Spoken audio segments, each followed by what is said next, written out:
Hi there, Nancy Drew fans. Welcome back to another playthrough video. Today I'm going to be playing The White Wolf of Icicle Creek, and this seems the perfect time to be playing this game.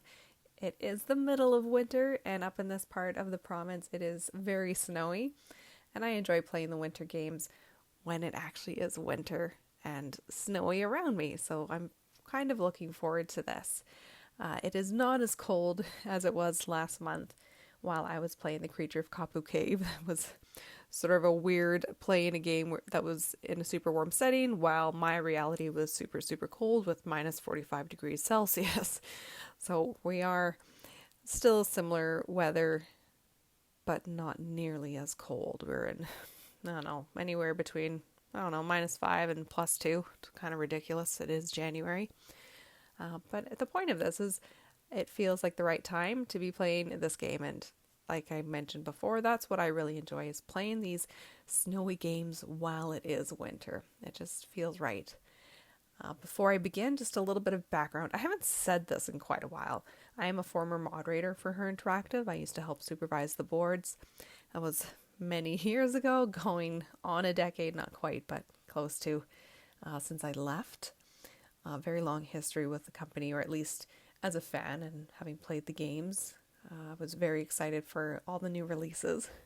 I don't, however, remember quite so much about how I felt while anticipating the release of this game. I think I was excited with regard to it being set in Canada, because as a Canadian that for me was exciting, whereas most of the previous games were set in the United States, some overseas. I think only two up to this point. But it was sort of nice to see a nod in our direction, our part of the world. So I think that was something I was looking forward to. That and the fact that it was going to be clearly a winter game, very snowy. My favorite season. I love this time of year. So there certainly would have been some excitement, some good anticipation on my part about that aspect of the game. And it's an okay game. That's actually being quite nice. I didn't enjoy this game when it first came out. I suspect I was disappointed, but because of the storyline, that part of excitement, I don't remember. I don't know if I was looking forward to the story, certainly the setting, but I don't know how I felt at the time about the storyline. And it doesn't really work for me in some ways still. Like, this is a game I don't enjoy replaying. It just doesn't work for me on many levels, which is too bad. But with that said, I'm still going to play it. I am trying to replay all of the games. I don't know why I said try, and I certainly am replaying all of the games. This is a fun project. I am enjoying revisiting these games from my childhood and teenage years and even early adulthood. And so whether or not I've enjoyed the game, I'm certainly having fun going through them and talking to myself for you guys to hear as I upload the playthroughs. So I think without further ado, it's time to play The White Wolf of Icicle Creek. Hi, I'm Nancy Drew. Since you can tell a lot about a person by where he or she lives, I thought I'd introduce myself by showing you my room. As you can see, I keep it pretty neat. Of course, I don't spend that much time in here. I always seem to be off solving mysteries. Anyway, here's my center of operations, my desk. Go ahead and poke around. If you want to know the particulars of how I do what I do, take a look at the book titled How to Be a Detective. It's real helpful, especially if you're new to the mystery-solving business. And be sure to check out my scrapbook. I put memorabilia from all my past cases in there. A lot of them were pretty dangerous, and at times really scary. But don't say anything about that to my dad, okay? He worries about me enough as it is. And whatever you do, read what's in the file called Case File. That will tell you all about the mystery I'm about to try to solve. If you think you're ready to dive into that mystery, just click on the plane ticket and you'll be on your way. All right, so here's our introduction. This is the second time we're seeing Nancy's desk. Second or third, I'm trying to think now. Danger by Design. Did we see her desk? I don't remember off the top of my head. Certainly in the previous game. This is certainly, though, the first game where we do not have our menu with the stack of books. We go from our little intro with the Her Interactive logo followed by sort of the game title logo, so the White Wolf of Icicle Creek. And then we have this introduction where Nancy's going up into her room and having this little chat for us. This little intro, I guess, is probably a better word for it. But we don't have our lovely stack of books, which I know a lot of people missed. I missed. The desk is interesting. I don't think I minded it when it was introduced, but I did miss the old menu. Our interface is also a little different. Like our mouse is smaller, our cursor, our little magnifying glass is really little. Even our font here, the text size is different. It might even be the text itself, the font rather. The font itself is different. So we have a few changes with our interface with this game. Okay, so we'll quickly go through the scrapbook. I know I did this last time.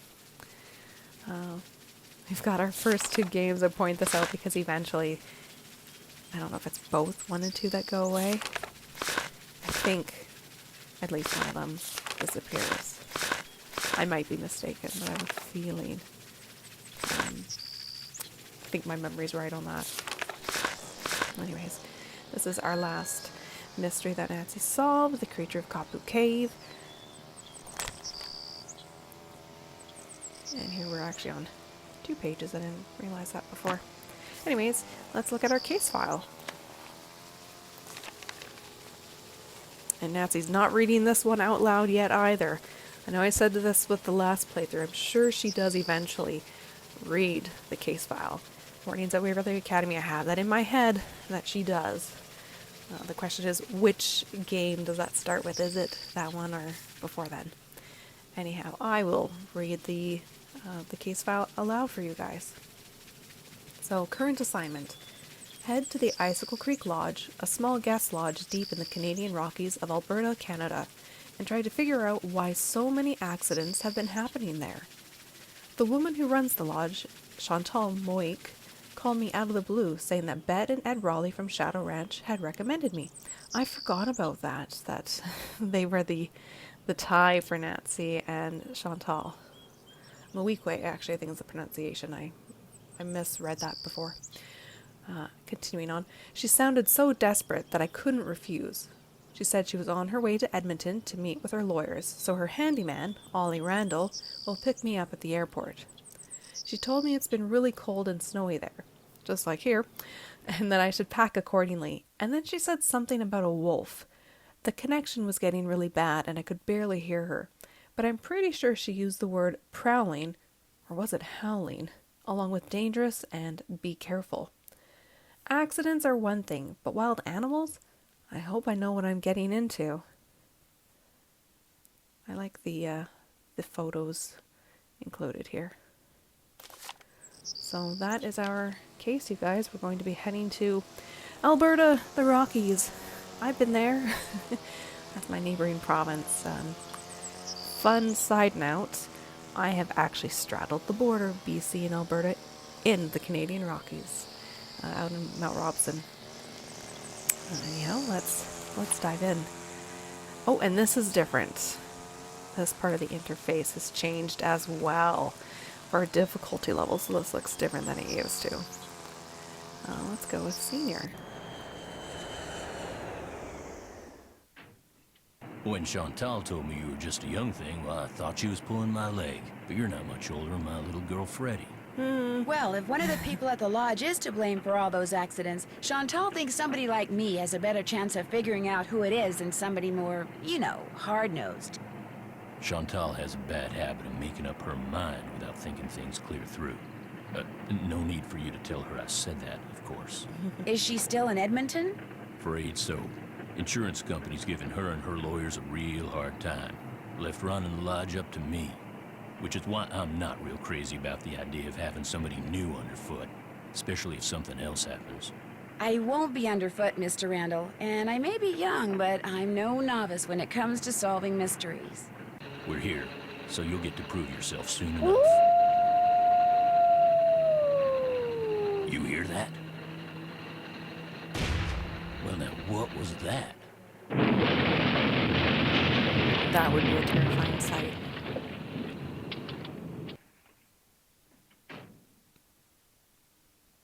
Was anyone in the bunkhouse when it exploded? No, ma'am. Everyone here at the lodge is accounted for. That's where Elsa and Becky had been living. Guess it was a good thing they quit after all. Elsa was my maid and Becky was my cook. Does the sheriff have any idea why the bunkhouse exploded? He said he'd know more after the lab was done running tests on the debris he'd collected. He did say the blast was pretty powerful. One of his deputies found the knob to the back door clear out on the highway. Oh, that does it. Nancy, you have to find out who or what is behind these incidents, and you have to do it fast. You sure you don't want to give your daddy a call? My dad runs a whole chain of resorts, Ollie. If you think I'm going to admit to him that I can't handle running just one, guess again. Besides, Nancy comes highly recommended, and I'm sure she's got a foolproof plan for getting to the bottom of this. Don't you, Nancy? Well, I was thinking that maybe I'd just be your new maid. You want to be my maid? That would give me access to everyone's room, and I could question people without making them overly suspicious. Oh, yeah, that's an excellent idea. All right, you're my new maid. In fact, you're my new cook, too. Your cook? Well, that way, Ollie can stop pretending he can even read a recipe, let alone follow one. You'll have even more excuses to talk to the guests, and I won't have to pay anyone. Why, I think that's a fine idea, ma'am. Now, we're not taking any more guests until this accident thing is cleared up. So I want both of you to make sure that the 4 guests we have are well taken care of. Especially that Olympic caliber cross-country skier from Fredonia, Yanni Volstaya. The flair he brings to the lodge is just what I need to attract the European jet-setting crowd. I'm gonna be pretty busy trying to get rid of that wolf, Chantal. We heard it howl last night, just before the bunkhouse blew up. Well, do whatever you have to, Ollie. Oh, and Nancy, I want you to call this police detective I've hired as a consultant. I put his number on the phone there at the lodge. In fact, I think you know him.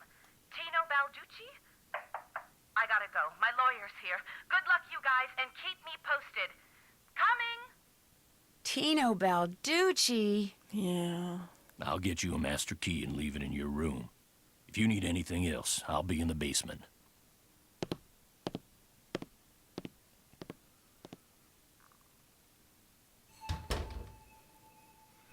Well, all right then. So there's our, introduction to the actual setting and the characters. A little different than from other games, but I rather enjoy it. It's a nice way to meet Chantal, who we never actually see, and sort of get the lay of the land and what's going on a little bit. It's not too detailed. We also find out we're going to be working with Tino Balducci, who, if you don't remember, is from The Last Train to Blue Moon Canyon. So he returns in this game in the form of a phone contact. I also recognize Chantal's voice, and I kept thinking of Danger by Design, and part of my brain was thinking, oh, that's got to be Minette, and then another part of me was thinking, oh, but that kind of sounded like JJ. Certainly that's the game that that was like flashing through my brain. I can't quite pinpoint which character. I feel like it's one of those two. I'm going to say it's not Heather, or not the same actress as the one who voiced Heather. Anyhow, I love this little bear. I remember this was it an amateur sleuth blog, or there were 2 blogs at one point, or part of a newsletter. I don't know if it was this image of the teddy bear. It might have been a newer one, but there was some like scramble. You had to like put it together. I don't remember it very well, obviously, but something about this teddy bear and there being a sort of a puzzle, a jigsaw puzzle type thing to put together for a clue for something else. I don't know. Anyhow. Oh, I've never really noticed that owl in the woodwork of this table. Beautiful. I really like the decor in this room. I'll look at everything afterward. I think about like these antler rungs, all the wooden features. Same with the closet here. Of course, my key's over on the table. I love the quilts, and the pillows, but there's something about the quilts that just set these rooms off perfectly. What great detail. And the lamps are really great. The log post beds. I really appreciate all that the art department thought to include in the artistry for this game. Okay, let's look at this. The employee instructions for maid duties. Oh, good gravy. I don't mind doing the maid stuff. I tend to remember to do that. Skating pond maintenance. Oh, looks like I'm going to be doing a little bit of everything while I'm here. I love this task. Again, I said earlier, not one of my favorite games, but I do really enjoy the skating pond maintenance. It's like playing Minesweeper. So much fun. Love that game.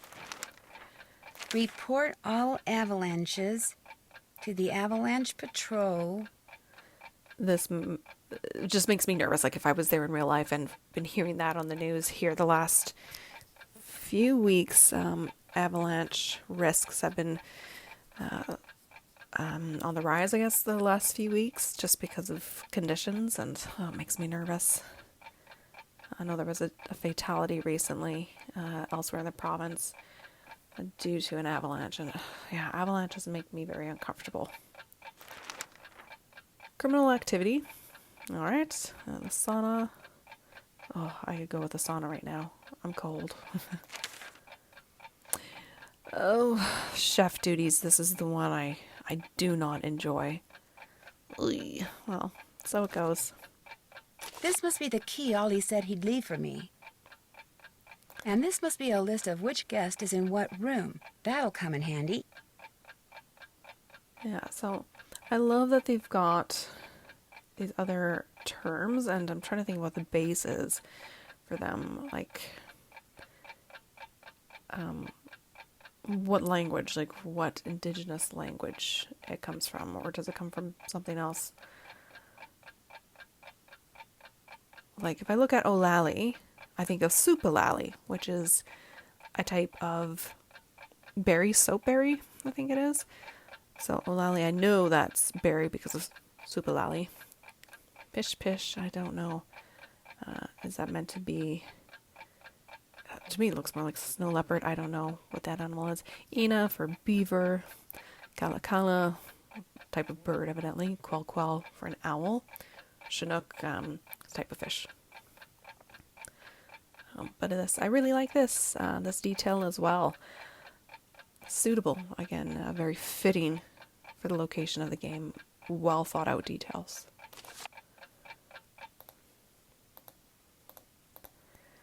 Okay, and it is the morning, so I should get my laundry bag. This is our vacant room for now. I like this like blanket rack. They've got a restroom.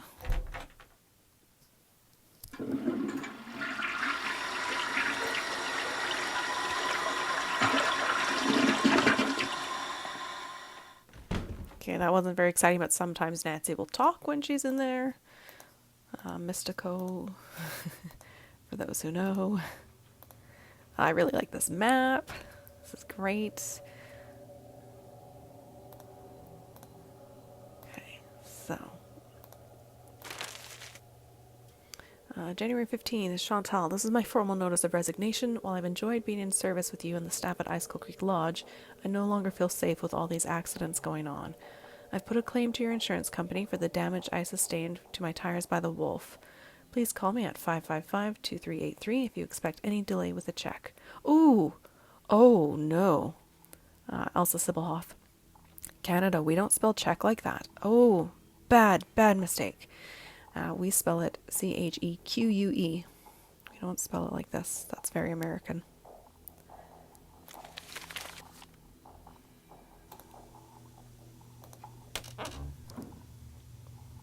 Some more balled up paper pieces.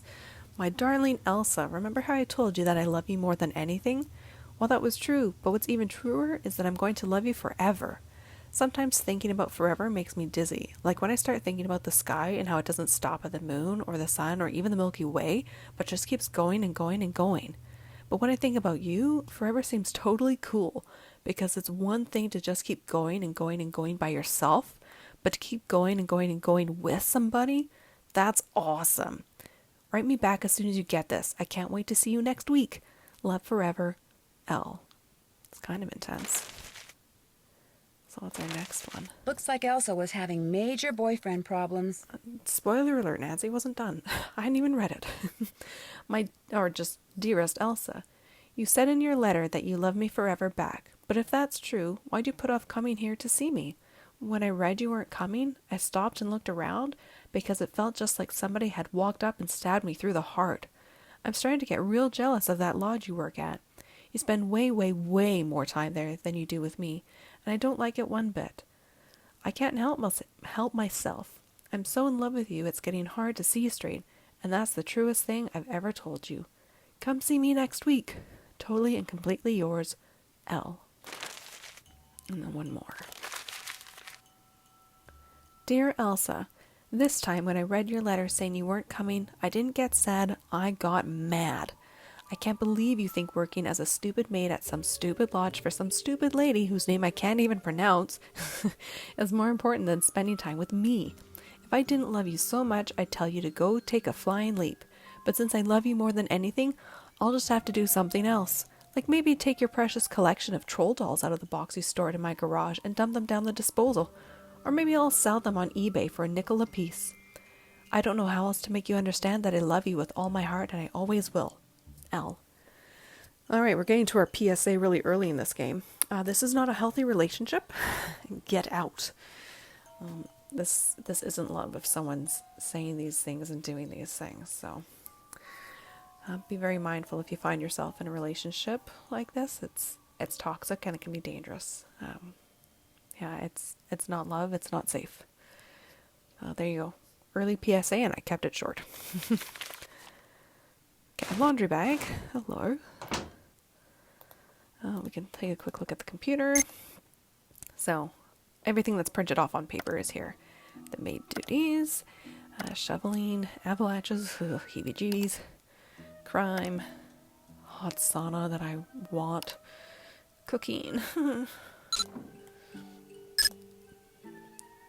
guest registry, which is important. Oh, pen and paper for taking notes. I did not take you out. I should do that right now. I normally have a pencil on my desk, but I don't see it. Oh, there it is. It's white and it blended in with the white paper. Okay, so Yanni, we just need to know where they're from, their hometowns. Eventually we will, and I'm just going to do it now so I don't have to come back to this later on. Kessler is from Toronto, or Toronto, depending on where you're from, how you might pronounce it. Lou is from, is it Brea? Brea, I don't know. Gaspé, Quebec, but we don't need that one. Guadalupe is from Los Angeles. Previous year. Contents deleted. Wonder why. Okay, and then hypothermia risk, very important. When it was minus 45 here, I made sure I was in layers the few times I went outside. Make sure you dress accordingly. Good, they've got the hospital number. Oh, that's not what I meant to do. Canada goose, see them here quite often. Not in the winter, obviously. Mallards, common goldeneye, Barrow's goldeneye, hooded merganser. I don't know if I'm pronouncing that correctly. Common merganser and red-breasted merganser. Tanagers. It's too bad they don't have pictures of them. That's something I would improve with this game. Would have been photos of all the birds. Western tanagers are beautiful, lovely colors. Chickadees, that should be winter, yep. Black-capped chickadees, we have them here. We see them all the time. They've been out and about. Very noticeable lately. So that was waterfowl. Game birds. Oh, gross. Scare the living daylights out of me. You don't expect them. You don't realize they're there, and then suddenly they fly off, and the batting of their wings make all this sound, and it's terrifying. Sneaky little birds. Let's see. Eagles, hawks, falcons. This is interesting. I have seen Oh, they don't have them here for eagle. Golden eagles. Pretty late, I guess in fall. Technically, it would have been here in the fall. Bald eagles, yeah. See them I was going to say year round, but most of the year, not in the winter. Some form of hawk. Not sure which one. Shorebirds. No, not sandpiper. I don't know. Pigeons, bloody pigeons. We see them here. Don't know what owls I have seen. None recently. I got some owls in my part of the province. Swifts, possibly. Maybe swallows, I'm not sure. Hummingbirds, I don't know the different types. Again, this is where it would be really nice to see photographs. Definitely get those here in the summers. Woodpeckers, where is it? Oh shoot, I don't know what one it is. Get them here anyways. Don't know what those birds are. Corvids, so those are, what they don't even include crows. Crows are corvids. We get them. We actually have ravens here too. But yeah, I already clicked on chickadees, didn't I? Kinglets, I don't know what those are. Thrushes, yeah, robin. They can stay in the winter. They don't usually, but winter here is not unusual. Sparrows, yeah, orioles, finches. Anyways, so this is actually kind of important, useful anyways, this birding database, which I didn't pick up on. I think reading it on the message board, or maybe it's later in the game, you kind of realize the information it provides and how useful it is. I just didn't pick up on it, at least with my first playthrough, probably subsequent ones as well.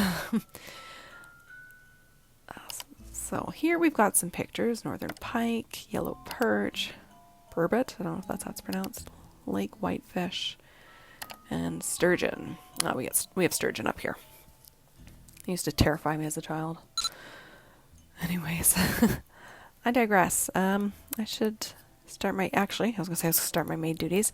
I'm going to look at this. So we are at caution due to the weather and temperature together. Okay, let's do some laundry. Okay, don't need to go into my room. Yep, dusting means A-okay to enter. This I think is Yanni's room. I wasn't paying attention. So, at the moment, he gets up on the right side of his bed. And this is something we'll need to know. Is this Yanni's room? Is there moose? Yes, it is.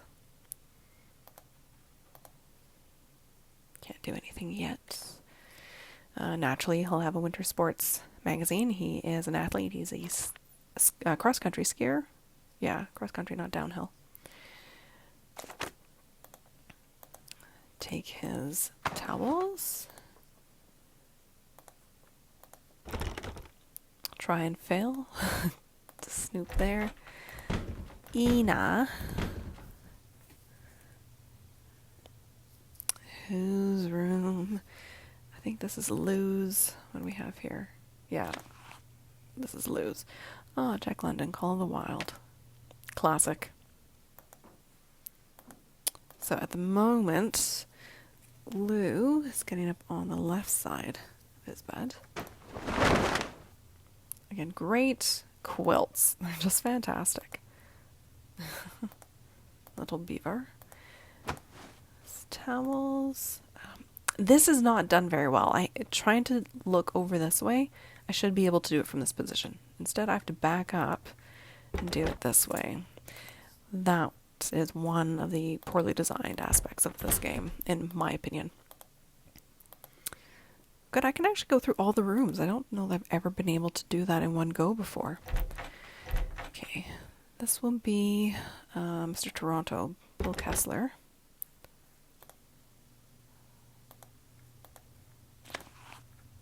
Geology books. Machinery, structural. Oh, right. I think he's an engineer, isn't he? So it looks like right now he gets up on the right side of his bed.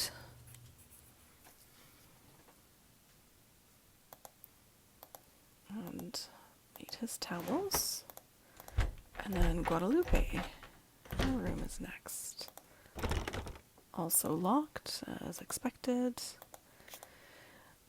She's a magazine about, or featuring, Yanni Volkstaya. She's underlined some key things here. Volkstaya hates to lose. I expect to win, and I always did. Knowing your enemy is the surest way to defeat him. I know some of my competitors better than I know myself. Some believe he studies his competitors so he can eliminate them. Interesting choice of words there. Okay, and then she gets up on the left side of her bed.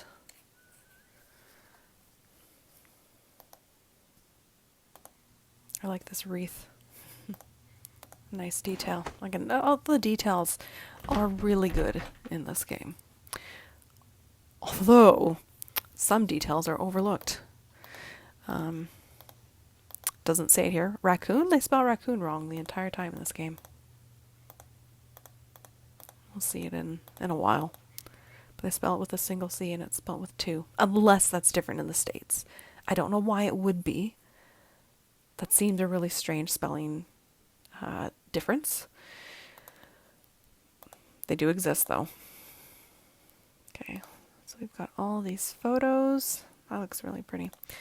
The rugged setting of the lodge, while spectacular, also makes it prone to natural dangers. Avalanches are not uncommon, and hot springs cause ponds in the area to freeze unevenly. Because Icicle Lake is so remote, the Navy used it for research during World War II.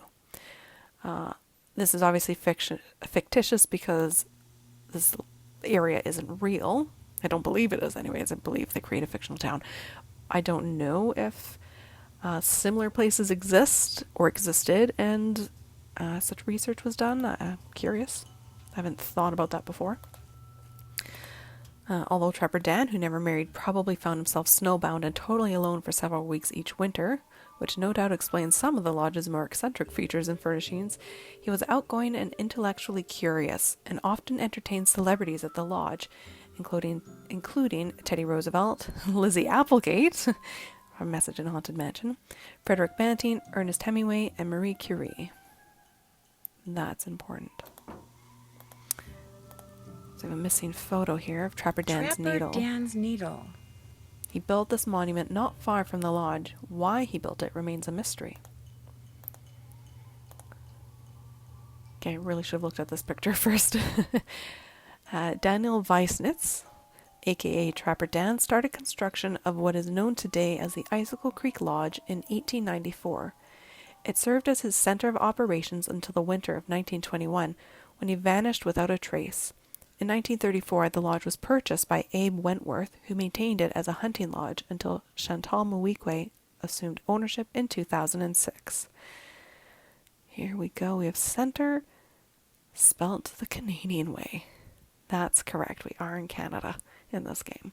I point this out partly because I normally would, being that this is Canada, and I like things to be authentic and accurate. When we're in different countries, everything should match the writing you would expect in terms of spelling, but also the language used, the terms we would use. But also in the previous game, I saw center spelled C-E-N-T-E-R with in terms of meaning a center, like a building going to, which at least in Canada is incorrect. I did look it up afterward, and that actually is a difference between Canadian and American spelling.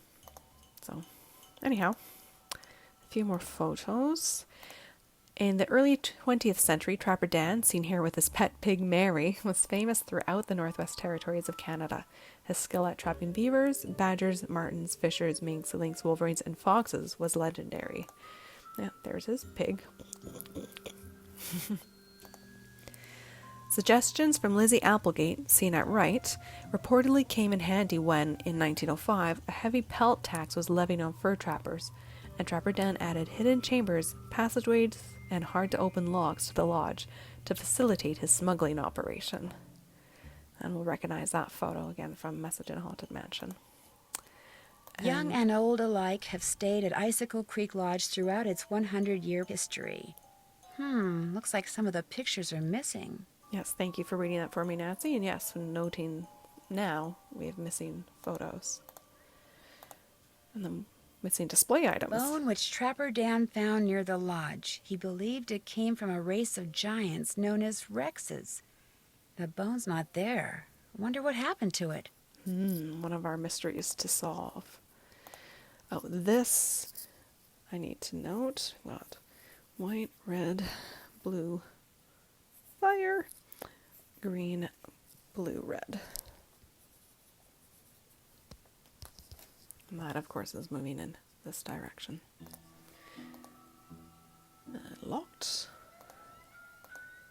Snowshoes owned and used by Trapper Dan in the early 1900s. Oh, unnecessary apostrophe. This isn't possessive. If it's plural, you just add the S, you guys. Oh, it hurts me. I learned this very early in school. I don't understand why these mistakes are made. Hi.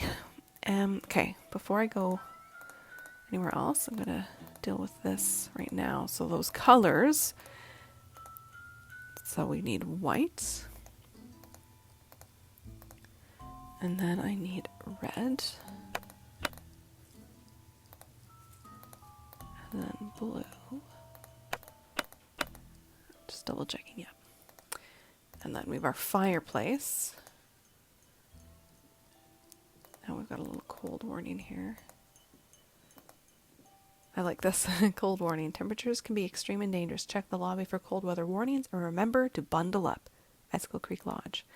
Emergency exit only. I believe an alarm will sound if you go through it, so you don't.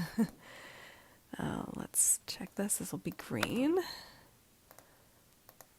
And then I think we want blue again. Yes. And then my door, I want red on the switch. I don't think this does anything yet, does it? Oh, it does. Look. His eyes. There we go. Wonder what this is for. All right, I feel successful already, and I'm, just less than an hour in. I also haven't actually done very much, just because I've been slowly going through things and really commenting. I'm kind of taking my time with this game.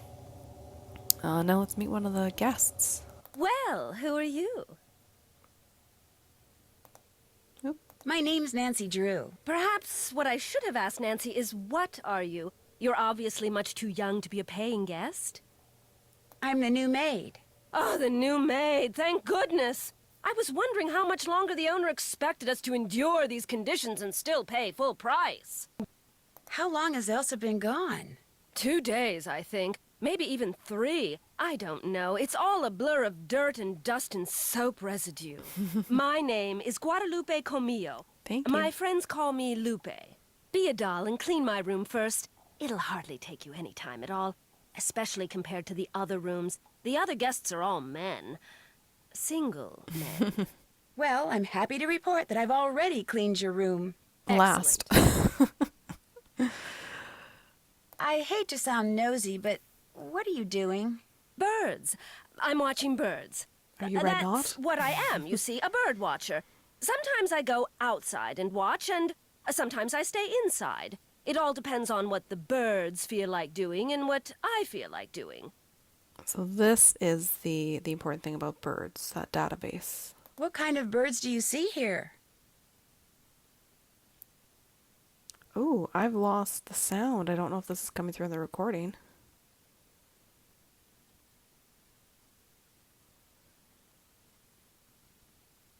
Oh, weird.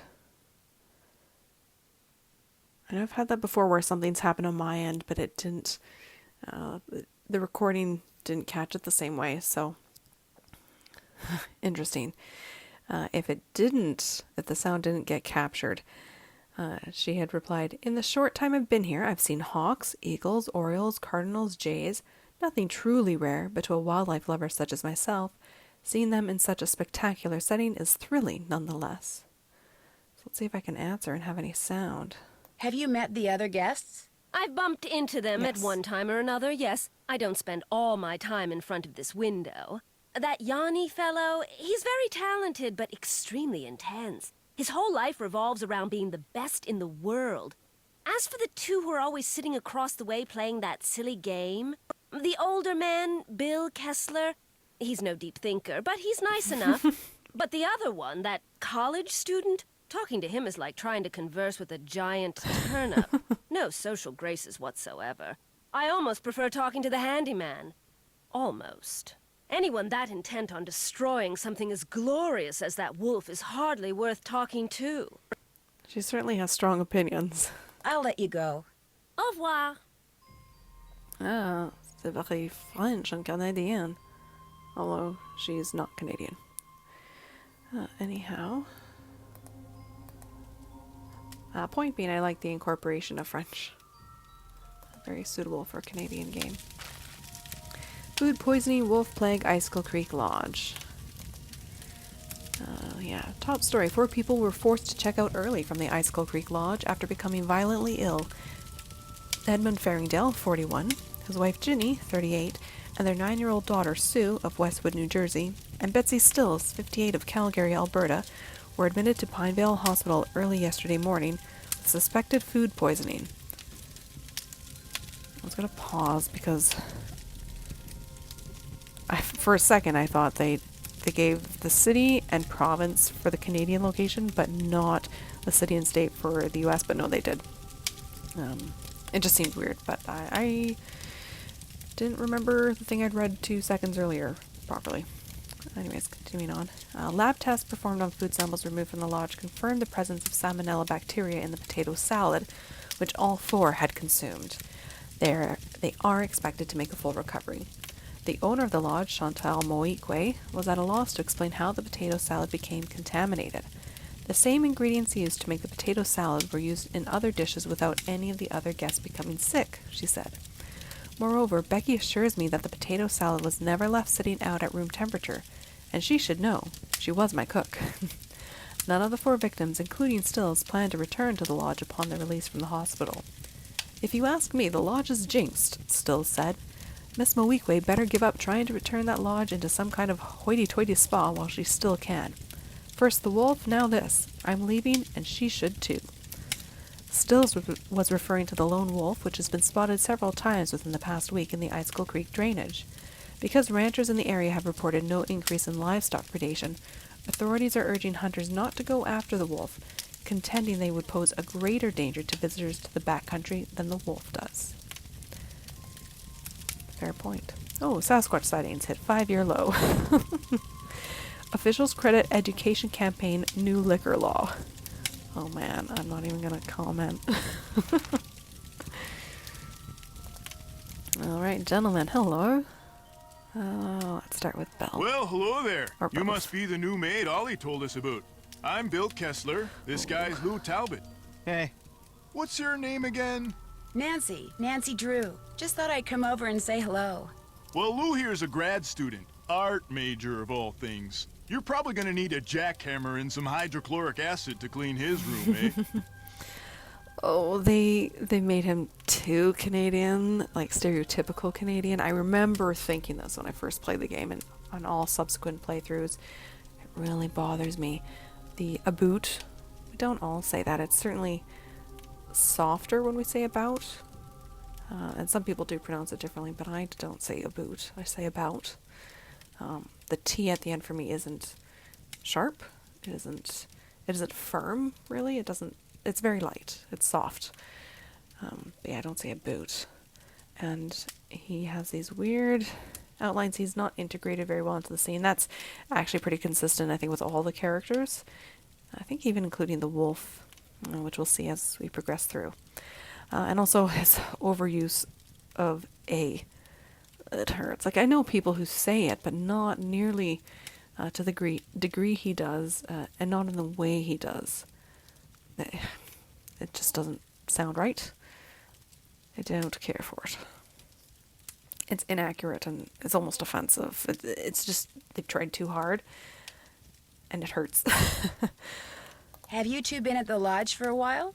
About a week, I guess. I checked in right after he did. We sat down after breakfast one morning and discovered that this fox and geese game is pretty darn fun. I've been whipping his tail ever since. Is this the first time you've been to the lodge? Yep, sure is. Liar. I came for the ice fishing. Of course, knowing there's a renegade wolf running around is kinda dampened my enthusiasm. I recognized his voice there. Oh. Oh man, that's gonna bug me. I might figure it out later. Have you seen the wolf? Just heard it. Every night since I've been here, in fact. Gets creepier each time. They should get rid of it, and the sooner the better. They didn't put up with wolves prowling around this place 40 years ago, and they shouldn't put up with them now. What are you, Little Red Riding Hood? That wolf's not hurting anybody.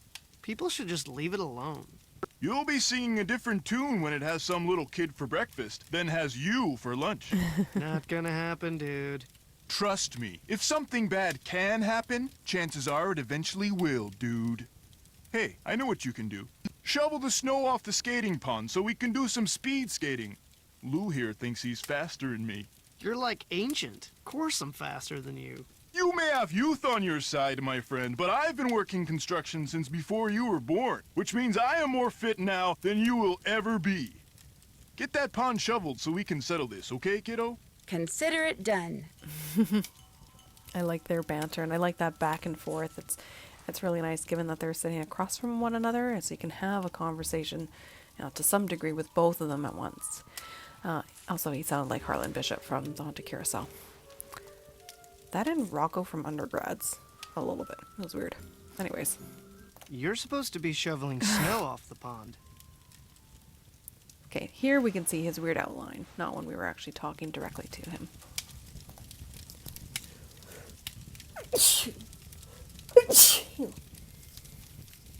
Excuse me, you probably heard me sneezing. Lunchtime. Actually, I'll quickly look at this. And just turn things for a moment. I don't want to make lunch.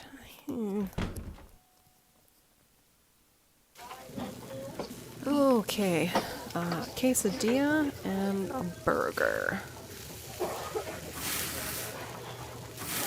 Sometimes I'll do more than one at a time, but because I'm only just starting, I'm not going to do that. Could look at the cooking manual, but I won't. Should look at what he wants on it. 1 cheese, 2 lettuce, 1 pickle. 1 cheese, 2 lettuce, 1 pickle, 1 tomato, mustard, ketchup. Tomato, mustard, ketchup. I'm not going to throw paprika for this yet. Order up! Just a burger for you, okay. What do you want? Also just a burger. Quesadilla for the 3rd.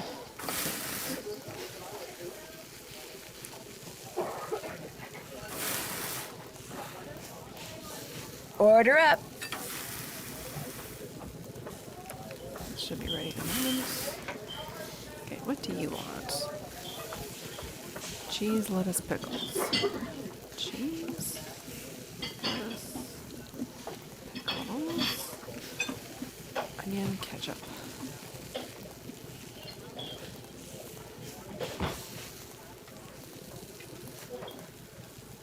Order up! Cheese, lettuce, pickles, tomatoes. Cheese, lettuce, pickles, tomato, and ketchup. Okay, can I pick up the other 2? Order up! My recording bar. Just barely. Excellent. Oh, good. Just want a quesadilla. Do it.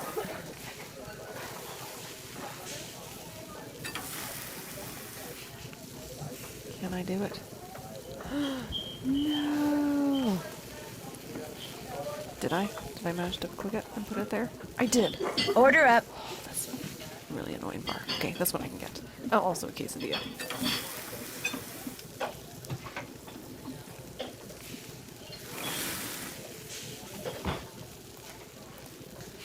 Excellent. All right. I didn't serve breakfast, but that's fine. Carrying this laundry bag around's Oh, a pain. oops. I need to dump it down that chute upstairs. I completely forgot about that.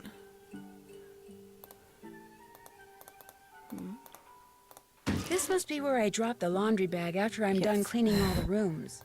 Yes, indeed. Okay. All right. Okay, let's go downstairs. Let's see, do I really want to go outside without a coat? I don't think so. Wise. Oh, no. Oh, yes. I feel the same about you, sir. Is something wrong? You are what is wrong. Thanks. Chantal said there would be no more guests to make noise at all hours and disturb my training. Yet what stands before me? A new guest. What stands before No, you, I'm not a Jeepers? guest. I'm Nancy Drew, the new maid, and the new cook. Forgive me. Allow me to start over. I am Yanni Vokstaya. I am here to train for the Eastern European Cross-Country Championship. I spend my days doing interval work, drills, and isometric exercises. I follow a strict program, one painstakingly designed by a team of the best coaches in Fredonia. In fact, under no circumstances are you to use your key to let anyone into my room. My competitors are constantly spying on me, trying to steal my techniques. Okay, if you say so. I understand. No, what you must understand is this. If anything is missing or so much as out of place in my room, you can expect a visit from me, and it will not be a pleasant one. I do not care for him.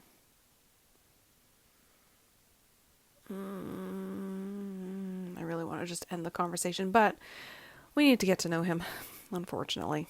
I hear that a major cross-country skiing competition may be held in this area in a couple of years. This is very true. It will rival the Olympics.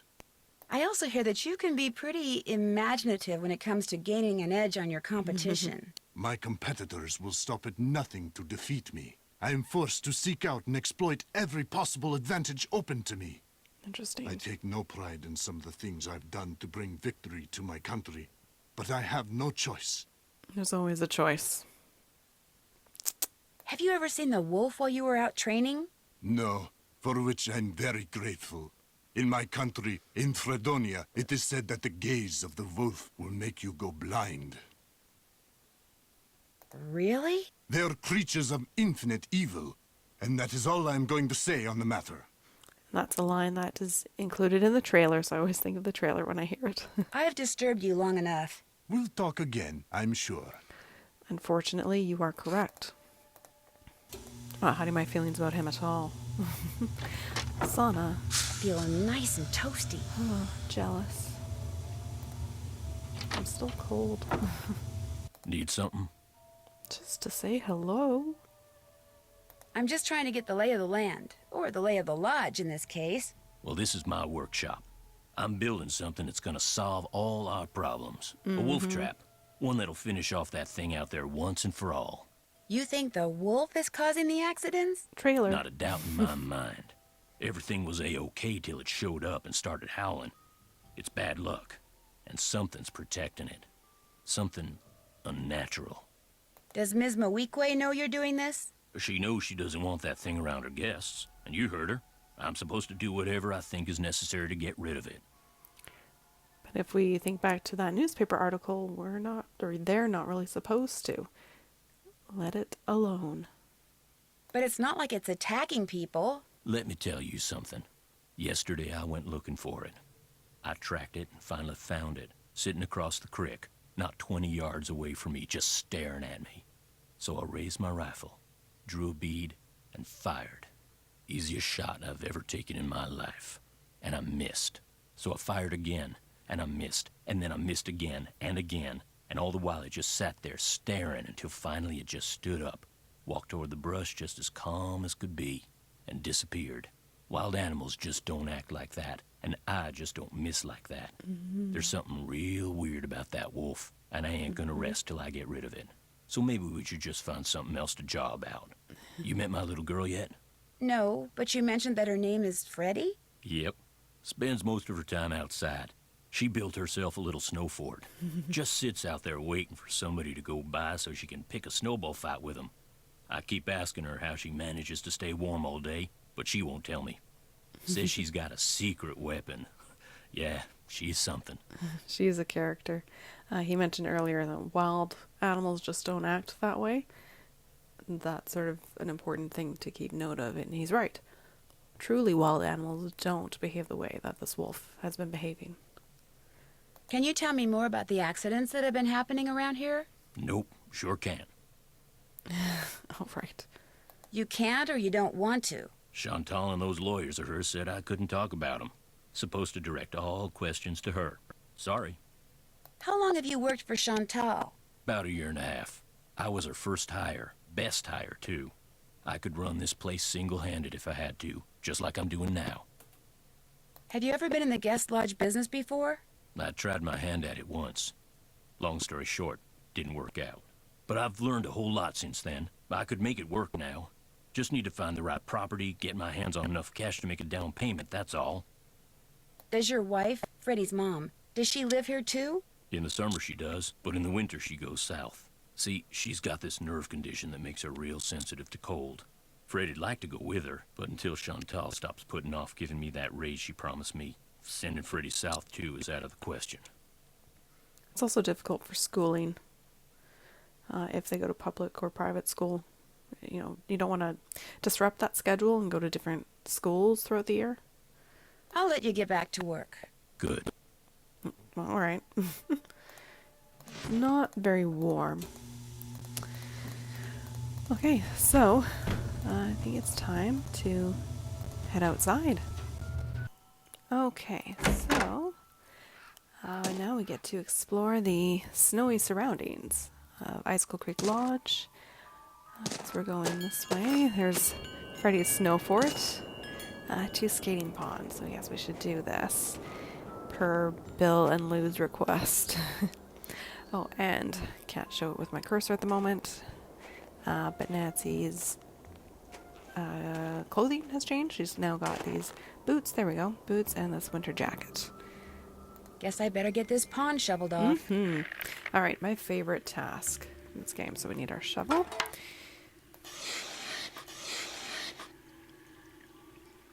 You can do the whole bottom row, if I remember correctly. No fear of danger. Okay, so these ones all indicate that there's one nearby. So the only one this could be near is here and here. Actually, I don't like doing it that way. Start with the zeros. There's nothing near these ones here, which includes diagonals, so safe to go all the way around. Same with here. I don't know, I was trying to figure out the ones first. That's not how I play Minesweeper. Okay, so go all around these zeros. These ones are safe.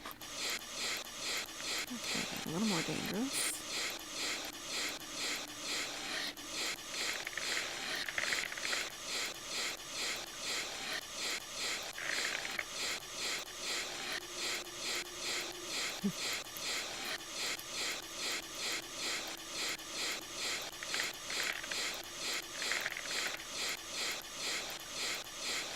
Okay, so this one, I'm not going to worry about these ones just now. Same color as this, it means there's one dangerous spot. There's only one space open near it, so we know it's a danger zone. These two here can only be near one. Diagonals, again, they count, which means they've already got their danger spot figured out, so that one is safe. So that, again, because there's only one available space, that's the danger zone. The two, or that this shade, this color is 2. This one can only have another one. Has to be there. This square already is attached to 2 danger zones, diagonal and right beside it, which means this third spot is safe. Relatively. Only one, which means that's safe and that's safe. But that's not. Okay, so go back to our safe ones. We can shovel all the way around. Miss my corner again. Okay, Danger, danger, you 2, you're a 3, you're a 2, which means you're safe. You've got your 1, you've got your 1, you've got your 1. Safe. Ooh, is my recording bar gonna get in the way? Probably. Rats. Oh! No, it's fine. Just barely.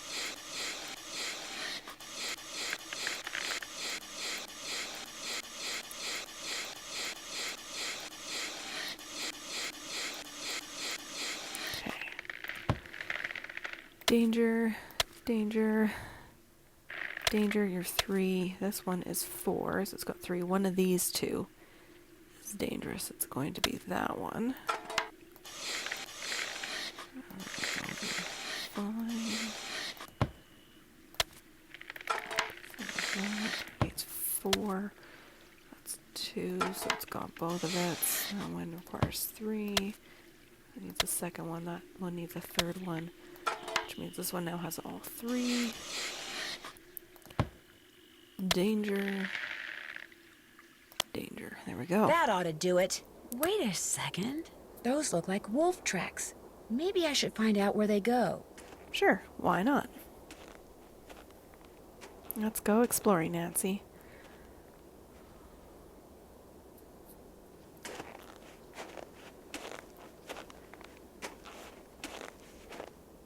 That must be Trapper Dan's needle.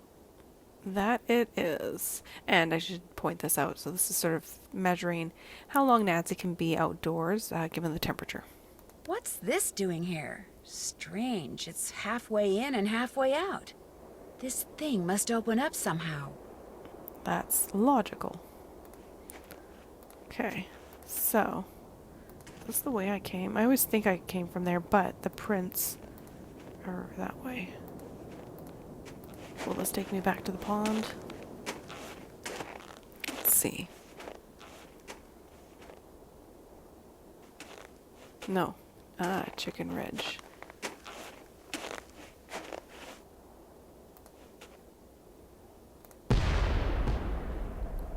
Sounded like an Danger. explosion. This to me is unrealistic and noise? terrifying. This should be game over. No! But it's not. I'm buried in snow. I've got to dig myself out before I run out of air. I'll never make it. I can barely breathe. She should have Someone's up a kit there. with her. Help! I'm down here, right under you. Can you hear me? Help! I can't breathe. Yeah, this is one of my issues with this game.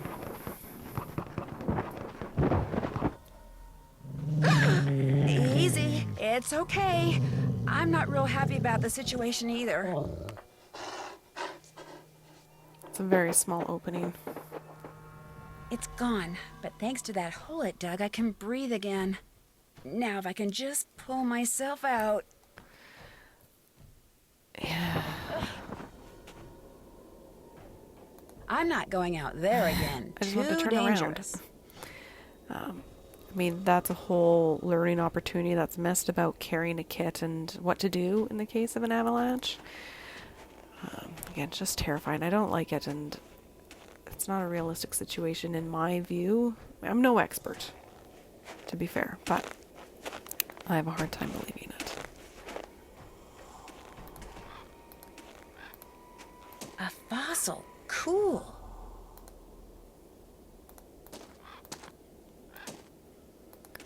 Then which way to go? No more avalanches for me, thank you very much. Not that way, apparently. Oh, I thought I was going off and to that side. Apparently not. Alright, and we've got some ski tracks.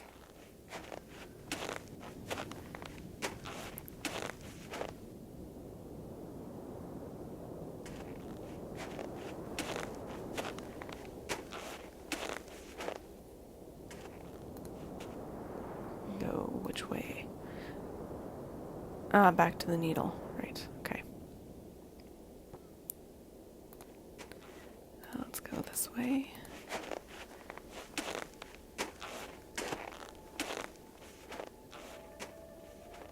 I don't have these routes memorized.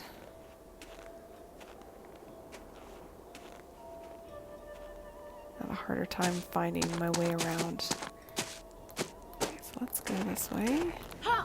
Who goes there? Nancy Drew? Nancy Drew shall not pass unless and until she proves herself worthy. And how does she do that? By hitting the snow princess 10 times. Snowballs only, no ice balls.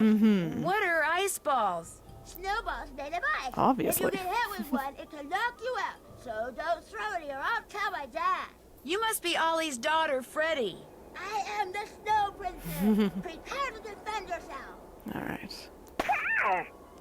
Okay, fingers crossed my mouse continues to work. Because sometimes it doesn't. Ah! Well, I got one.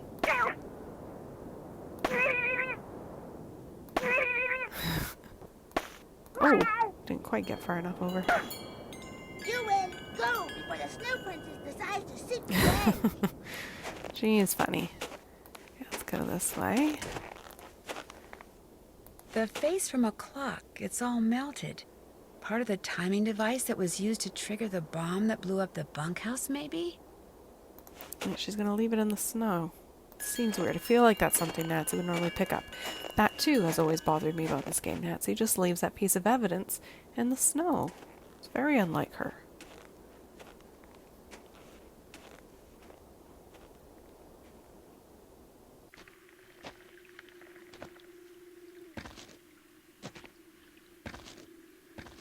Alright. Check out this ice fishing hut. An ice fishing shack. A nice warm one at that. And Nancy's all warmed up. You see that bar at the top of the screen here is gone. There's an auger. I believe that's what that's called. I'm not going to go fishing. I will later. Some boots.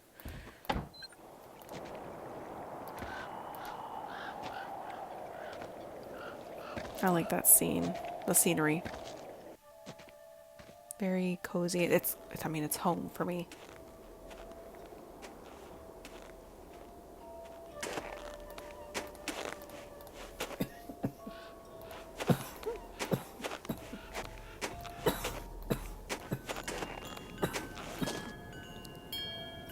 I do appreciate that Freddy doesn't try and have a snowball fight with you each time you pass. It's only one direction. I better not follow this trail until I know for sure where it goes.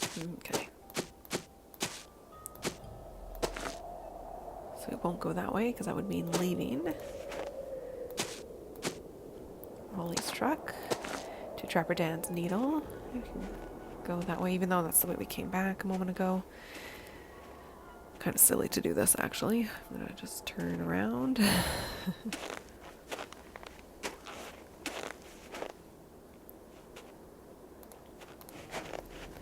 I'll have to check what time I have to make dinner. I don't remember.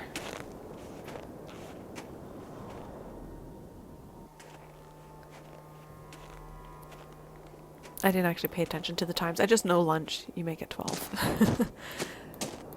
I feel warmer already. Okay, let's see here. No, not that file. Oh, wrong thing. Cooking. 6 to 7. Okay, wasn't sure if it was 5 or 6. And then 7 a.m. to 8:15 for breakfast. Okay. Well, I suppose I should make some phone calls. I need to report avalanche. What was the avalanche patrol number?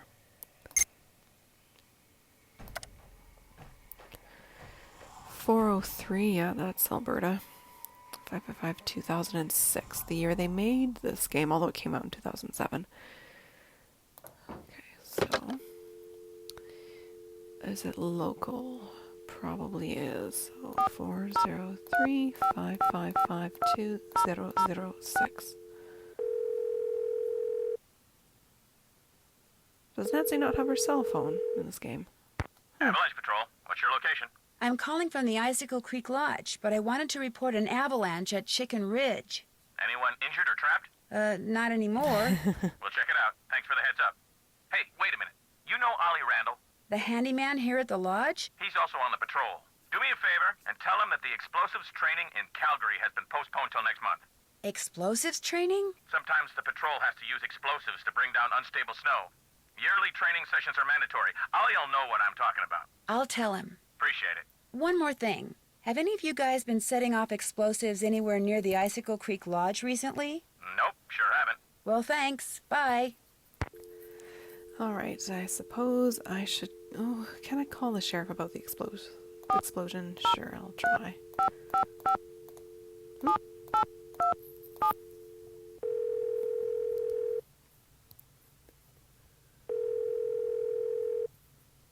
Sheriff's office, this is Mohican. Hi, this is Nancy Drew at the Icicle Creek Lodge. We met the other night when you were investigating the bunkhouse explosion. Oh, yeah, that bright kid from the States. What do you need? Well, I found a melted clock face close to where the bunkhouse used to be. And I left it in I the wondered snow. if it could have been what triggered the explosion. You know, the timer.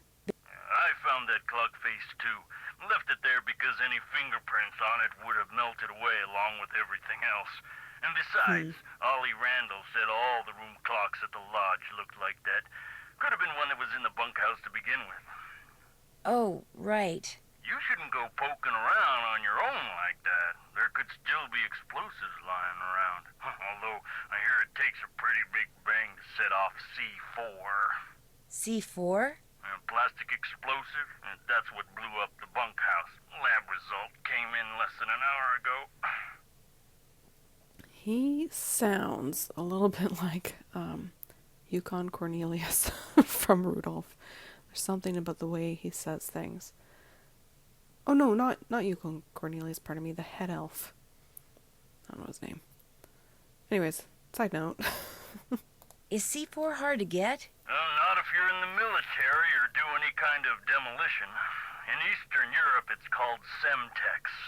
It's not that hard to handle either. For somebody who's had training in explosives, it's a piece of cake. I didn't know that was a term only. Maybe it's not only, but that they designate to Eastern Europe. Or maybe that's just for the purpose of this game and one of the characters. But I thought C4 was also referred to Semtex here in North America. But I guess for the purpose of telling this story, they want you to lean toward Eastern Europe and question that character of Yanni. Anyhow. Did you learn anything else from the lab tests you did after the bunkhouse explosion? Nope. Unfortunately, that bunkhouse wasn't particularly well made, so when it exploded, pretty much everything got melted into a blob or blown to smithereens or burned to a crisp. Well, alright then. Do you need some kind of permit to hunt wolves around here? No, ma'am. You mean Ollie Randall can go after that white wolf that's been hanging around outside the lodge and just shoot it? Yes, ma'am. It's always open season on wolves out here. You can kill as many of them as you want. Somehow that doesn't seem right. Well, the animals wolves go after don't have a problem with it, I can guarantee you that. It's an interesting debate because there is that wildlife-human impact or conflict. So in that regard, we as humans have problems with wolves and don't want them, to bother us. But I mean, we've sort of encroached on their territory. And sure, he can argue that the prey of wolves will be happy without them, but that upsets the balance of the ecosystem. You need to have predators in order to have the ecosystem managed. Otherwise, you're overrun with animals like rabbits or ermine or whatever happens to live in the area.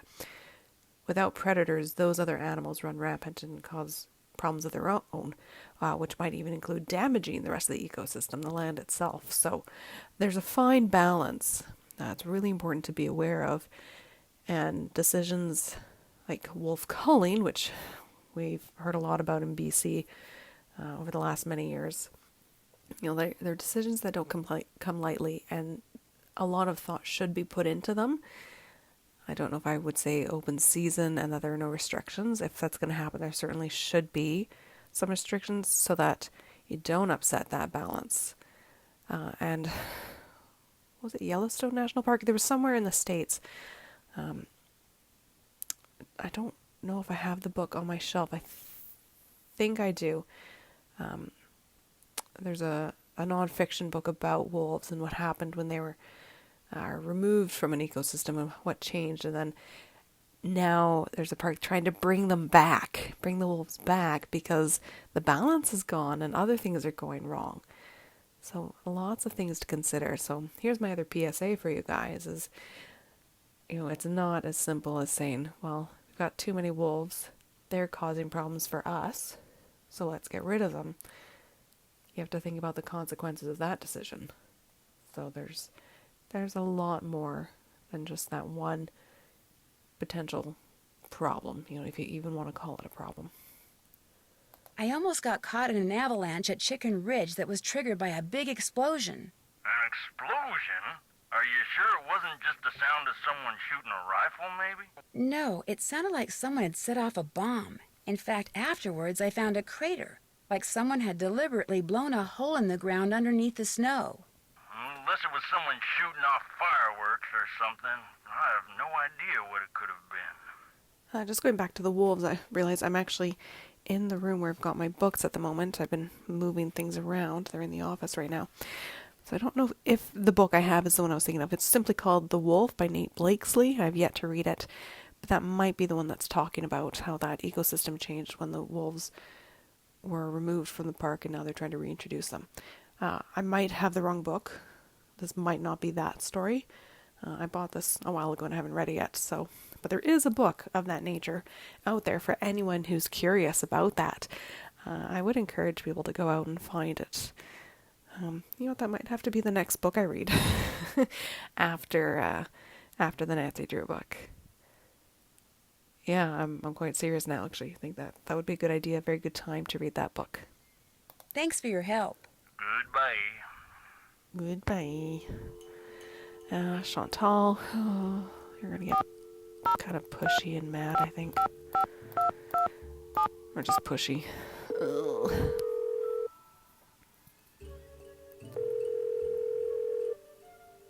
Hello? Hi, Chantal. It's Nancy Drew.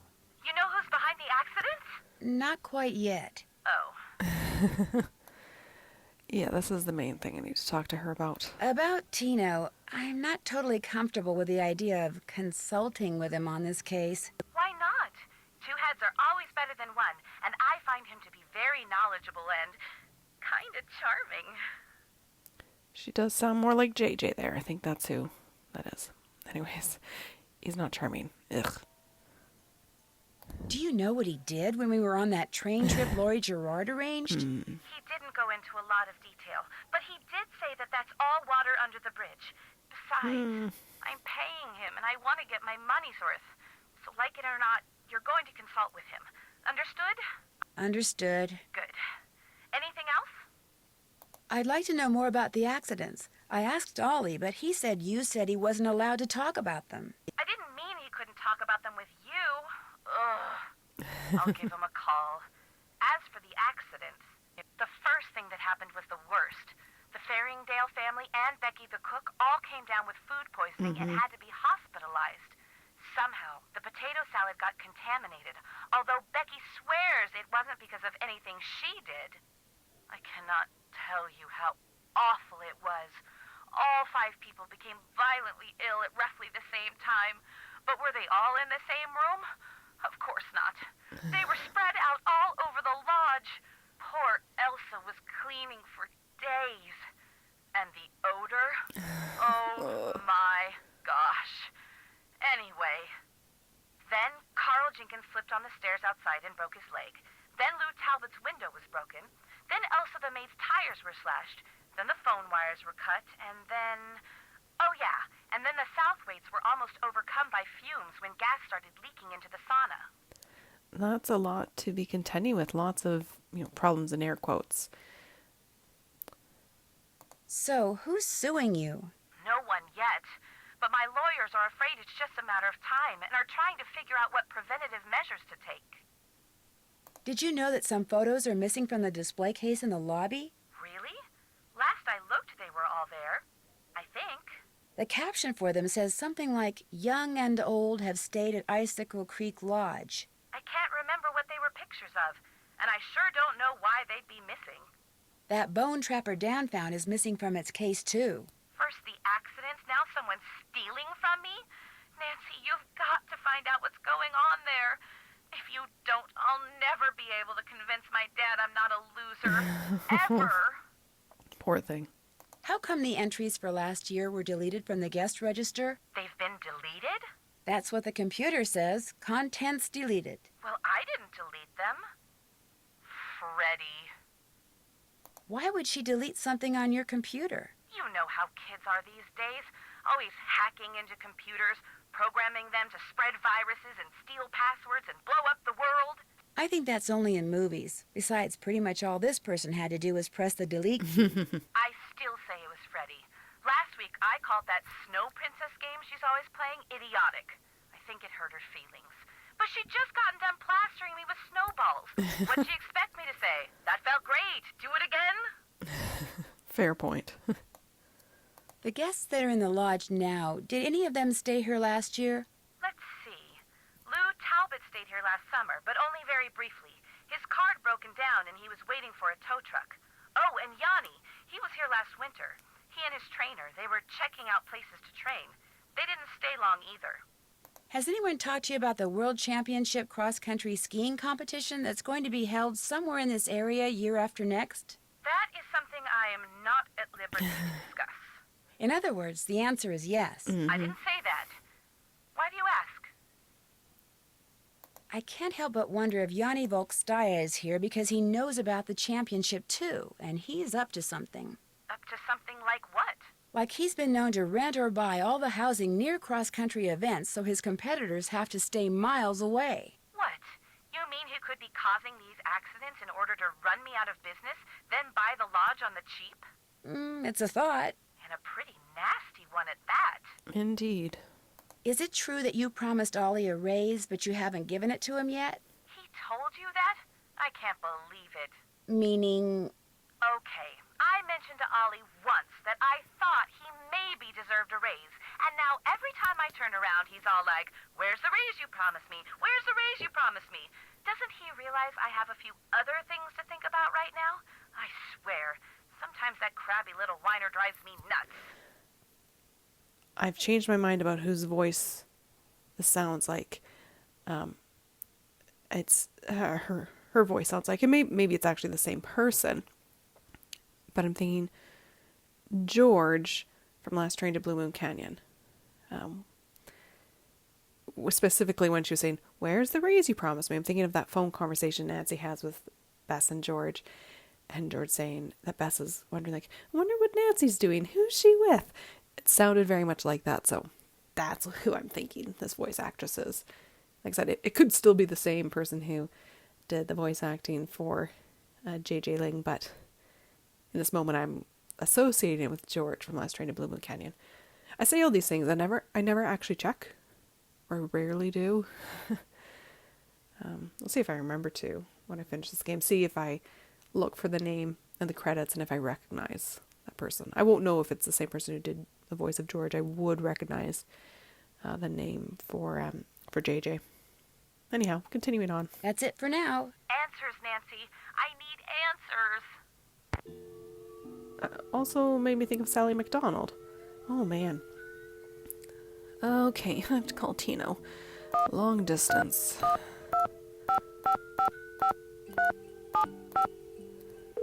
I don't like him. He is not any help at all. Hey, Nancy! I was wondering when your number there was gonna show up on caller ID. This is Tino Balducci. Remember me? From that last train to Blue Moon Canyon we went on? Yeah, I'm the one who helped you find that long-lost treasure. I'm not sure helped is the right word, Mr. Balducci. Please, call me Tino.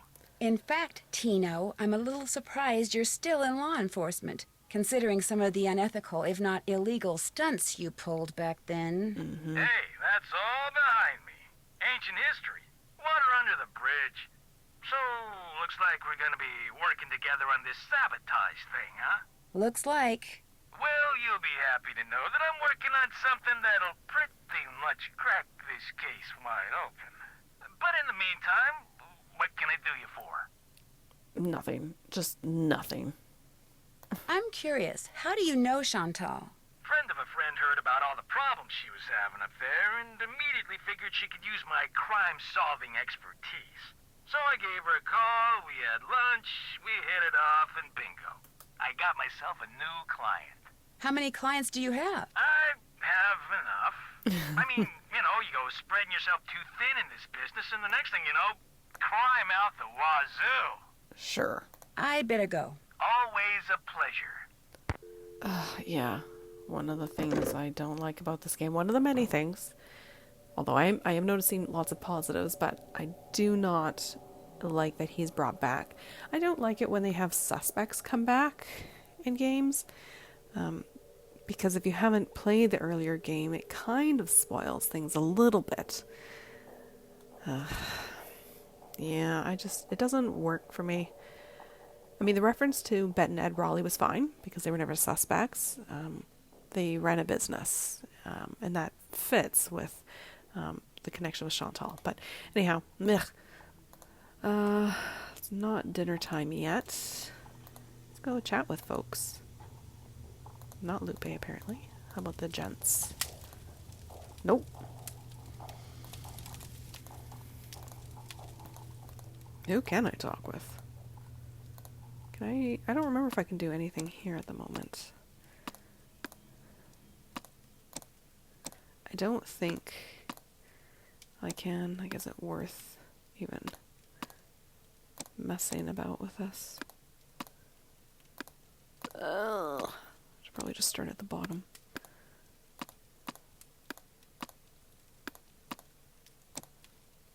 Yeah. I don't think it's raccoons that I need right away anyways.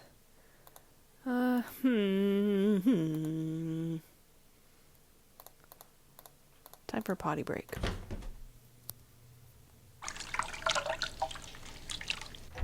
What? No chatter, Nancy? Wanted her to talk. Oh, it's Yanni here. Rats. Nancy, I am glad to see you. You are? I'm not disturbing your routine? You must listen. I was outside skiing very fast, as usual, and suddenly, boom! Snow, dirt, rocks, everything went flying into the air right in front of me. There is a mad bomber on the loose. It's quite the claim to make. You think it was a bomb? Of course it was a bomb. My competitors bombed the bunkhouse thinking I would be so frightened that I would abandon my training and leave. Only I wasn't frightened. So now they are trying to bomb me. I already forgot about the bunkhouse, so I guess the mad bomber thing actually kind of makes sense as an assumption. It's jumping the gun a bit, but I can see it's based on a few incidences. Anyways, don't mind me, folks. My brain stopped working for a bit. That's fine. Do you think they're responsible for all the accidents that have been happening around here as well? My competitors and the governments behind them, they are as desperate as they are ruthless. They are capable of anything. They can operate anywhere in the world, under all conditions. It would not surprise me if someone right here in the lodge is right now under their employ. But to them, I say, "Pah!" They do not scare me. I am the best cross-country skier in the world. I will neutralize their petty threats with my excellent strength, skill, and speed. Okay. I am sorry. Enough about my problems. Did you want something? Personality-wise, like, sort of being so pompous makes me think of Abdullah from Tim and the Lost Queen, and I'm wondering, is that also the same voice actor? I mean, that's quite a few games from now. Making all these associations in this playthrough with voice actors. Interesting. That's all for now. We'll talk again, I'm sure. Okay, Ollie? Oh, before I forget, Chantal called. Told me I can answer any questions you might have about those accidents after all. Guess she changed her mind. She clarified. How do you explain what happened to Carl Jenkins, the former guest who slipped on the stairs and broke his leg? Can't explain it. One minute those stairs were clear and dry. Next minute they're slick with ice and he's lying at the bottom of them. I have to call those guests. I've just remembered that. You're positive they were clear and dry? Yep. Chipped every bit of frozen snow off of them myself. You ask me, somebody iced those stairs down on purpose. 'Cause it wasn't nothing I did, no sir. No sir. The Avalanche Patrol asked me to tell you that the explosives training session in Calgary has been postponed till next month. Well, hallelujah. I didn't really want to go anywhere until I finished off that wolf. Now I won't have to. So, you're on the Avalanche Patrol, huh? Yep, dang. I just remembered. Patrol wants me to keep an eye on Skookum Ridge for the next couple of weeks. Here, there's the key to the snowmobile. Take it out to Skookum Ridge and see if there's been an avalanche. You want me to check it out? Seat it so you don't have to worry about the cold. Make sure you call the patrol and give them a report when you're done. You can handle that, can't you? Yes, but I won't do that this evening because it's 5:34 and it'll be dark at this time, and I'd rather not do that. But I've never driven a snowmobile before. It ain't rocket science. Oh, fine. 2 more things. That Bill Kessler guy's getting bored being the only one around here doing any ice fishing. He wants competition. So if he says anything to you, just remember that Chantal wants you to keep the guests we got happy. Other thing is, a cold snap's on its way. You think it's cold now? Just wait. Gotta be real careful anytime you're outside. So, we done here? Have you ever seen Trapper Dan's Needle? Course. What can you tell me about it? All I can tell you is it was built by the same stir-crazy old guy who built this place. Maybe something in that display up in the lobby will tell you what you want to know. I'd better get back upstairs. Keep me posted. Yeah, his mention of a cold snap just brings me back to December. Yep, relatable, I get it. I wonder if we'll have one in February. Oh, right, I was going to call the other guests. If I can. Okay, and I need, is it here? Phone numbers, yes. This new sort of menu thing I'm not used to, interface rather. Okay, let's see. We're in Alberta. So depending on where Carl Jenkins is, 312. Where Tino's from, where is he from? I don't know what, might be able to call them. I'm just trying to think of which part of the country. I wonder if that actually makes a difference, thinking about time zones.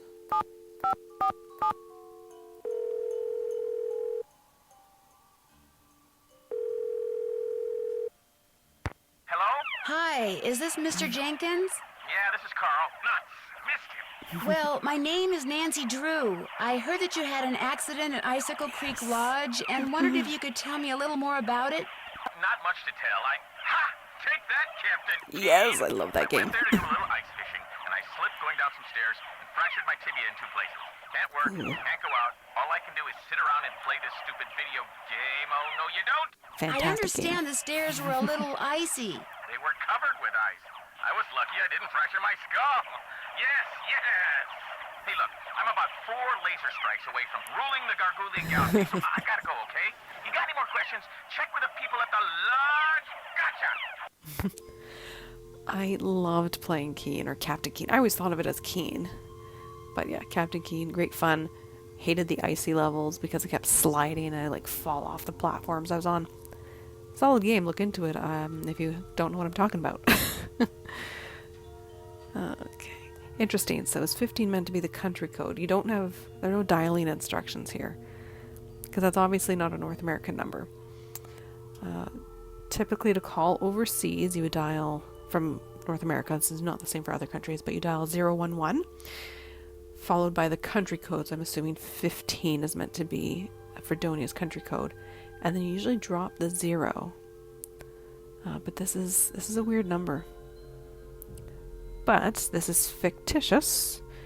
Her Interactive might not have known all these rules. I was an operator, so I know them. Anyways, let's try calling Farringdale.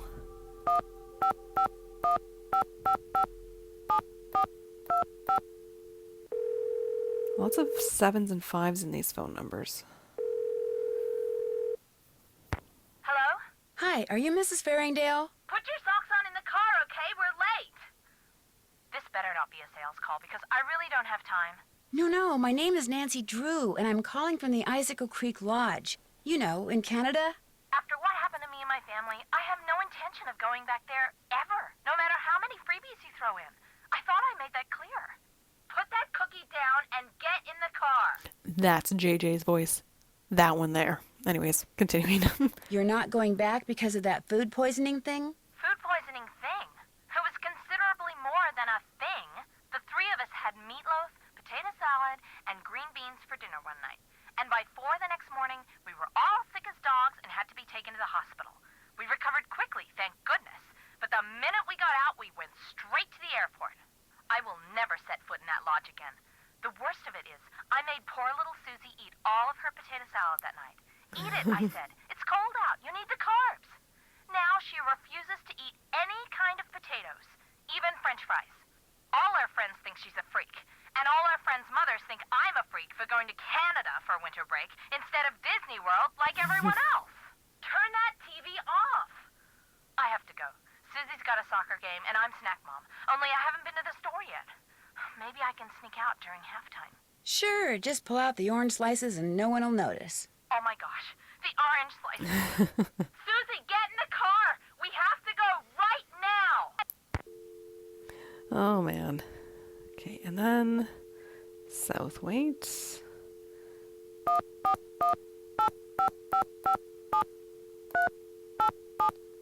More sevens.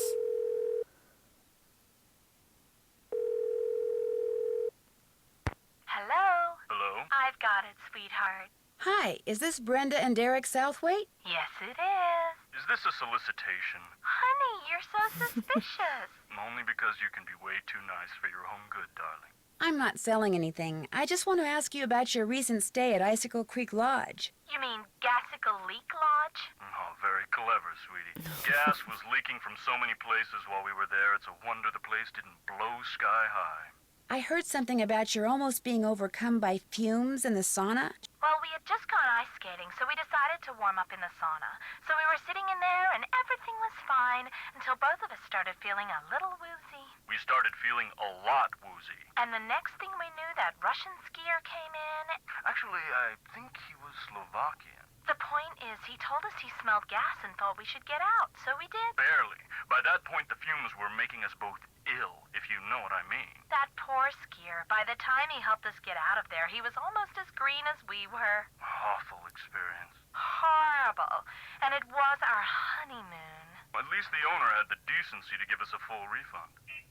Oops, the shuttle's here, sweetheart. We're off to Aspen. Kind of a second first honeymoon. Long story short, if you're thinking about going to Icicle Creek Lodge, don't. Well, I appreciate the advice. Have fun. Oh, we will. Bye. All right. Good stuff. All right. Just past 6 in the game, which means I can make dinner. Rats. I don't wanna. Ah, but it's got the salad, so I can throw paprika in. Salmon and salad. 1 egg, 1 yellow pepper. Oh, I didn't do that right. Here's salmon, and what else are we putting on there? 2 spinach, 3 carrots, cucumber. Spinach, carrots, cucumber. Spinach, carrots, and cucumber. Throw in some paprika. Et voila. Order up. Salad. Egg, pepper, tomato. No, I've forgotten the numbers already. 2, 3, 1. Egg, pepper, tomato, spinach, carrots.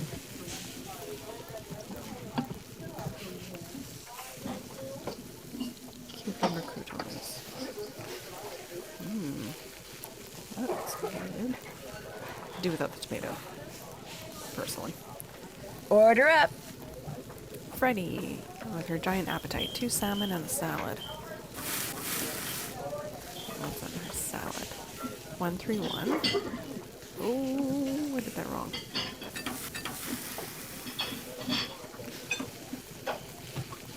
That's 1. 1, 2, 3, 1. 3, 2, 3.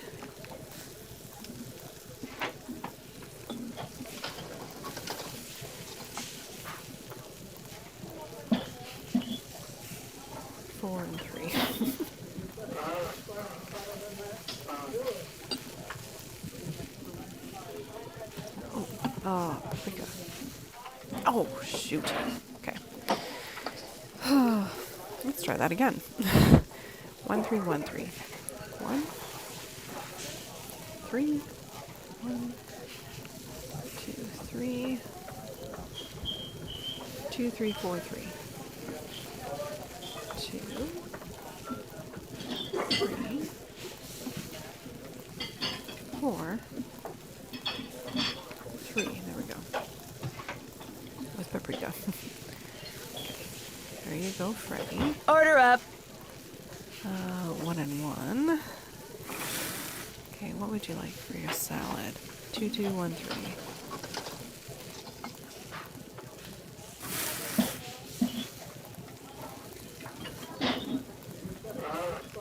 After spinach, 1, 2, 3, 1.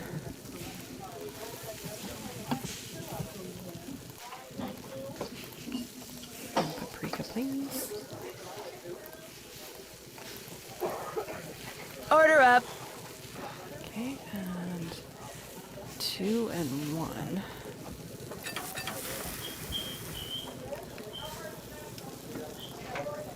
One, 3.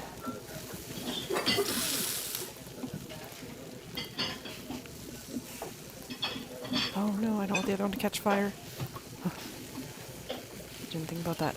Trouble. Got the bell peppers.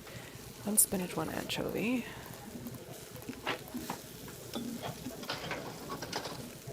Three, 3, 2.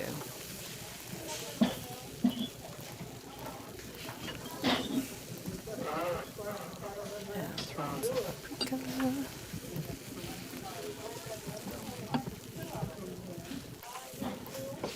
Come on. Order up. And for you, salmon and a salad. 2, triple 1.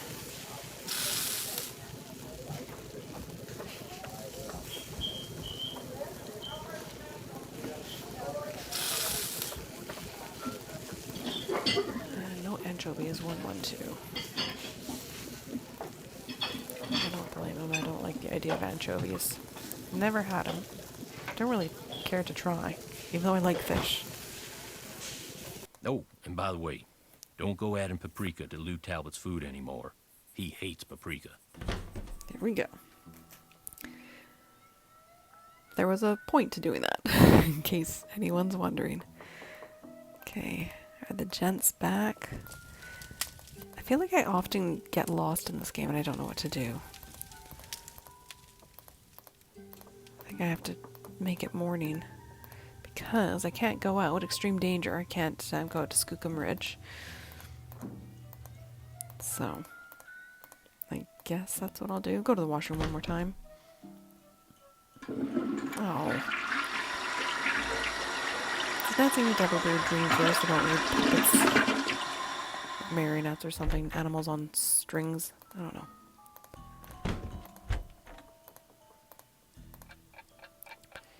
Breakfast is at 7.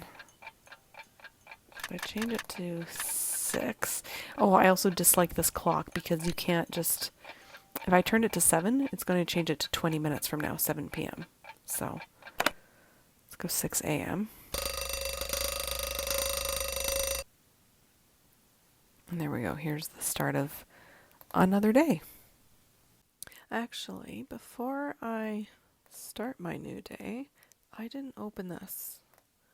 And I was thinking that was the key I needed. I actually already had it in my inventory. And we just don't really get to look at anything. That was kind of pointless. That was kind of disappointing, in fact. Oh, well. So I think the laundry I can get at 6 in the morning. I could have actually double-checked in Nancy's room, but I'll just check here. Maid duties right at the top. Available after 5:45. Yeah, okay. So I will get my laundry bag. And I don't think there are very many rooms I can actually clean right now. So. Oh, actually, more than I thought. Okay, What room did I just enter? Is that Ina? I don't know. I think so. Lou's room. Okay. What side of the bed is he getting on right now? He's now getting up on the right side. Okay. Again, importance for later on. Oh, don't forget the towels. Okay, Kalakala is Yanni's room. So right side, and just like before, yeah. I believe it's only Lou. Oops, again, almost forgot. Only Lou who gets up on different sides of the bed. Do not disturb, and nothing on Guadalupe's door. So, I could hang on to the bag for now, I guess. What time is breakfast? 7. Okay, that's what I thought. Yeah, there's not really much to do while everyone's still asleep, and it's too cold, as you'll see here. So can't go check Skookum Ridge. I mean, I could have Nancy go back to sleep for an hour. Oh, I didn't look at the moose. His green eye. Yeah, these guys aren't around. Yeah, I could go downstairs. Carrying this laundry bag around's a pain. I need to dump it down that chute upstairs. Well, okay then. If you insist. It's one of those rare moments where Nancy sort of acknowledges that she's carrying around a whole bunch of stuff that she's collected and that we access her inventory. Yanni's not here. You check out Skookum Ridge? Not yet. What else do you want? I'd better get back upstairs. Keep me posted. Okay. Let's go step into the sauna. Pretend I'm there and feel warm. Okay. Well, yeah, I think the thing to do here is just to set the alarm so it's a little later in the day. I mean, time does seem to go by pretty quickly in the game, but I don't feel like waiting.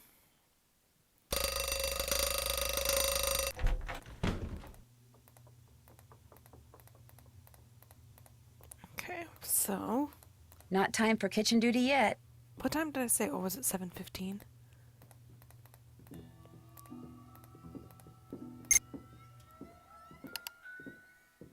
What? Oh, I have to wait till 7:01. That's right.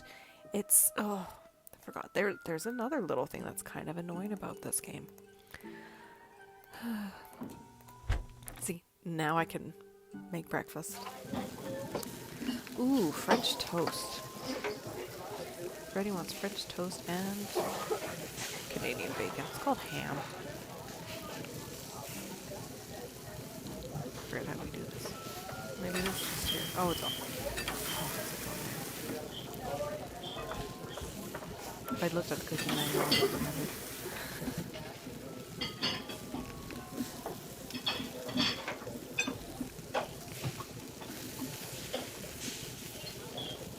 Yeah, I don't know about other parts of the country, but we don't call this Canadian bacon. That's ham.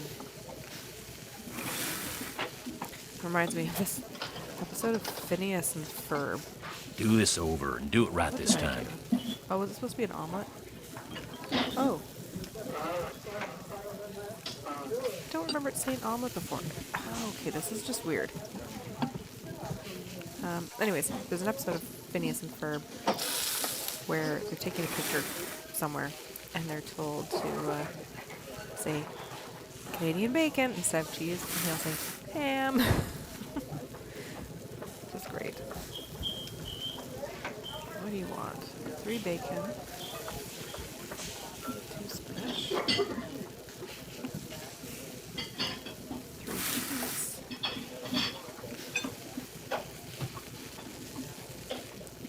1 and 1. Okay, what about you? Okay, see, he doesn't want an omelet. I don't know if that if I was just a glitch or if I was completely blind to that other order. I did not see an omelet request in there. So I looked, anticipating one. Order up. Anyways, 3 French toast, 1 Canadian bacon. 3 French toast. Maybe I just can't talk and play at the same time right now.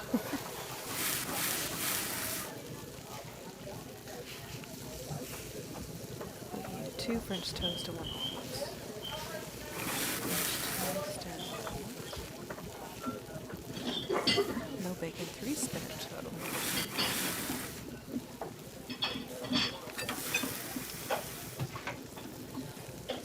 Order up. 2, 1, 3. 2, 1, and 3. 2 and 3.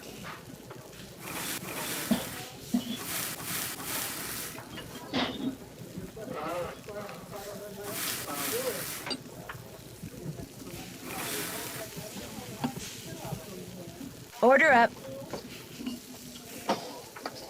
Just don't wait for the ham. The ham, that's what it is.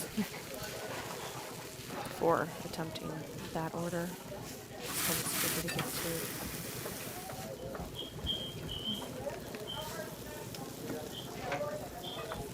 to. Order up. 3 French toast, 2 Canadian bacon. Bacon right away. How many bacon? Shoot. Oh, maybe it was 3 and 2, 3 French toast. Goodness. Let's see. 3 French toast, 2 bacon.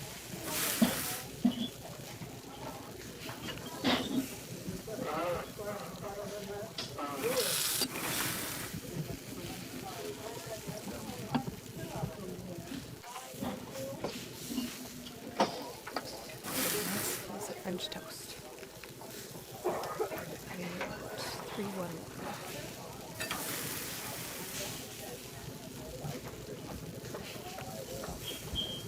Order up.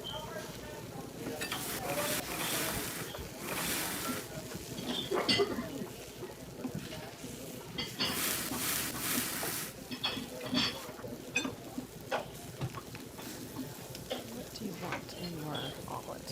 2 and 1, 2, 1. 2, 1, 2, 1. I do appreciate that these are all in order as they appear on the menu slip, order slip, probably more accurate.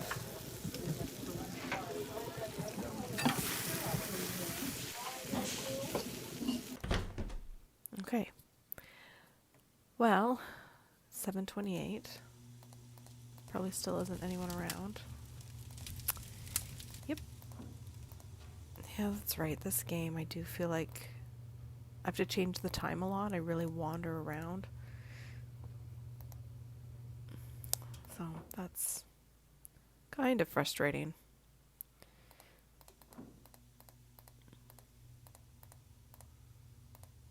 Oops.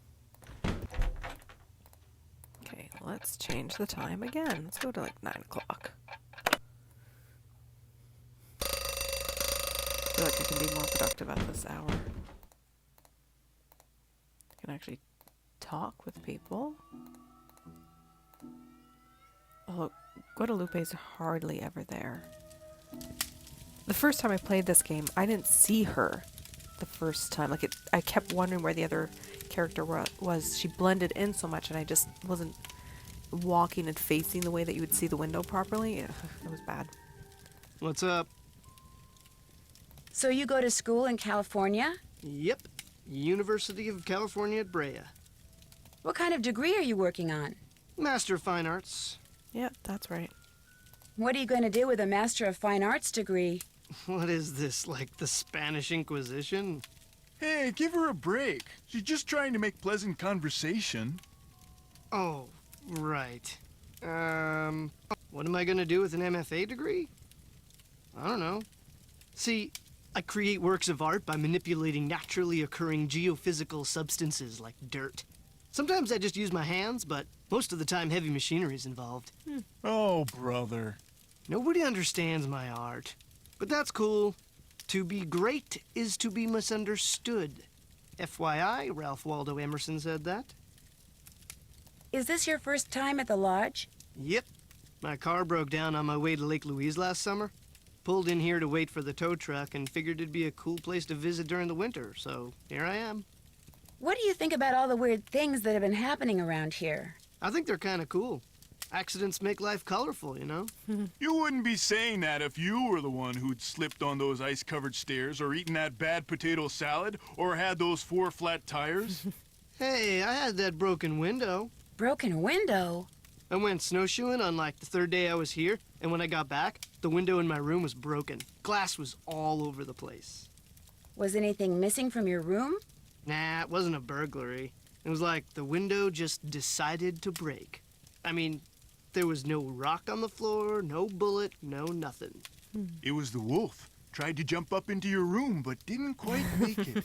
That's bogus, dude. My room's on the 2nd floor, and besides, wolves don't do stuff like that. Hey, that wolf does a lot of stuff wolves aren't supposed to do. That's why it needs to be hunted down. It's just doing its thing, man. Get off its case. Anyway, my window broke and nobody knows why.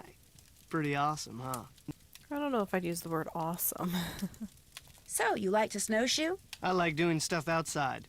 Snowshoeing's about all I can afford. Is it a hard sport to learn? You don't learn how to snowshoe. If you need to get through snow that's too deep to walk through, you slap on some snowshoes and you just do it. Do you ever see anyone else when you're out there snowshoeing? I see that Yanni guy sometimes. I'll be plodding along and he'll go zooming by. Those skis of his are like rockets, man. He's all like zippy zoom.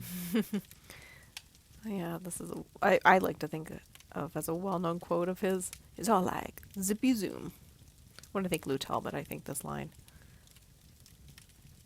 Do you ever hear explosions? Yeah, and they freak me out. It doesn't take a very big sound to trigger an avalanche. And when you're out there by yourself, nothing will ruin your day faster than a couple of tons of snow roaring your way at 100 miles an hour. Tell me about it.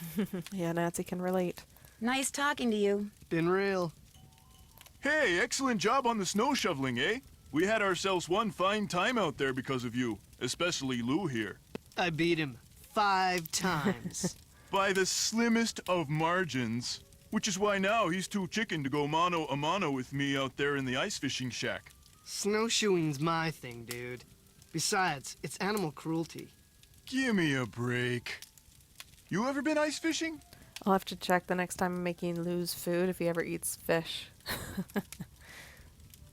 No, but I've always wanted to try it. Excellent. Here's the deal.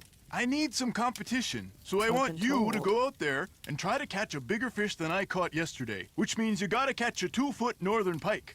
Now, it's a bit of a hike out to the lake, but the shack is solar heated, so it's nice and warm inside. So what do you say, kiddo? You game? Anything to make you guests happy. Atta girl. Are you by any chance related to Rolf Kessler, the guy who used to build carousels around the turn of the last century? No idea. Well, your name certainly came from him, I'm sure. I'd better get going. See you later. Still no Lupe. So I need to go to Skookum Ridge. I need to go ice fishing.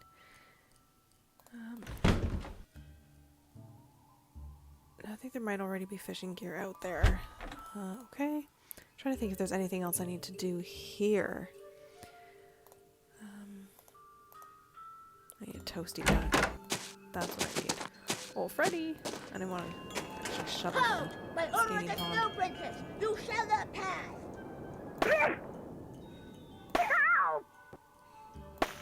Oh, I did that last time too.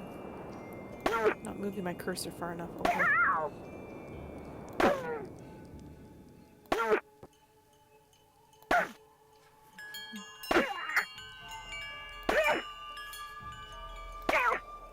The snow princess surrenders. For now.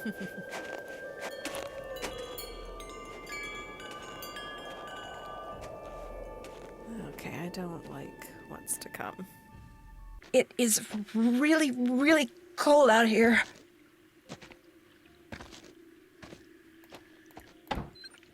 Oh my gosh. It looks like someone came in here and just wrecked everything, including the fishing gear.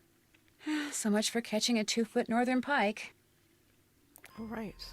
I think you still can, or you can try and get an Easter egg fishing. Or do you fish with an Easter egg? I don't remember. Doesn't matter. I'm not going to. I don't like this part. Oh, no, it's not this part. I must get fishing gear. It is really, really cold out here. Ollie. Okay, that's why I was thinking that ahead of time. Okay, sorry, Nance. Don't let you get warm. Ah, much better. I was really cold. I know I have to go to Skookum Ridge, but I want to do this first. Otherwise, I am likely to forget.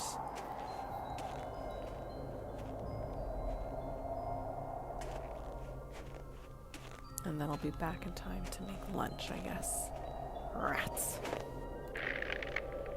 Okay. And I like what we're going to form. Like this. I'm going to spell out that way. Pretty sure it's this one.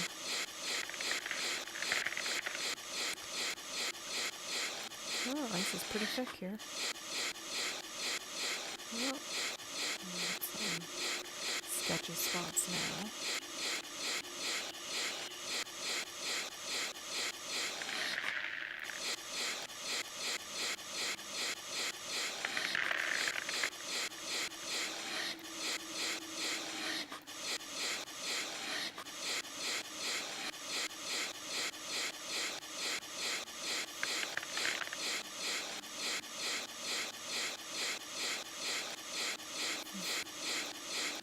Yep, so it's already starting to spell cry. There's the C. Okay. You need 2, you need 3, you need 1.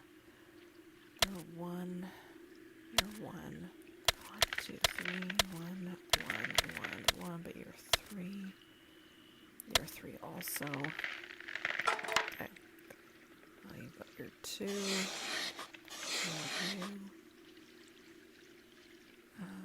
You've got your 3. You do not. Okay. So this one needs 1 more. It's either going to be one of these 2. This guy's still going to be missing 1, so it has to be there. Only going to be 1 here, which means that's clear. And like I said, that's 1. So clears that off, which means that's the one. Okay, 1 clear. Oh, you need 2. Good. That one needs 1.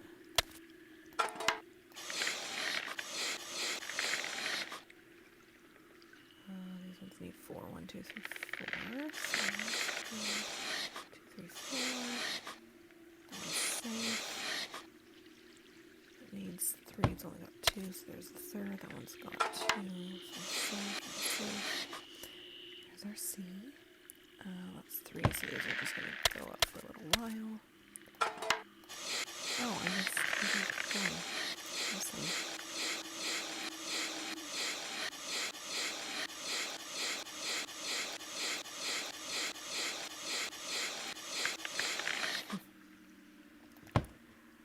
You and you.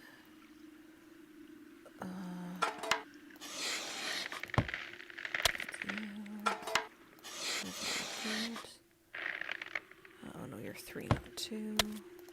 There we go. That ought to do it. That doesn't stay on the screen long enough. Although, if I do this, here we go. That ought to do it. You can kind of see it says cry. That ought to do it. Yes, Nancy, I understand. I'm sorry. It's fine. Alright, snowmobile is in which direction? I'll go this way. Time to head out to Skookum Ridge. Do this chore. And then I could talk to Ollie about both Skookum Ridge and the ice fishing shack. Oh, I hate driving the snowmobile. Oh dear. Also one of my least favorite things of all time. From any game. It's, jeepers. Trying to drive a snowmobile. I was driving slowly. I'd actually stopped pressing and still... Oh, good gravy. Oh, there it is.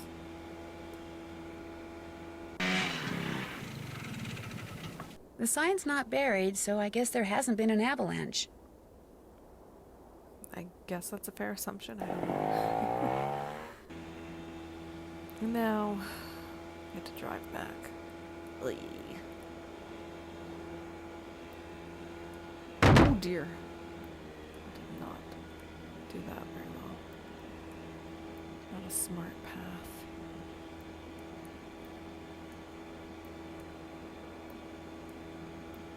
Oh dear.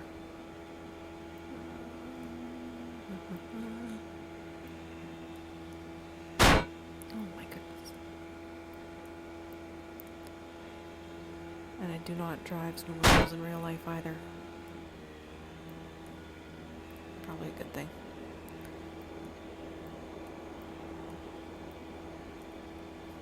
Okay. Unfortunately, that chore is done. Unfortunately, it's not the last time Nancy has to drive a snowmobile. Most unfortunate.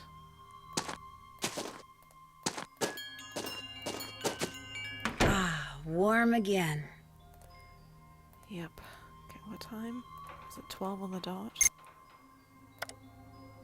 Yep, noon. Okay. So I've got time to speak with Ollie. Oh, I probably should call Tino as well. You check out Skookum Ridge. Yep, no avalanche. There's your snowmobile key.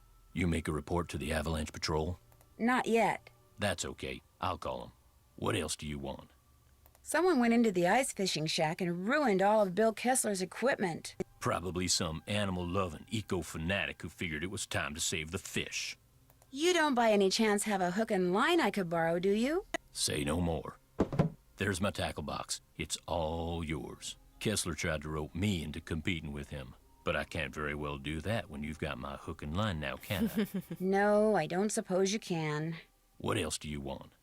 That's all the questions I had. Good. Oh, fine. I'm glad for the chance to talk once again. There is something I must explain. Sure, if you say By so. all means, explain away. What I said before about wolves. It is because my grandmother was killed by wolves. Killed and devoured. I don't like this part. How? Years ago, when my mother was a little girl, her mother, my grandmother, was on her way back from the village on her motor scooter, which was and still is the only means of transportation most Fredonians can afford. It was January, and the sun had just set, and it was dark, very cold.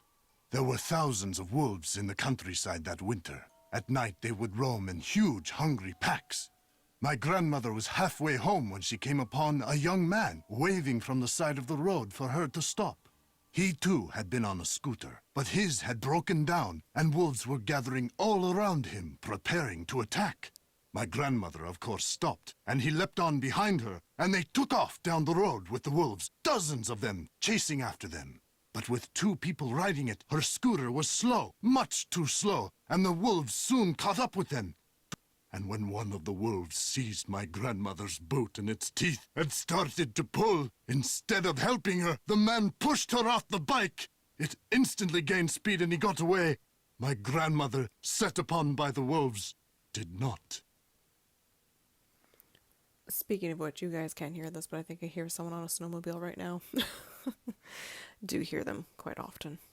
If she died, how do you know that's what happened? Tormented by guilt, the young man eventually confessed.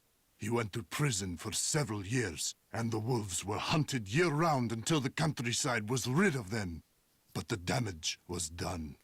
And so, I'm happy to talk to you about any subject except wolves. About them, I have nothing to say. Although you did say quite a bit there. Ever see Lou Talbot when you're out there training? The college student? Just yesterday I had to slow down to avoid colliding with him. It ruined my whole session. Oh, poor you. You're busy, so I'll let you go. Come back anytime. No. It's almost time to make lunch, so... Ah, hello. I'm glad you stopped by. The alarm clock is missing from my room. I don't necessarily need another one. I just don't want to be charged for that one, seeing as I have no idea where it went to. I'll make a note of it. You're a doll. Now, did you want to ask me something? Have you ever seen the wolf that's been hanging out around here? No. Not that I'm looking for it, of course. Yanni occasionally skis by, and that dullard of a student, I see him snowshoeing occasionally. But I've yet to see the wolf. Have you seen it? This is weird to me. I don't know. Is that supposed to be a double I for skis?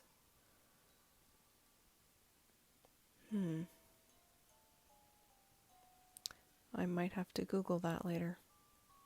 It seems both right and wrong to me. Anyways. Yeah, up close and personal, as a matter of fact. How did it act? Was it aggressive? Did it look injured? Actually, I think it may have saved my life. Really? Of course, its behavior does suggest that it's had contact with humans before. Have you told anyone else what you just told me? No. Good. Don't. You see, I'd like to see this wolf for myself, and I don't want everyone else going after it and scaring it away. And there's no telling what that trigger-happy handyman might do. So it'll just be our little secret, all right? Sure. I'll let you go. Ta-ta! Okay.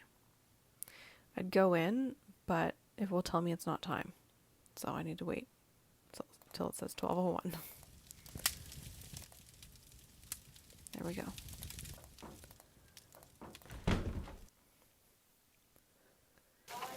Let's see. Oh, it's burgers. Oh yeah, does Lou eat burgers?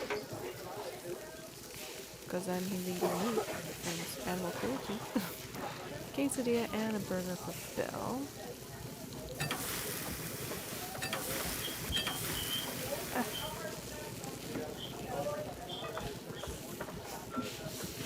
Two blank, two, no lettuce. Good job. No lettuce.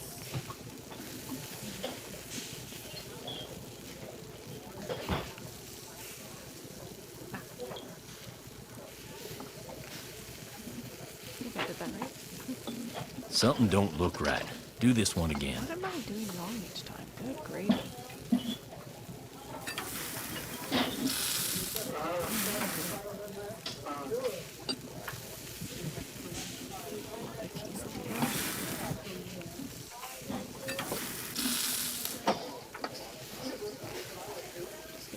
Order up. Okay. 2 cheese. 2 pickles. Oh, that's fine. 2 cheese, 2 pickles. 1. Oh, criminy. This is not working properly again.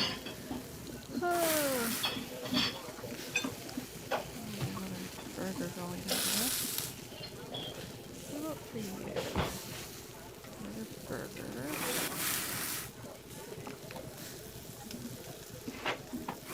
2. No lettuce. 2 pickles. I am cooking. 1 tomato.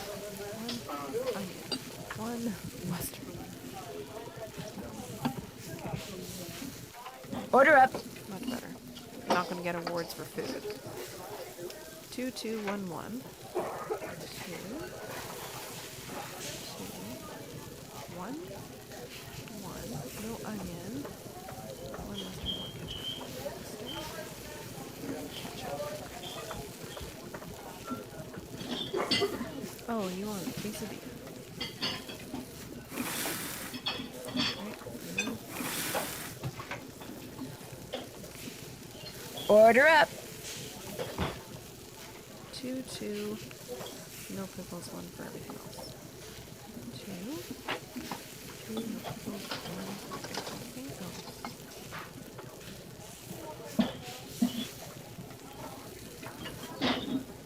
I did not pay attention to whether or not we had already ordered. Order up. Freddy wants a burger. Guadalupe wants a pizza.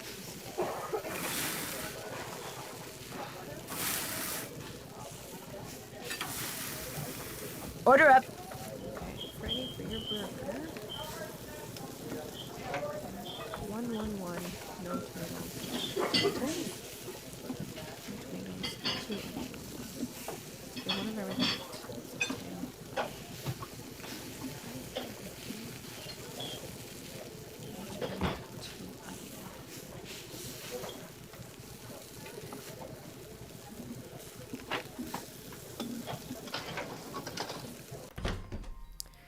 Yep, definitely no awards for cooking. Doing a really poor job of this. Okay, so now go back out to. Stop! You cannot pass until you have proven yourself in battle. All right. Back to the fishing shack after this.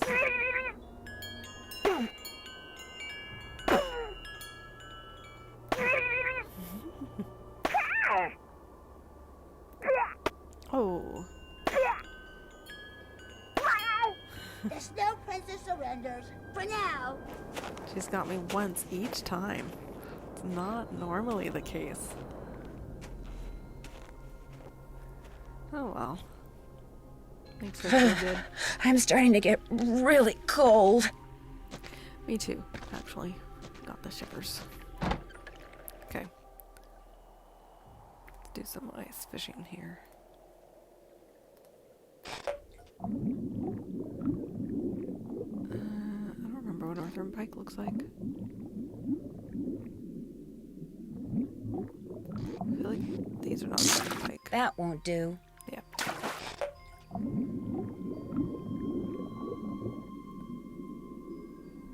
That's a sturgeon.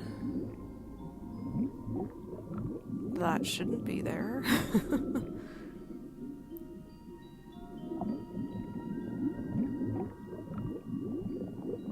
Probably should have looked up pictures of Northern Pike. That's really not Northern Pike. I think that is a Northern Pike. Jeez Louise. Oh, that's no good. No, that's Northern Pike. Oh, rats. Oh dear, my rat's gonna get. I broke my line. Yep. Try this again. Just gonna put you in the middle. I don't want that hat. Don't want that fish. Not what I need. I wasn't trying to get you. I thought it was high enough. I don't know that I really like this task either.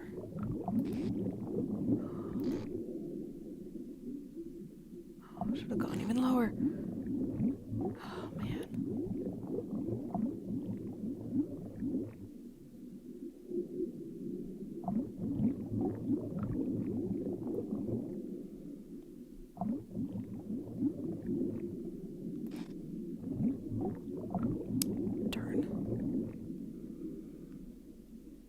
Trying to time this is sometimes tricky. No, no, no, no, no. I broke my line. Yes. Yeah, don't care for this task. Really, really don't. 'Cause in some ways it's about chance. I mean, not really, but... Oh, I didn't go low enough. Jeez. And I could have caught that fish had I been a smidgen lower. Yeah.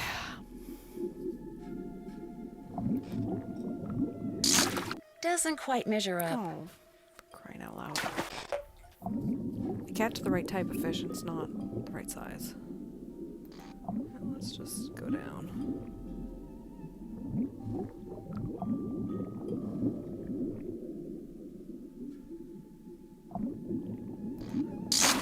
That won't do. I was actually trying to avoid that happening. As you guys can all see that I am not good at fishing. Right size, wrong fish. My God. I don't think this has ever happened before where I've been this bad at this job. Having that happen with a few things. Sometimes my playthroughs go really, really well, better than they like playing the game normally would. And then other times it's just horrendous.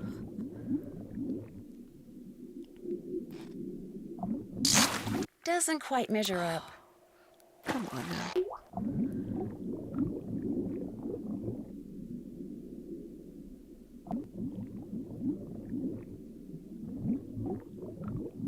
How big are you? Rats, too small. Jeez Louise. I don't know if there's a trick to this. If there is, you guys are welcome to post that in the comments section. Please don't snag the boot. Thank you.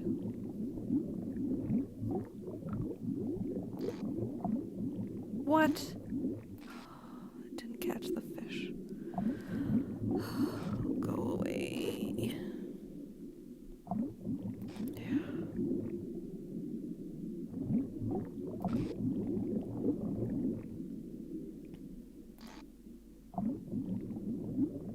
Oh man. Snag the line My again. line just bit the dust. Yeah, this is pretty terrible. I should just fast forward through this.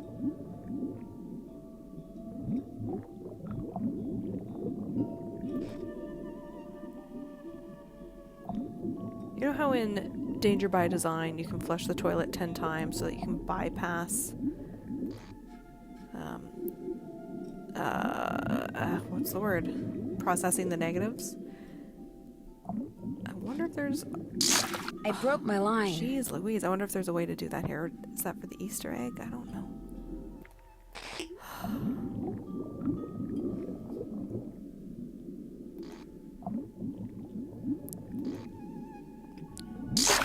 That won't do. I was trying to get the northern pike that was coming from the other direction.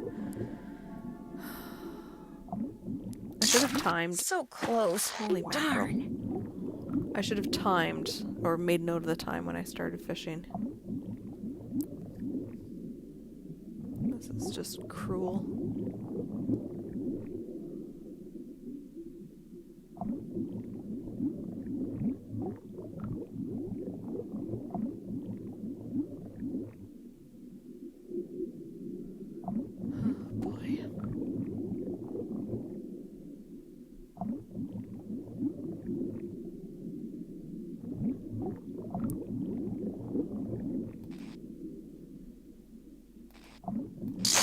There we go. A 2-foot thank northern goodness. pike. No more fishing for me. Hallelujah.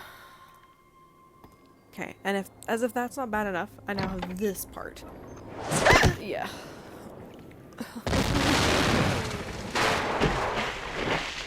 We're at a series of horrible parts of this game as far as I'm concerned. Sorry, Her Interactive, I just Oh my don't gosh. enjoy these Whoever parts. threw that ice ball at me must have set off an explosion that shattered the ice. Well, And obviously. my jacket's gone. No wonder I'm so cold.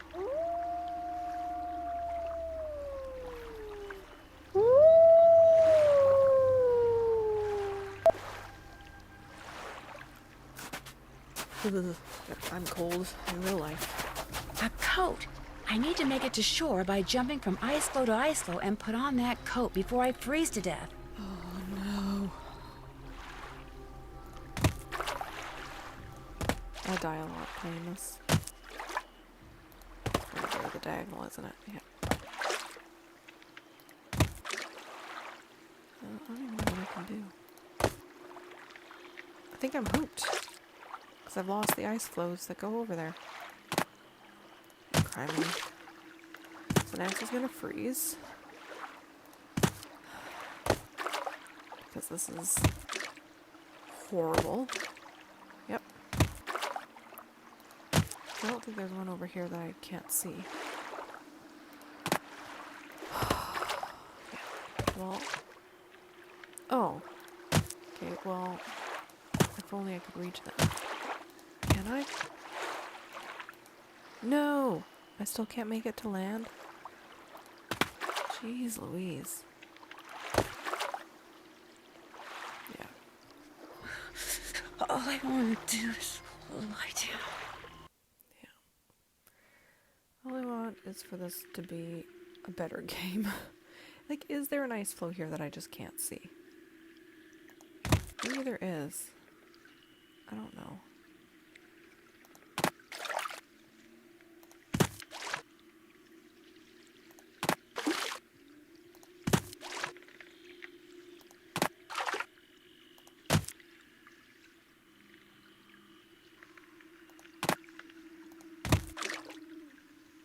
Maybe that's what I'll have to do is, like, stop the recording. Although I feel like I should see one if there's one here.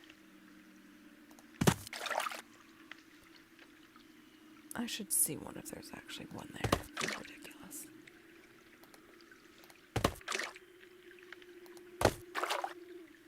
Yep. If I use my keys, can't do anything. Yeah, Nancy's just gonna die again. All I want to do is lie down.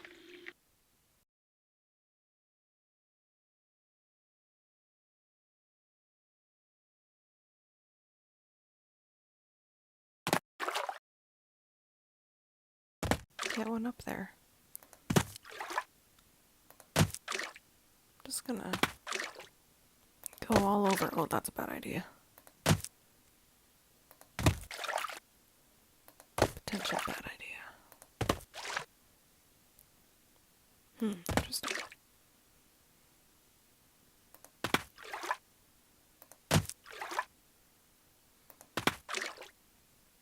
Oh, I'm so gonna die here.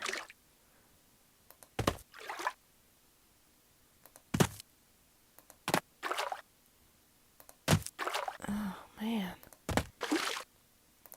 Seriously. This is so not good. Oh, this is going to take several attempts. Sleepy. This is aggravating.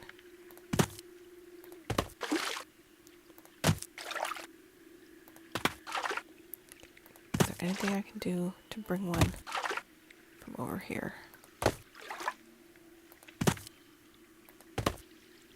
Seriously?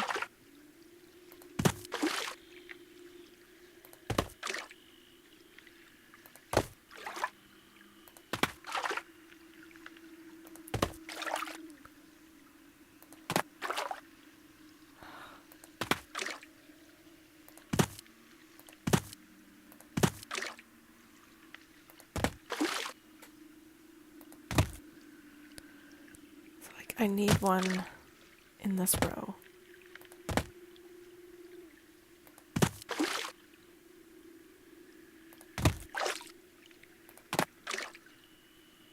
Okay, not the right end. I need it up there. All I want to do is lie down. I might cut out further attempts so that you guys don't have to suffer through this. I think that's what I'm gonna have to do.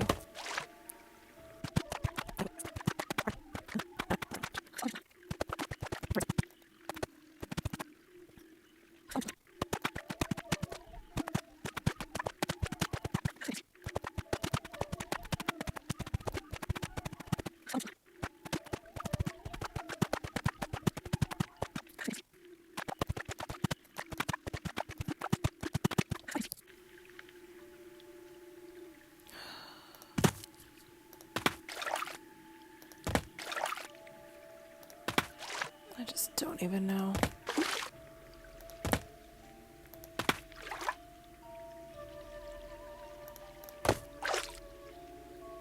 I feel like I'm just gonna be stuck on this with no chance of that ice flow coming up that I need. This is cruel. Yeah, this is the worst. Oh, there it is. Oh, there it is. Okay, okay.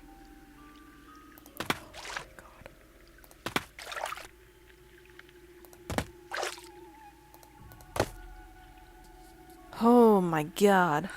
I don't know whose this is or why that wolf left it here, but at least now I won't freeze to death. That took 6 tries, just so you guys know. Better. 6 I was really since cold. I There's a said you note guys in can one of the skip forward. pockets. Oh, yeah. Cut these in half and you get numbers. 7914. Let's write that down. 7914. It took me forever. I shouldn't say it took me forever to figure out. I actually had to go to the message board to figure out or to find out how to use this code. I felt really foolish. Since I can't go back the way I came, maybe these tracks will lead me to shelter. Yeah. Oh. I'm feeling really aggravated now because of the fishing and then these ice flows. They're just 2 wretched tasks, which can take forever. Avalanche Ridge. Ugh, not exactly reassuring. And now I don't want to keep playing. I'm sinking up to my knees. Take one more step. If I want to follow those tracks, I'm gonna need some snowshoes. Yeah. Anyways, I wasted like Ski 10 tracks, minutes. Probably Yanni's. I bet if I follow them, I'll wind up back at the lodge. 10 minutes just going through the ice flows again and again and again. I can't stop shivering. I need to get in and out of the cold, like, soon. I know. I'm trying to help.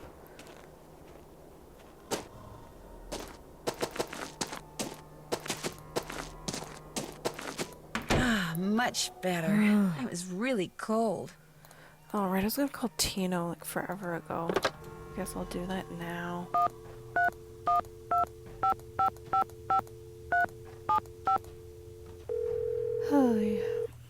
Yep, I'm annoyed now. Don't really want to be playing this. Hey, Nancy. What you need? Oh good, that was a short conversation. That does it for now. You need help? Just give me a call.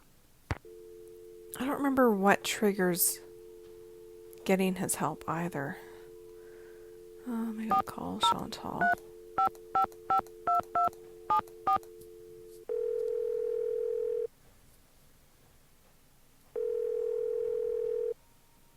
Hello? Hi, it's Nancy. Listen, I think I'm onto something, but I desperately need snowshoes. Could you give me the combination to the lock on the display case so I could use the ones in there? I certainly can, but I'm not going to until you do something for me. This is what triggers getting Tino's help. How timely.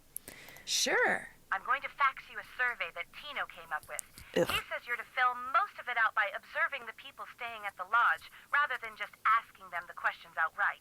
He says that would put them on their guard. When it's all filled out, fax it to Tino. The results will help him come up with a profile that will help you to determine which of our guests is responsible for the accidents. I really don't think that's necessary. Well, Tino does, so I'm faxing it to you even as we speak. In fact, it's done. So why don't you go get it right now? I'll wait. Great. I just hope the questions aren't too dumb. Got it. Good. Now remember, when you're done filling it out, fax it directly to Tino. And he wants you to call him before you do so he can turn his machine on. I'd better get back to work. Don't let me down, okay? Alright, let's look at this ridiculous thing. Oh, and I cannot see who's who here because of my recording bar. Great. Guadalupe gets up on her left side. Lou is both.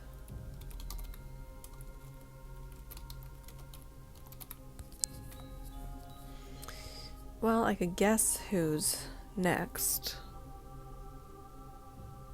Is it Yanni? Bill. I have a feeling it's Bill who's next. That's what I'm going to say. That's Bill. Because again, I can't actually see what's written here because I have a bar that's blocking it. Just supremely irritating. Kessler. Get up on your right. Yanni on the right.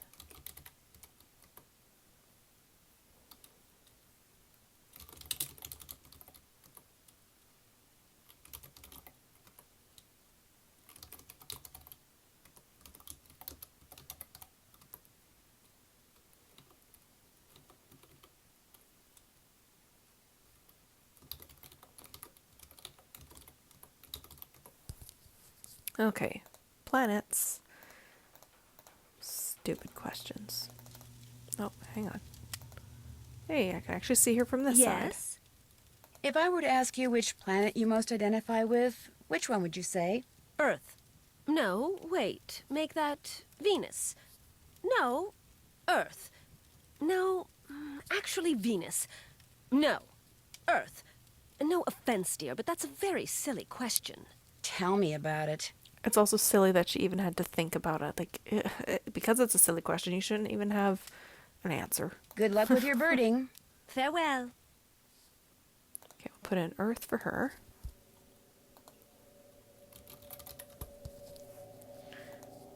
Lou, I believe, is Planet X. Oh. Man. Oh, come on. Well. Okay, let's do this.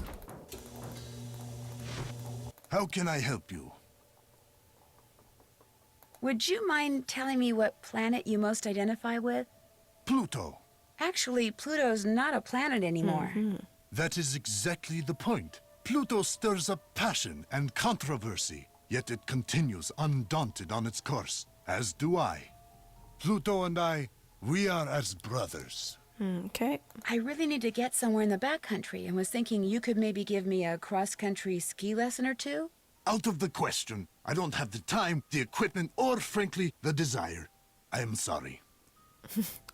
I'm surprised he even apologizes. That's all for now. We'll talk again, I'm sure. Undoubtedly. What you need? That's all the questions I had. Good. Okay, I will add Yanni's answer in a bit. I just want to see if the gents are back. Nope. I don't even know when they come back. Ugh.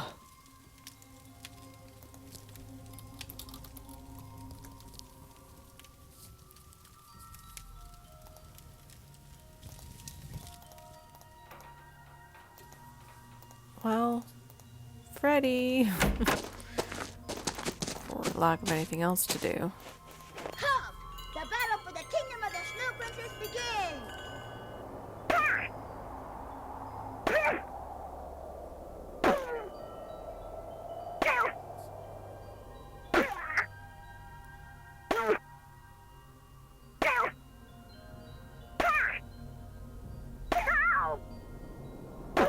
There we go. Snow Princess surrenders. For now. Got her every time. Okay. Well, what now?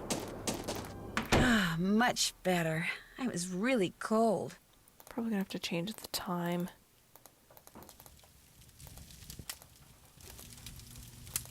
Yeah.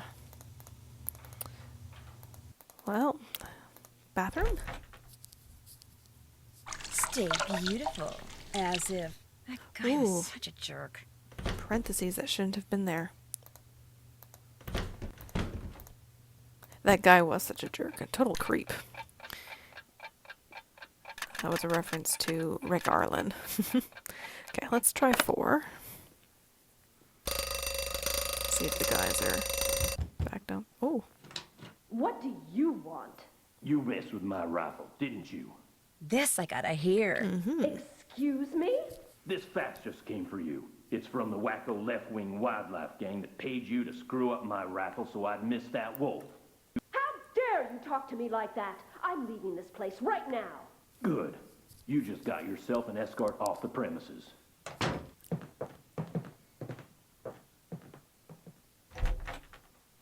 well, alright then.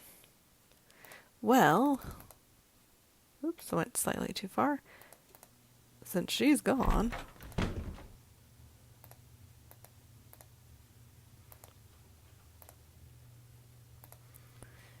there's not really anything to see here.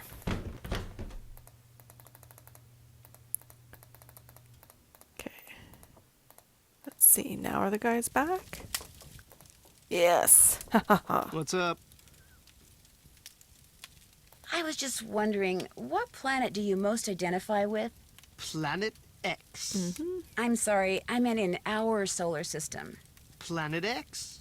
But there is no Planet X. There will be. So, you identify with Planet X. Planet X. That's my answer, and I'm sticking to it. A weirdo. Would it be alright if I borrowed your snowshoes? No. I don't really have to borrow yours. Any old pair would do. Well, in that case, no. What's the matter with you? Afraid of cooties? Let her use your snowshoes. I've only got one pair, and they're like precious, you know? Sorry, dude, the answer's no. What can I say? And that's fair. He doesn't have to loan them to Nancy. Doesn't know her. She's already said she doesn't know how to snowshoe. Yeah, that's fine. Nice talking to you. Ditto, dude. Nancy, hi! What the heck happened out there? Actually, I'm not quite sure. I walked out to Icicle Lake to see how you were doing in the fishing shack, only there wasn't any fishing shack. There wasn't even a lake. The ice was all busted up like somebody dropped a bomb on it. All I know is, after I caught that 2-foot northern pike, I walked took outside effort. and someone knocked me unconscious with an ice ball. The next thing I knew, there was an explosion and I was on an ice floe in the middle of the lake with no coat and no fish. Somebody decked you with an ice ball and blew up the lake? Holy moly! Probably you. Couldn't stand the thought of losing to a girl. Har har. The good news is you're okay. The bad news? No more ice fishing. I appreciate that he started with the good news and that it was that Nancy's fine. I know this is going to sound like a strange question, but what planet do you most identify with? I guess it would be Mars. You know, that whole god of war thing? I should have known. I'd better get going. See you later. Alright. Let's finish filling this in.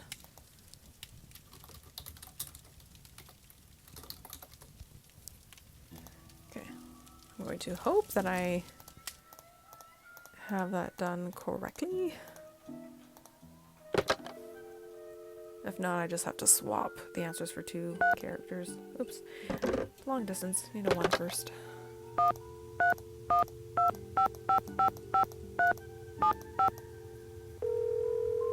See? 7s in all of these numbers. Lots of 7s. Nancy, hi. You finished with that survey yet? I sure am. Good girl. I'll just turn on my fax machine here. Okay, let her rip.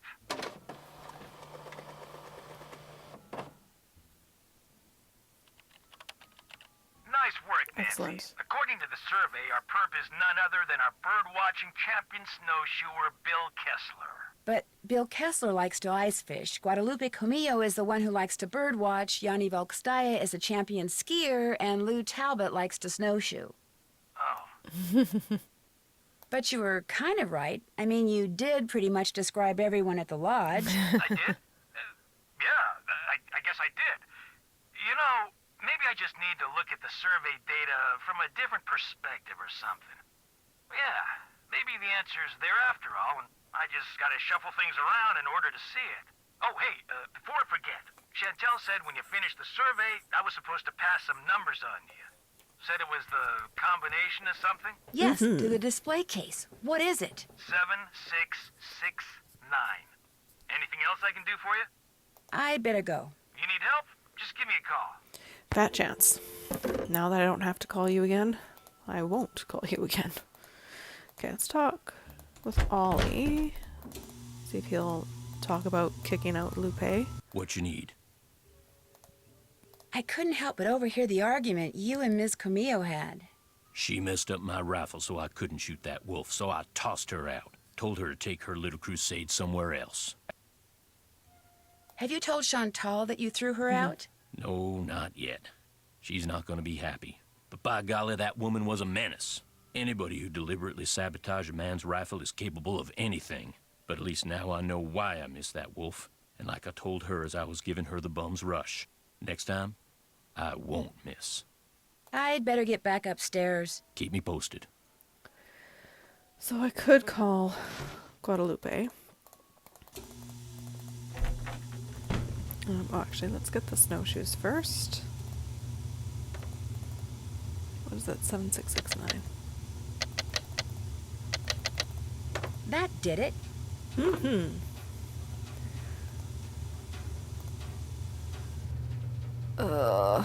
There's just so much I don't want to do. Because now I'm into the stuff that I was going to say is time consuming, but I just did a whole bunch of time consuming stuff.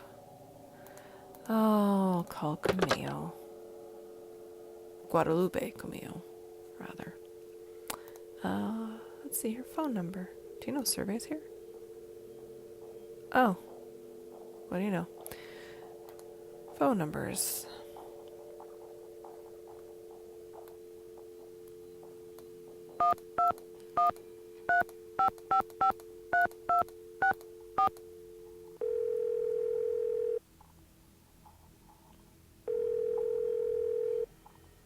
This is Lupe. Leave a message and perhaps we'll talk later. Hi, this is Nancy Drew. I'll call you later. Okay.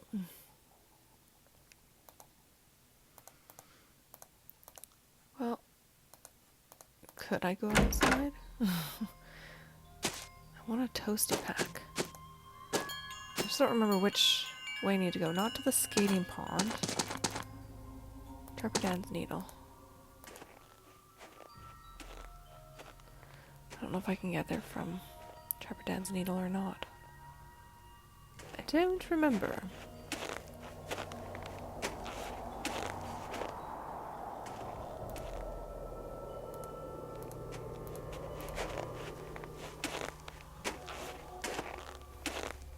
I don't have these paths memorized anymore. I think I did in the early days.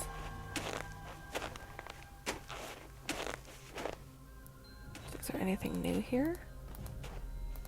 That's weird. The rock that had the fossil in it is gone. It's not that there's something new there, it's that there's something gone. No more avalanches for me, thank you very much. Okay.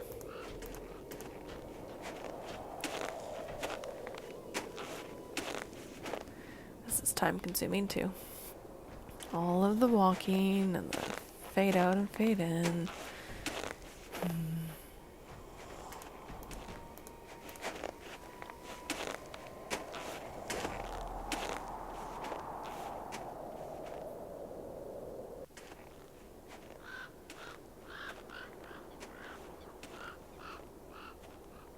Time to warm up.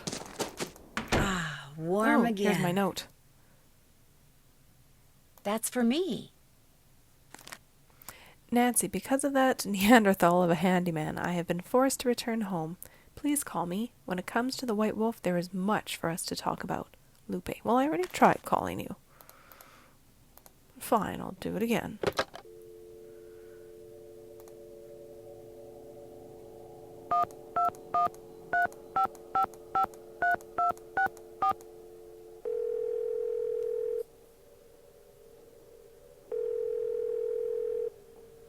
Hello? Miss Camillo, hi, it's Nancy Drew from Icicle Creek Lodge. Yes, hello. Is the wolf all right? Well, Ollie So hasn't far. succeeded in shooting or trapping it yet, if that's what you mean. But I'm not going to tell you any more until you tell me who you really are. All right. I'm a member of Run and Grow Free. As you may or may not know, that's an organization dedicated to the protection of wild animals. I went to the lodge to make sure nothing happened to that wolf.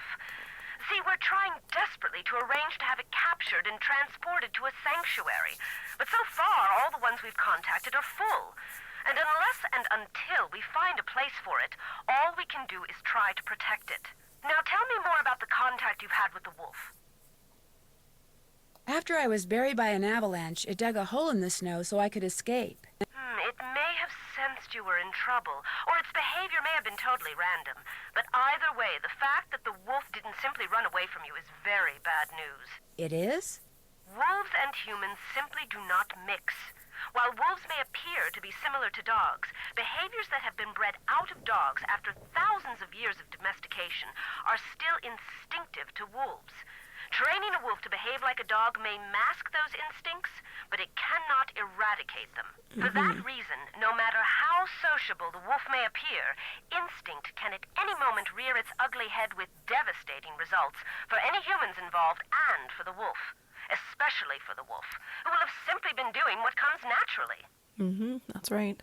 So the fact that this wolf doesn't seem to be that afraid of people could lead people to think they don't have to be afraid of it. Precisely. It could make them forget that all wolves are, first and foremost, wild. And while we're on the subject, do not ever, ever give in to the temptation to feed the wolf. For one thing, a wolf's jaws are twice as powerful as a German shepherd's, and should your hand happen to get in its way when it tries to feed? I get the picture. For another thing, making the wolf dependent upon you for food would seal its doom. It sounds strange, Nancy, but the very best thing you can do for that wolf is nothing. Are you the one who wrecked all the gear that was in the fishing shack? Yes, that was me. I was afraid that Bill Kessler fellow would encounter the wolf on one of his trips out to the shack, and that it would end badly for the wolf. So I did a number on his equipment. I've done worse while working on behalf of Run and Grow Free. Believe me. Well, she should reimburse him. I mean, the cost of that damage is a big deal. I mean, I understand protecting wildlife. It's something that's really important to me. But you have to sort of measure what you're doing. And, I mean, damaging guests' fishing equipment to me seems an inappropriate course of action. So, are you kind of an expert on wolves? Oh, good heavens, no. Although I probably know more about them than most people do, which unfortunately isn't saying much. Things like what? Well, I know that a wolf that lives by itself, like the one up there at the lodge, a lone wolf, if you will, a wolf like that is called a disperser. And I know that 95% of the wolf's natural habitat down here in the lower 48 states has disappeared. And I know some people, a lot of people, couldn't care less. But it seems to me that wolves have just as much right to go about their business in this country as we humans do. After all, they were here first. Yeah, and this really makes me want to read that Nate Blakesley book I've got here. I definitely think I will be reading that after I read the Nancy Drew book. When you were here at the lodge, how come you had a magazine that featured Yanni Volkstaya in your room? You're very observant. I read the article thinking he might make a good spokesperson for Run and Grow Free. But then I actually talked to him. At which point I realized that not only is he a raving egomaniac, but he's appallingly superstitious when it comes to wolves. Yeah. I put an abrupt end to that conversation. I was afraid he might try to tell me that wolves had eaten his grandmother or something. You know, actually, never mind. Why can't the group you belong to just capture the wolf, take it out to the middle of nowhere, and let it go? Because unfortunately, there's really no such place as nowhere anymore. We humans are, or can be, everywhere. Plus, wolves can travel great distances. Contact with humans would be inevitable. And since this wolf has obviously lost its fear of humans, it would be an easy target for anyone prone to shoot first and ask questions later. No, a sanctuary is the only place where it would be truly safe. What's a sanctuary? It's a facility where wolves can live out their lives in as natural a setting as possible in the company of other wolves. You mean like a zoo? No, sanctuaries are usually not open to the general public. And while educating visitors about wolves is certainly one of their goals, their primary concern is preserving the animals they take in. Unfortunately, the more humans encroach on wolves' natural habitat, the more crowded the sanctuaries become. Do they call themselves a sanctuary? I think they do. There's an organization in South Africa. I think it's like a 3-hour drive east of Johannesburg. It's essentially a rhino sanctuary, and I'm going to be heading there in September, and I'm really looking forward to that. But it's the same sort of thing. It's not open to the general public, and it is meant to be a place that mimics, if not actually is, just like the wildlife where these animals would naturally be, with some added safety measures, with rangers, and I believe they have dogs, and just trying to keep these rhinos in this case safe. They've been rehabilitated. They've been brought in. Most of them were orphans because their mums had been poached or they'd been killed for their horns. And it's important to have places like that to help protect various wildlife species. So this thing about the sanctuary just made me think of that upcoming trip I have in the summer, and I'm very excited about that. I've been wanting to go there for a few years, so anyhow. Aren't there any government agencies that can take care of the wolf? For the most part, and especially up there, wolves are considered to be pests. If a government agency got involved, it would take care of the wolf all right, permanently. Yeah, possibly true. Again, thinking about the wolf calls we were having here in BC. Yeah, could certainly be killed. It gets so cold here at night. Will the wolf be okay? Not only are wolves built to withstand cold temperatures, but they know instinctively what to do to survive in extreme conditions. If they didn't, they would have disappeared from the earth eons ago. It's important to be aware of. Why didn't you just come out and tell the people at Icicle Creek Lodge that you were there to protect the wolf? Because I assumed, and quite correctly as it turns out, that very few people there would be sympathetic to my cause. Had I not been undercover, they may have tried to foil my efforts. Instead, I was able to foil theirs. For a while, at least.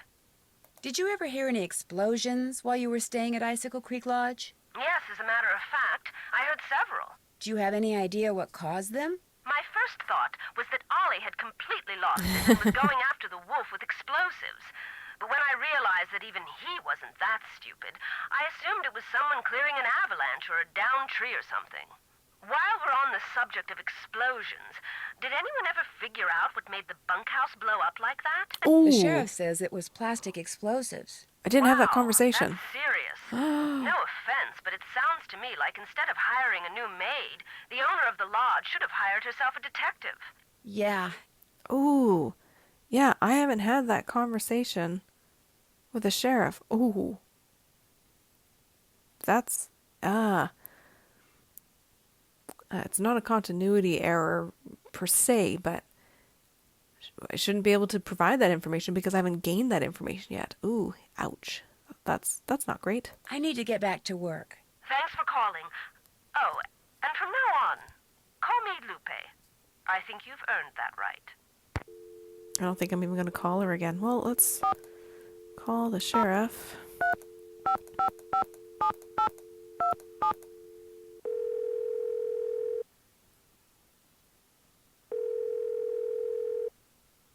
Sheriff's office, this is Mohican. Hi, this is Nancy Drew again. Yes? Oh, he sounds pleased. One of the guests at the hotel, Yanni Volkstaya, he says someone threw a bomb at him while he was out skiing. Well, did he see who it was? He didn't see anything except the explosion, which I'm pretty sure is the same one I mentioned to you before. Was he hurt? No, Why are you telling me this instead of him? because he's a cross-country skiing champion and he's convinced it was one of his competitors. Apparently the governments of the people he's beaten are as ruthless as they are sore losers. So what do you want me to do? I don't know. Investigate? Well, if this Yanni guy wasn't concerned enough to call us, I don't see what good we can do. Life's too short, we're too understaffed, and it's just too darn cold to go traipsing around out there for nothing. It makes us Canadians sound really lazy. Ugh. I'll let you get back to work. Have a good day. All right. Well, I think 6 o'clock is when I have to cook. Or 6:01. Oh, brother.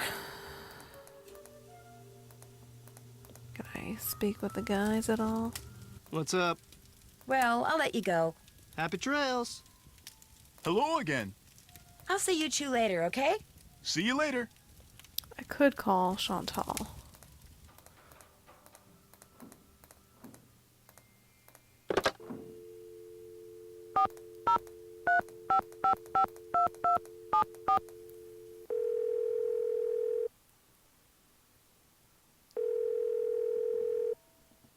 Hello? Hi, Chantal. I finished that survey and faxed it to Tino. I know. I was a little disappointed to hear that it had failed to pinpoint the culprit, but Tino said he's still analyzing the data, whatever that means. Anyway, what else is going on? Did Ollie tell you that Guadalupe Comillo checked out? Yes, he told me. Did he tell you he pretty much threw her out? Well, good riddance, right? I mean, he said she was an environmental nut job. In fact, he said he wouldn't be surprised if she's the one who caused those accidents and blew up the bunkhouse. I don't think so. You don't? I was hoping I could tell my lawyers that the case is closed and come home. I still have to come up with proof. Oh, that. Well, the lodge is probably better off without her in any case. Although she did pay for her stay in advance, and in cash. Cash is good. Oh well. Anything else to report? Did you know that Ollie is building a trap to catch the wolf that's been hanging around? No, but he told me he'd been having trouble shooting it, so good for him. Whatever it takes to get rid of it.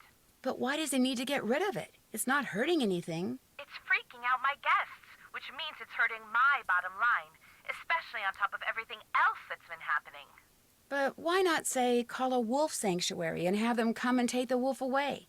That would certainly be more humane. Look, Ollie's had a lot of experience with varmints or whatever he calls them, so I have to assume that he knows best. In fact, I think he used to hunt wolves for food. Or was that bears? Lions, tigers, bears, wolves, they're all a huge insurance risk for someone in my business. So I don't care how Ollie does it. I just want that wolf gone. ASAP. You'll hear from me again later. I have to get going too. Bye. Yeah, I don't really like her. I don't like, I guess, her stance on the wolf. All these Canadians who just come off as not caring about wildlife and also being kind of lazy and resorting to extreme measures, bothersome. That seems to be consistent across these characters, so we're not all like that, I swear. Okay, Lou. No, you're not Lou. Okay, right now it says no salad, just 2 salmon. The question is, will Lou eat salmon?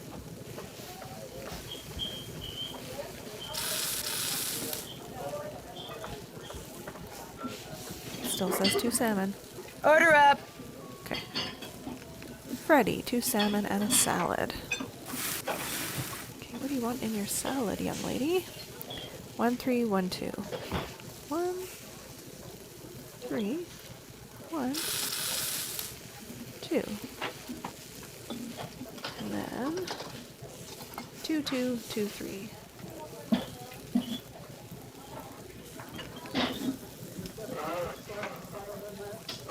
Lots of croutons. Yummy. Order up. Yummy. 2 and 1. Okay, in your salad, sir. 1, 3, 1, 3.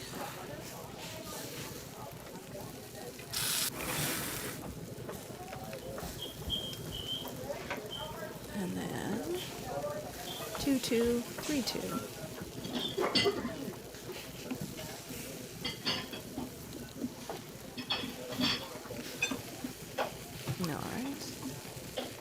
Order up. It would be great if these plates moved in this direction. Lou, ha! He eats salmon, and yet he said that, fishing was animal cruelty. Unless it was catch and release, and I understand. But still, he's eating the salmon. 1 and 1. What did he want in the salad? 2 and 2, blank 2.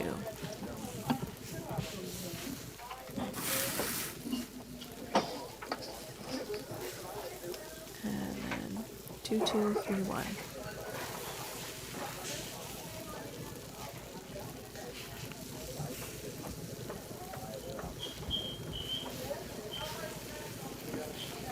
Order up. And for Ollie, okay, 1's for everything except for cucumber, which is 2.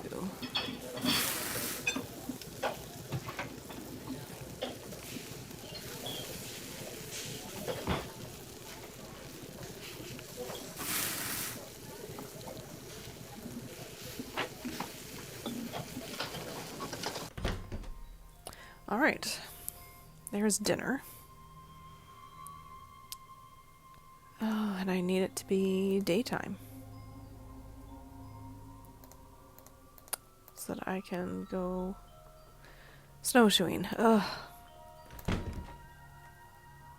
Call 1555 Mystico and prepare to be amazed.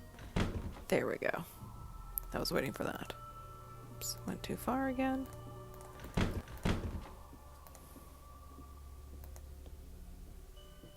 I mean, I could call him now.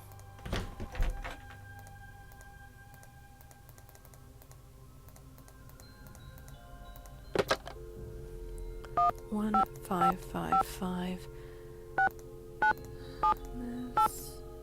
Mystico. The Who Magnificent. dares disturb the concentration of Mystico the Magnificent? I'm sorry. This is Nancy Drew. Nancy Drew, I see your future clear as tape. I see a white wolf and a dark figure named Bruno. Bruno?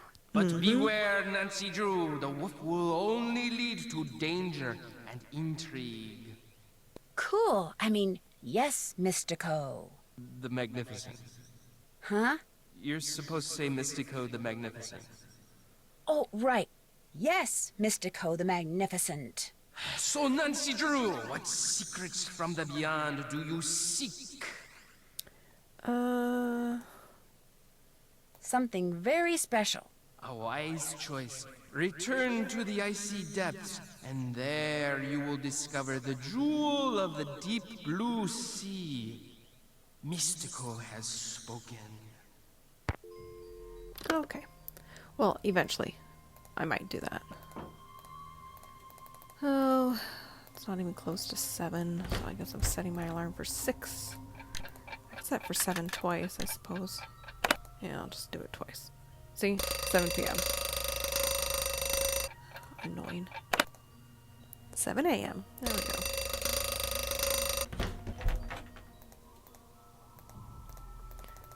So, breakfast eventually, but first, laundry. Yay.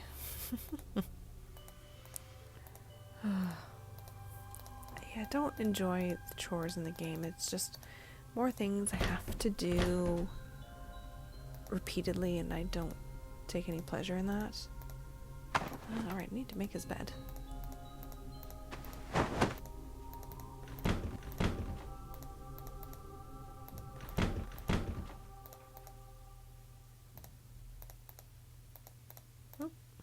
Oh, I just saw that balled up piece of paper. It's all totally unfair, and I'm sick of, I think it says, putting up with things that aren't fair. It's his fault, her fault, their fault that I don't have what's rightfully mine. They are thieves, and it's an insult to have what they stole from us waved around in my face. I could throttle him, both of them, for what they did. Justice shall be served one day, and one day I will have justice. Wacko! Towels! Can't even go in his room. Yeah, it's already tidy, it's fine. Where's this one? Yeah, anyways. I don't want to make breakfast. But I have to. I'll also get in trouble. I still haven't even done the pyramid thing.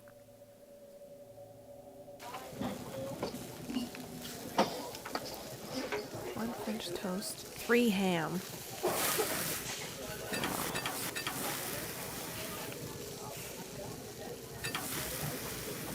What is in your omelet? Bacon, spinach, green peppers, olives. Bacon, spinach, green peppers, and olives.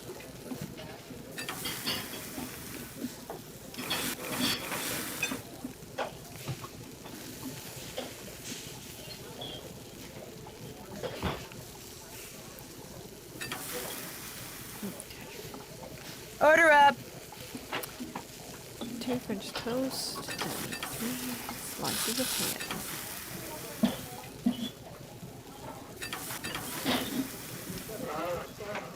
What do do you want?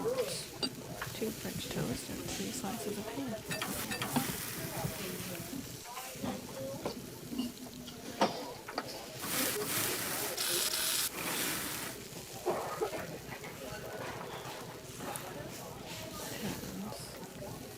Order up. Good. You want an omelet, so what's in it? Alright, 3 Canadian bacon. Let's get to that first. 1, 1, 3, 2. 1, 1, 3, 2, 2.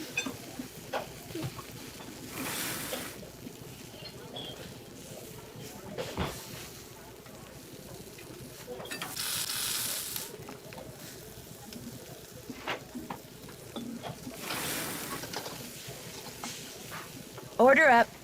Ready in her massive appetite. 2 and 1.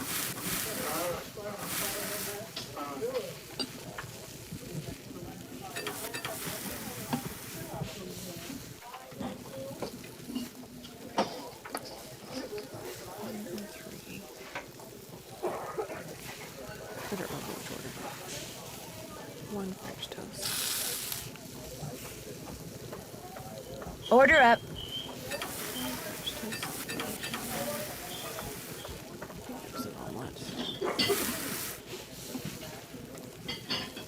2, 2, 1, 2.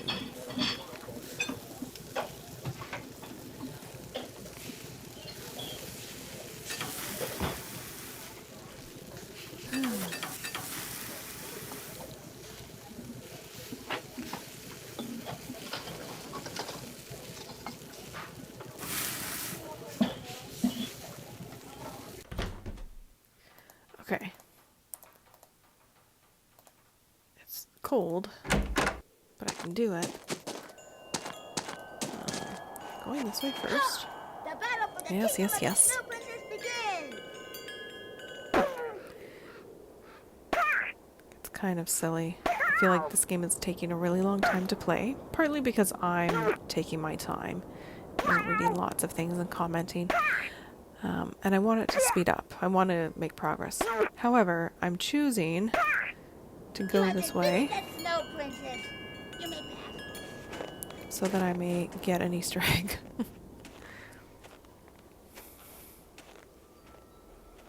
It's completely unnecessary.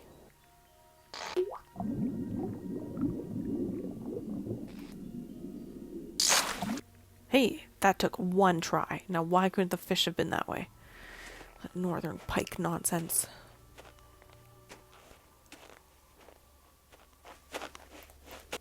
Okay, and I've probably gone the long way around. Of course I have. Ah, warm again.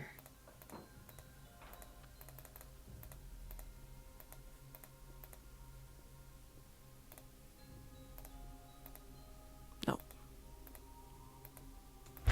There we go. I always felt like there should be even more to this room, but it is kind of funny. Oh, don't need to keep holding the Easter egg. Yeah. Anyhow. I think that's the first Easter egg I've picked up. Maybe the second one in playthroughs. Okay. No, it's not the way I want to go. Ah, much better. I was really cold. You're out there for 2 seconds. You're not surviving the north. Don't want to go to the skating pond. I want to go this way. Oops. I think this is the way I want to go.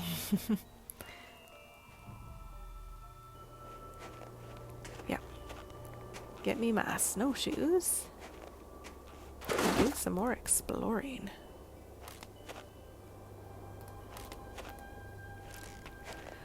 And it's slow. There we go. And I should find a toasty pack soon.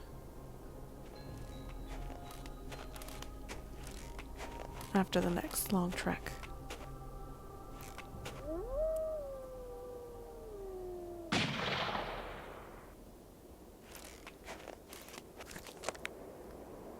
Okay, I'm not going to read through this because Possible Nancy's sauropod cold. scapula. Take to lab for precise ID. keep going. I can't stop shivering. I need to get in and out of the cold, like, soon. We're getting there. I've already... Looks like some kind of house. Hello? Is anyone here? Doesn't sound like it. No, I've just decided to cut Nancy off because she's cold.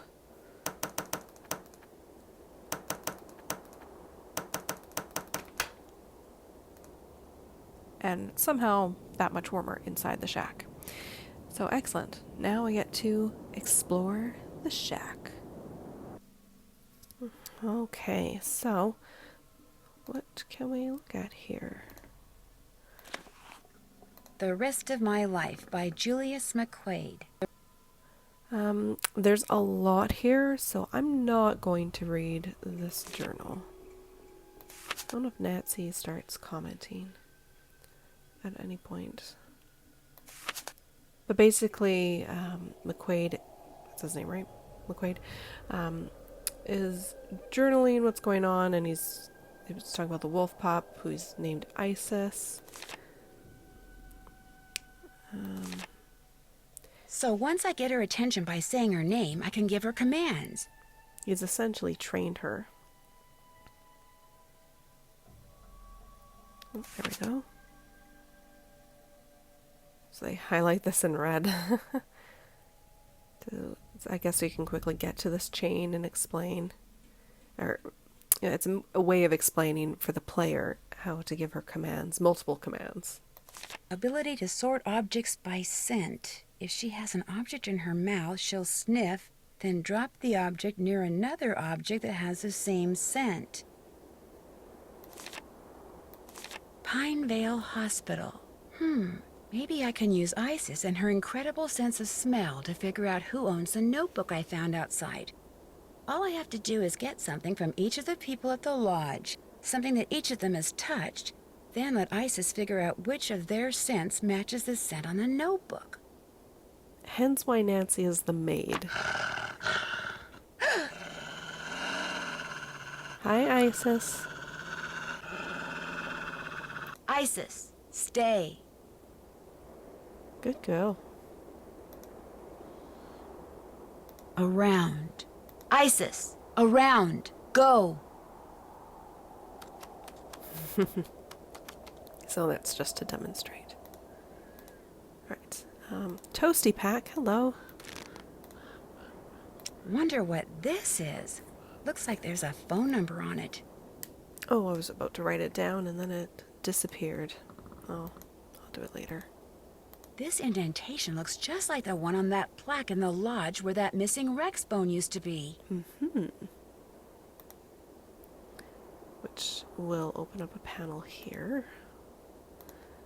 Was there not another thing here? Yeah, there's a Toasty Pack. Can't open the cupboards, so that's really it for this old cabin in the woods.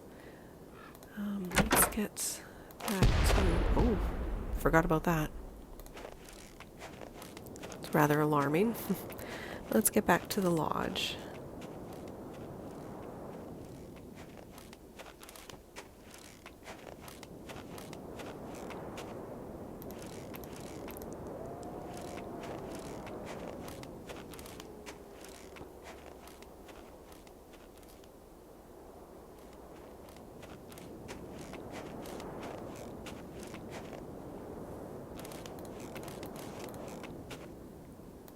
Take off my snowshoes? No. They just stay on once they're on.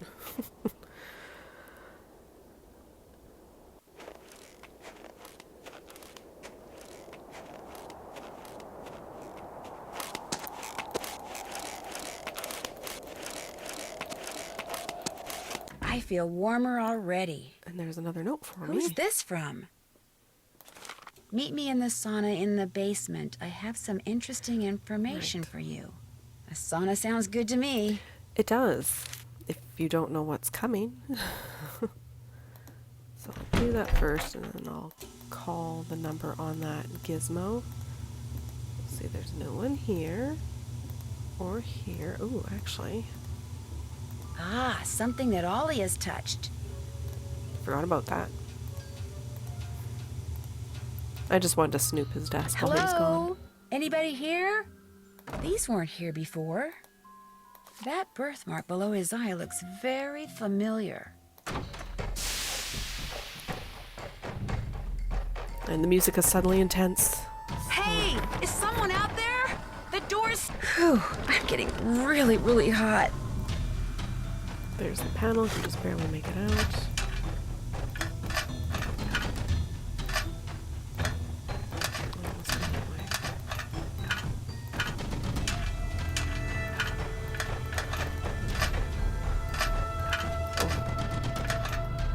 I can't take this heat much longer. Ah, criminy.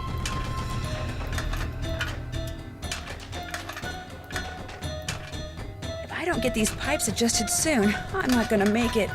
Almost there. There. I may still be locked in, but at least I won't feel like a rotisserie chicken anymore.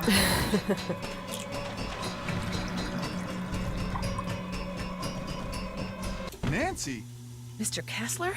What are you doing down I like here? the sweater. I came down here looking for Ollie, but then I heard all this noise and thought I'd buttons are better weird. check it out. Door got stuck again, huh? Say, you look kind of bedraggled. Are you all right? I'm fine, and I'll be even better after you and I have a little talk. Yeah, that's me. When I was a kid, this place was practically my second home. My late grandmother, Tilly Wentworth, used to own it. I never noticed his buttons before. I was never really aware of his sweater when he was sitting. But maybe this is just to indicate that it's not buttoned in. Yeah, the others are lined up properly. Anyhow, minor distraction. So when you said this was the first time you've been here? I lied. See, about 2 years ago, just before she died, my grandmother sold this place to Albert Moeequay without telling anyone in her family. From what I've heard about Moeequay, I'm pretty sure he bullied her into selling. I think he cheated her, and he cheated us, and that it's high time somebody... Taught him a lesson by, say, putting Icicle Creek Lodge out of business? I had nothing to do with that explosion, loose window, the food poisoning, the icy stairs. None of that stuff. You ask me, it's karma. The Moeequays are just getting what's coming to them. Since you used to spend so much time here, do you know if there's a way to get into Trapper Dan's Needle? You know that pyramid thing on the table over there by the entrance to the dining room?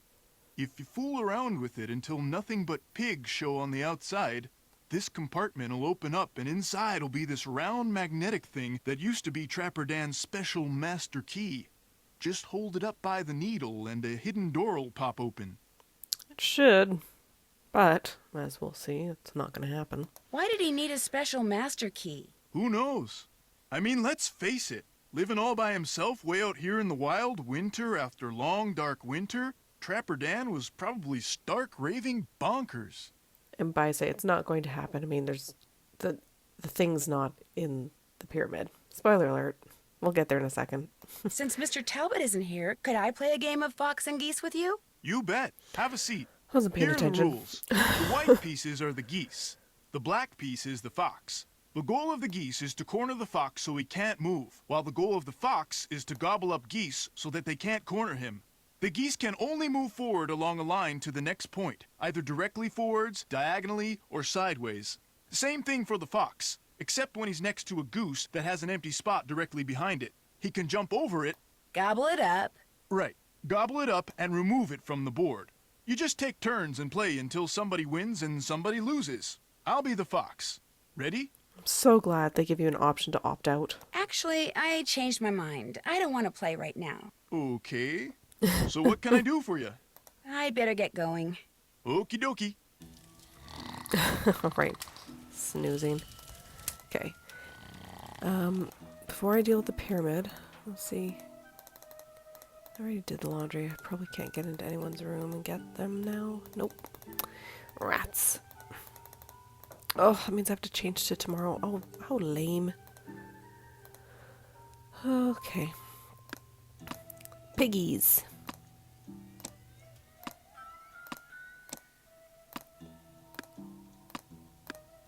Oops.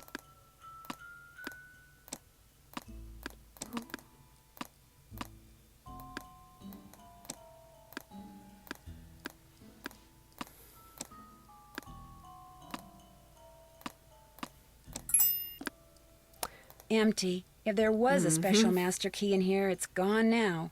Yep. Did that journal talk about otherwise? I don't know.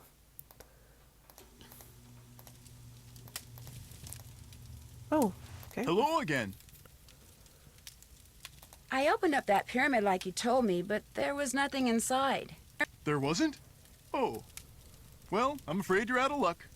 There's no other way to get into Trapper Dan's needle? You know, Grandma Tilly once there we go. told me that if you turn the top of the pyramid 45 degrees, then fill all the boxes on the outside with one kind of animal, then another kind of animal, until you do that for all 4 animals, she said if you do that, you'd find a journal in there written by Trapper Dan himself.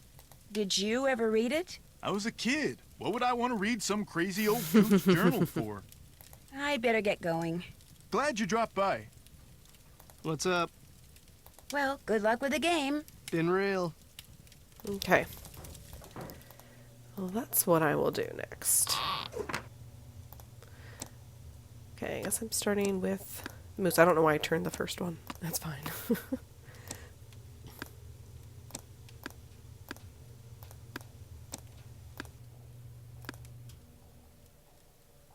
I'm not going to worry about that just yet.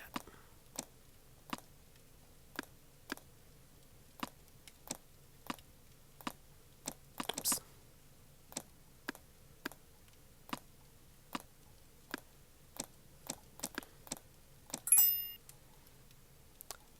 And there, he's all lit up. So next I guess I could do a raccoon. No, I'll do wolves. Brilliant. Piggies.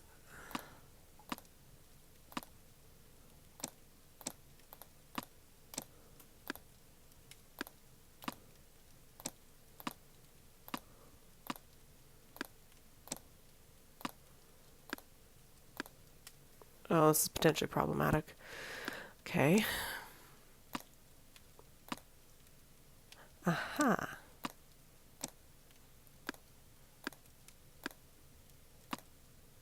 Where's my... There's the pig.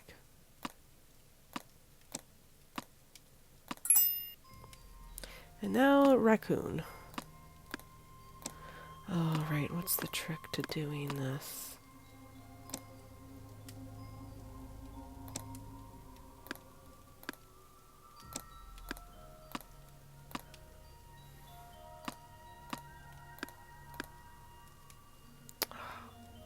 Almost.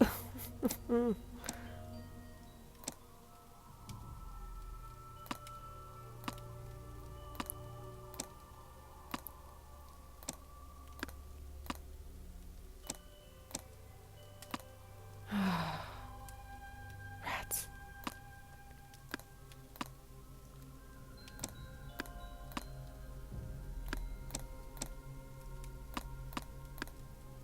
Okay, there we go. Daniel Dan. Weissnitz, better known as Trapper Dan, I'll bet. Oh, right. There's going to be a secret message here.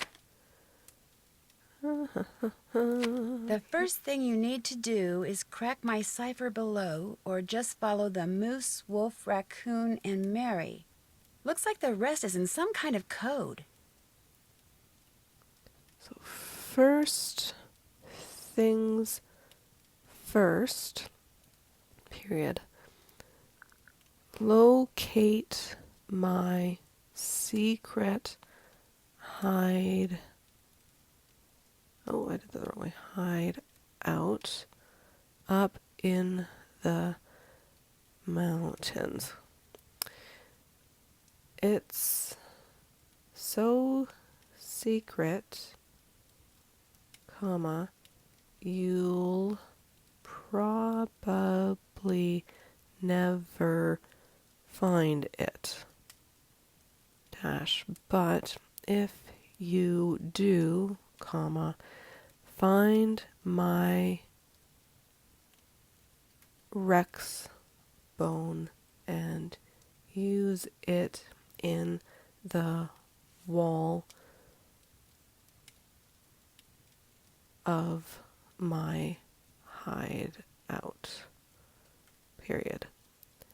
That will open up my secret lock. Oh, and there's more. Then match my wits with the infernal slot machine. Oh, right. Use the duck counter to match up all three animals, period. It helps to first put the same animal in a column and work from there. Okay.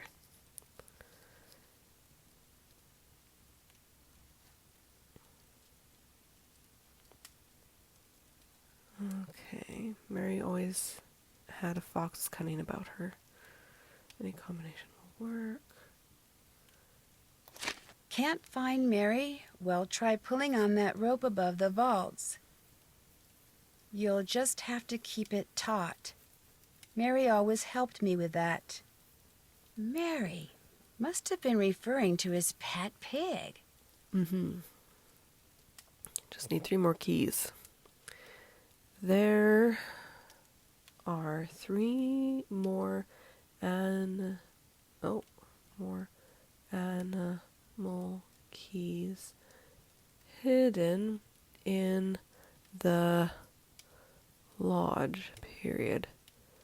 The moose, comma, the wolf, and the raccoon, should be 2 C's. It's easy to find the moose, dash or hyphen, just push out his eye and see the surprise. The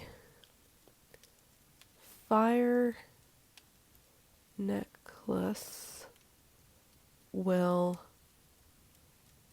tell you all you need to open up the Sly Raccoon's hiding place, period. Out.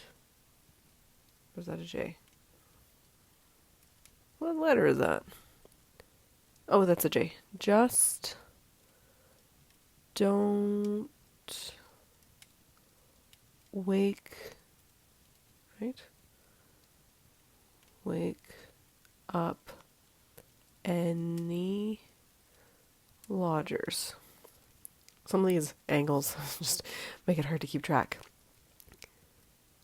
The wolf is the trickiest to find, comma, because only the likes of Marie Curie or Mr. Geiger can hear his call. Anyhow, okay. So I have 2 phone calls to make. Pinevale Hospital to find out what happened to Trapper Dan. This is the first of the 2, obviously. hospital, Nurse Blake speaking. Hi, my name's Nancy Drew. I'm trying to locate a man named Julius McQuaid. I think he may have been treated there on Christmas Eve. Oh, yes, Julius McQuaid. I remember him well. Was he a relative, dear? Was? You mean he passed away? Yes, dear. Viral pneumonia. As I recall, we admitted him and he was gone less than 24 hours later. Well, I wasn't a relative and I didn't really know him. We had kind of a mutual friend. From his appearance, it looked as if he'd spent the last several years holed up somewhere in the wilderness. That's why I remember him.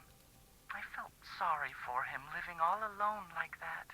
Actually, he wasn't alone. He was with our mutual friend. Well, that's good to hear.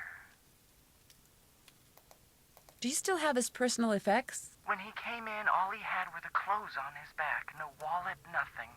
We turned his clothes over to the authorities along with his remains. But last I heard, they weren't able to locate any relatives either. I'm sure by now he's been cremated. Well, thank you for the information. Sorry the news couldn't have been better. Goodbye, dear. Okay, and then I'm going to call the number on that gadget. I don't suppose it's on here.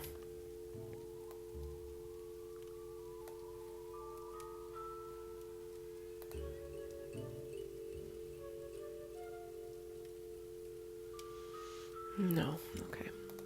I need to look at the Mahuzit, which looks like an American number.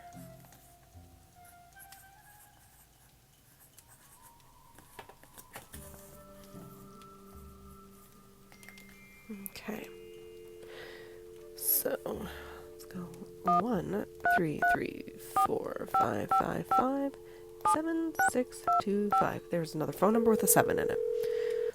So many of them in this game. You've reached the office of Dr. Nikki Sabatini, professor of geology at the University of Alberta, Camrose. Oh, Sound it's of an the beep? Alberta number. No, disregard all that. I'm here. Who's this?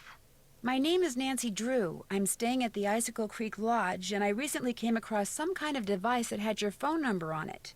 Describe the device. Well, it has a spike on one end of it, and... Well, I'll be darned. Where did you say you found it? Well, actually, someone's dog was using it as a chew toy. She must have found it outside somewhere. You know what it is? It's a geophone. Someone stole a whole crate of them from me when I was out on Skookum Ridge not too long ago. Sounds like the voice of Fatima from Last Train to Blue Moon Canyon. Why were you on Skookum Ridge? I was preparing to do a subsurface survey of the area using reflection seismology. I set up camp, stored all my equipment in a trailer, went into town for supplies, and when I came back, the trailer had been broken into, and all my geophones were gone. See, if you stick it in the ground, a geophone will detect seismic waves and turn them into electrical signals, which are then transmitted to a computer so they can be recorded and eventually interpreted. It lets geologists like me make maps of mineral deposits and such without doing any digging. I was going to be the first person to do a full geological survey of the Icicle Creek drainage and the ridges surrounding it. Got grant money and everything. The person who ripped off my equipment sure screwed that up for me.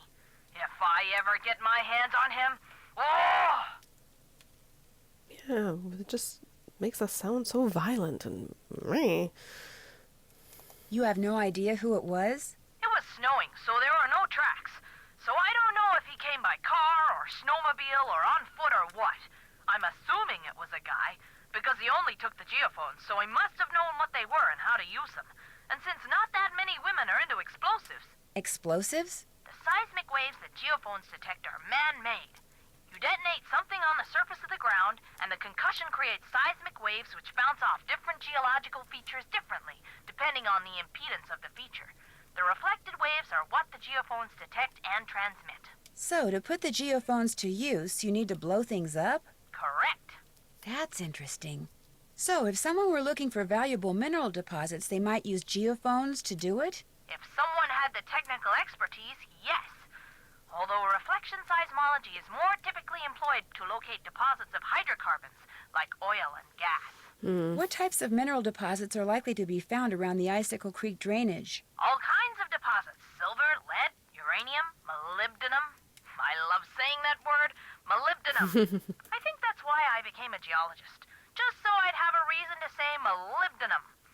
Anyway, If you come across any more of my geophones, or anything that would indicate who stole them, please, please, please let me know. I will. Good. What do you know about dinosaur bones? Precious little, I'm afraid. I know it's possible to find good specimens in Alberta, particularly in your area. But beyond that, paleontology's not really my thing. And all my paleo pals are currently off digging in the dirt on the other side of the world. So I'm afraid I can't refer you to anyone either. Are dinosaur bones good for anything? Other than studying? If you're a scientist, no. But because they're obviously rare, a lot of people collect them. In fact, I understand there's a pretty big black market for them. Black market? You mean people pay money for dinosaur bones? People pay big money for them. I appreciate your taking the time to talk to me. One more thing. All of my geophones were hardwired to transmit at 990 kilohertz. So if you find any kind of receiver tuned to that frequency, check it out, because it could very well belong to the thief. Bye! That's a very helpful conversation. Okay. What to do? I need a different coin for playing fox and geese. 1132.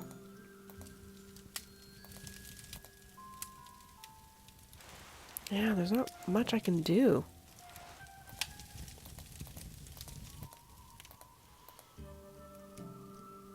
I'll just have to change it to the next day, which is super frustrating. I'm just thinking for a second, is there anything I can actually do to be productive right now?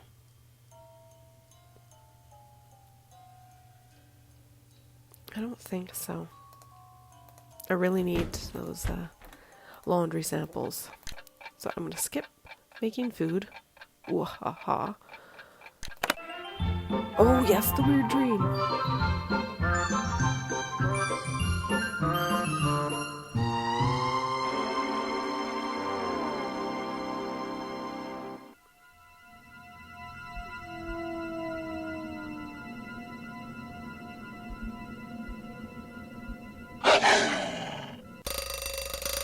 Anyhow, 7 in the evening, and I want it to be 7 in the morning.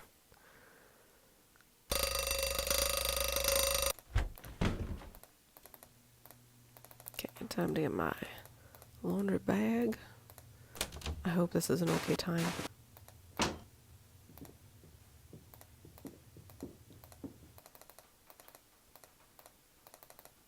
Yes, excellent.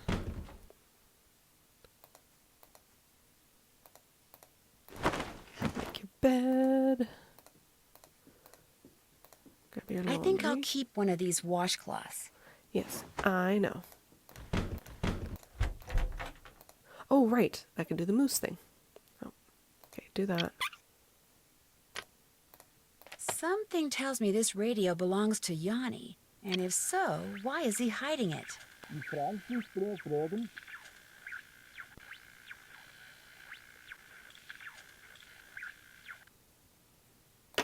Yeah, I can't make sense of those words. Let's make his bed and just love the quilt. It's got a nice bird theme. Take your towels. And Bill. I'm actually getting them all, oops, in one go.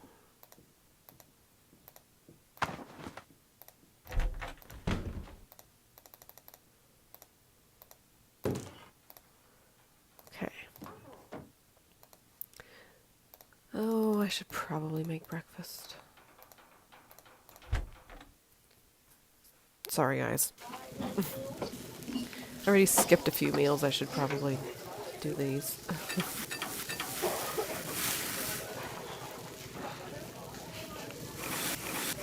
And why must there continue to be plates blocked behind my recording bar here? 1 and 2. 3 and 1.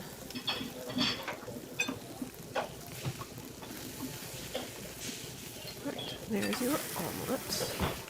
1 French toast, 2 bacon. 1 French toast, 2 ham. And get an omelet started. Order up. What would you like? 2, 1 for the rest of my ones. 2, 1, 1. What do you want? 3 French toast and 3 bacon. 3 ham. That's bacon.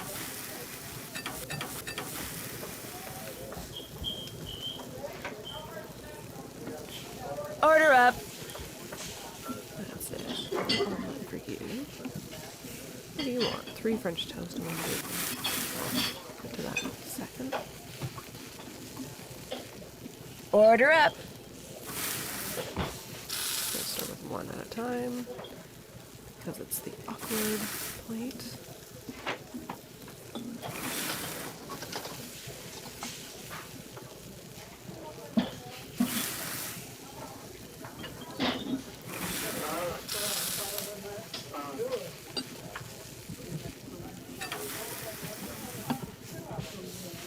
Order up. And for you, Freddy, 2, 1, and 1.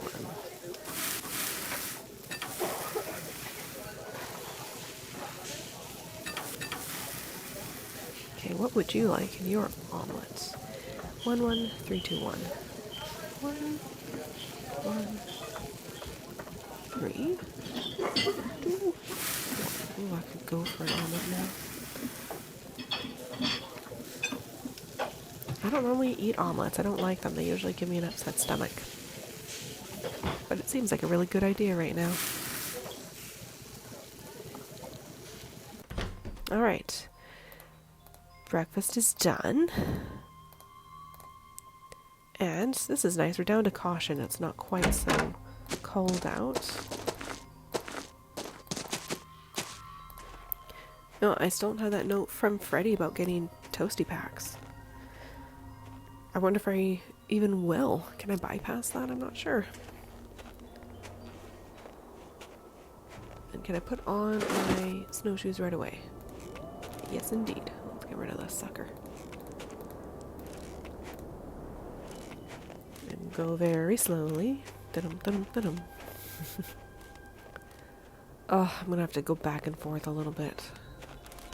To go identify the scents and who the journal belongs to, and then get the Rex phone, and then go back to this cabin. This is just very time consuming.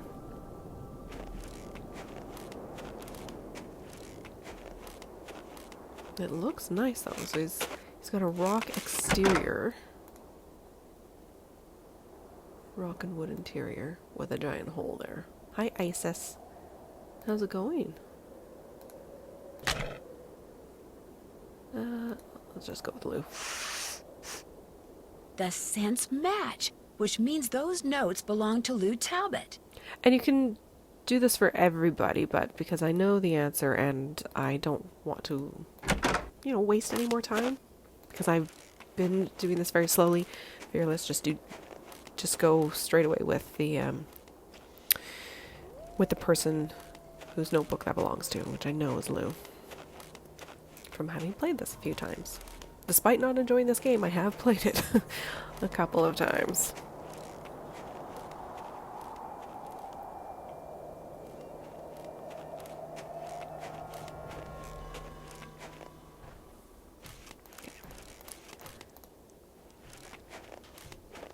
Oh, I didn't check to see if the Geiger counter was in there.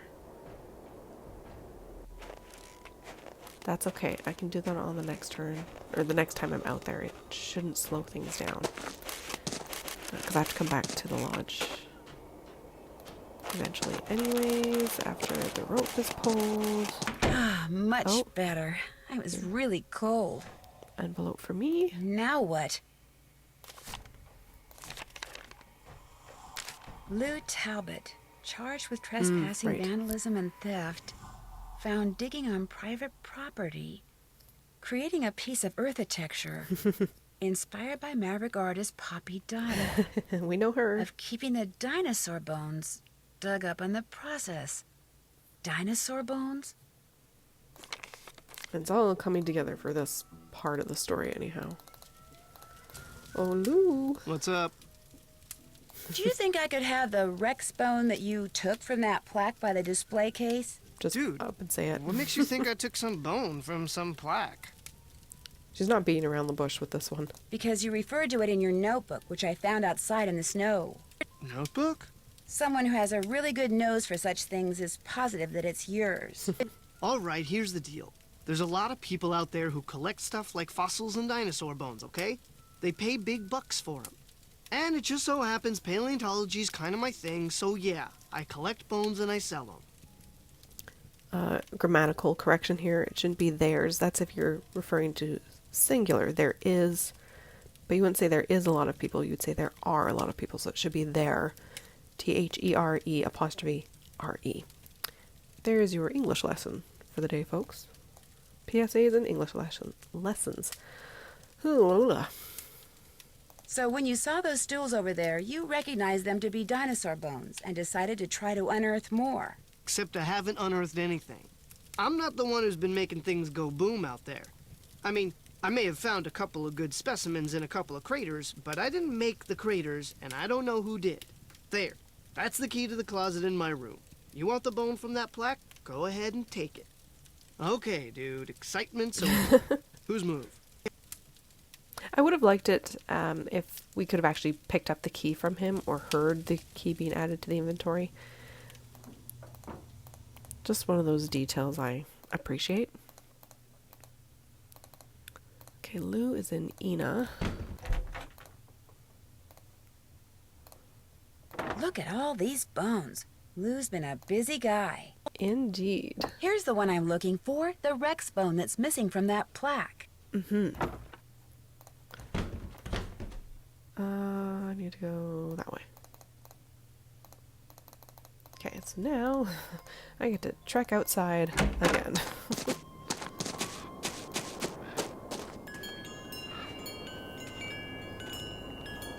Fortunately, it's not as cold as already noted.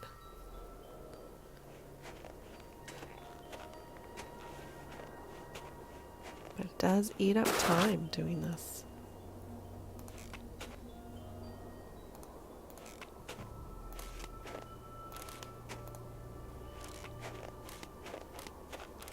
I can appreciate, seeing Nancy move. I always like it when we see her move and hearing the sound. Like, it sounds fairly authentic to, walking on the snow.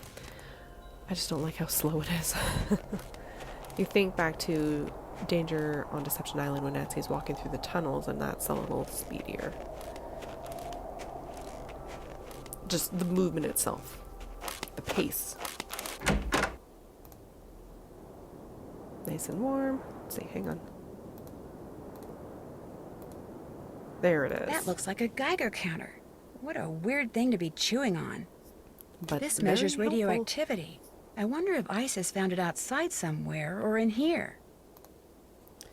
Okay. Oh, not quite clicking correctly.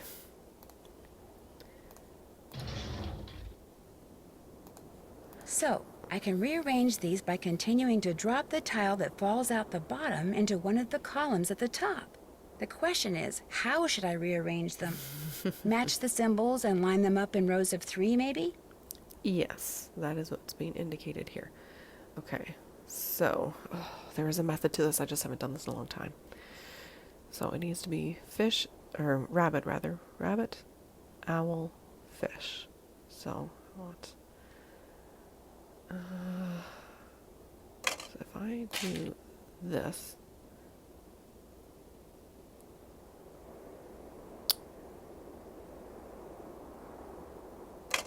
yeah, let's go. Rabbit. Oh, I did this the wrong way. Oh, that's fine. I can do it this way. Owl. Fish.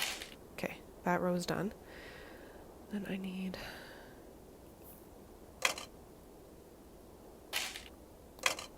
rabbit. Owl. And the fish. Oh, but these ones are not in the right order. Rats. The owl's in the wrong spot.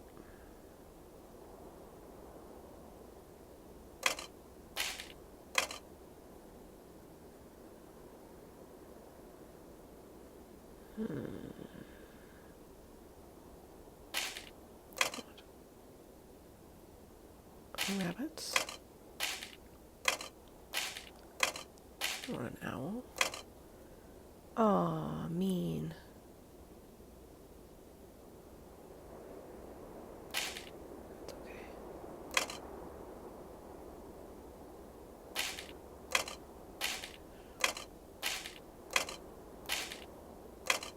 Rabbit, owl, fish. Right? Oh, and then put the duck back. Bingo, yes. And Bingo was his name. Oh. I'm sorry, sometimes I'm a child still. And that's okay. This is a very interesting space. You don't anticipate coming down to a place like this. Okay. Looks like the map to some kind of maze. Okay, so there's one we don't have to do. I think it's the moose. The wolf followed me. I wonder if she expects me to do something. Okay.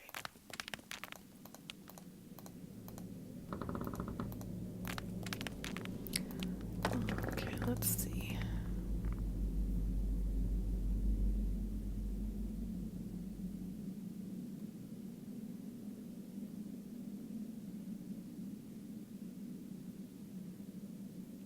It's all like sparkling, shimmery. A moose, a wolf, a raccoon, and a pig. The same animals Trapper Dan mentioned in his journal when it came to getting into his needle without the key. I'll bet that's what's behind this wall. A room below the needle. Next thing I have to do is get each of these panels open. So I don't need to open the wolf. It's already done. I don't think I can even put the door. Oh, I can, but I can't open it. So wolf I can ignore. Oh goodness, that almost looked like there was someone peering around the edge. That was kind of creepy. On the right-hand side. It was just part of the rock wall, just with Nancy not standing perfectly still. Okay, so next, let's go down this way for the rope. That must be the rope Trapper Dan talked about in his journal. The one that's supposed to open something in the lodge. Which means I must be somewhere under the lodge. Well, I walked far enough, that's for sure. So this is for Isis. Tools. Okay, so let's head back down.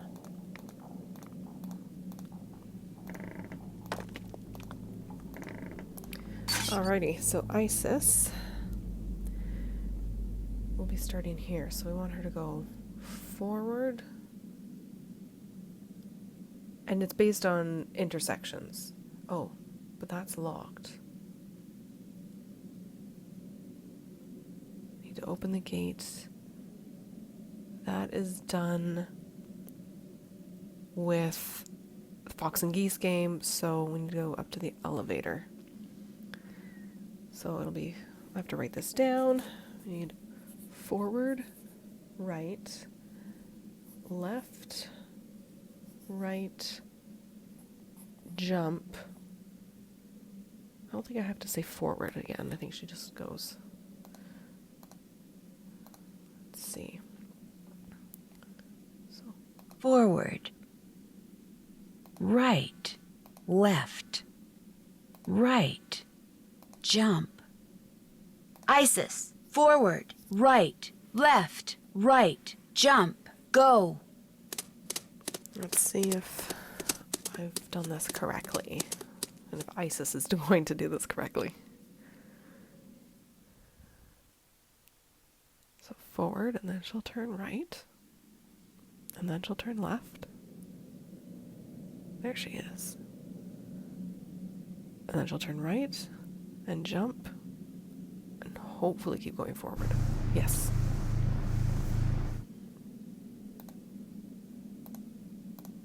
I don't remember if I have to get her to actually grip the rope. So let's see. Yes. Good girl. I always feel bad because how long is she going to hold that for? Because I just leave for a fairly long time. Oh, didn't need to keep looking. That's fine.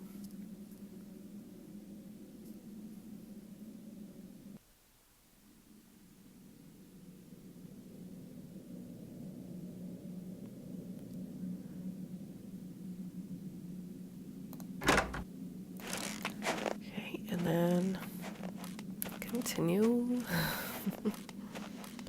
It's just about 11. How long does it take Nancy to walk back to the lodge?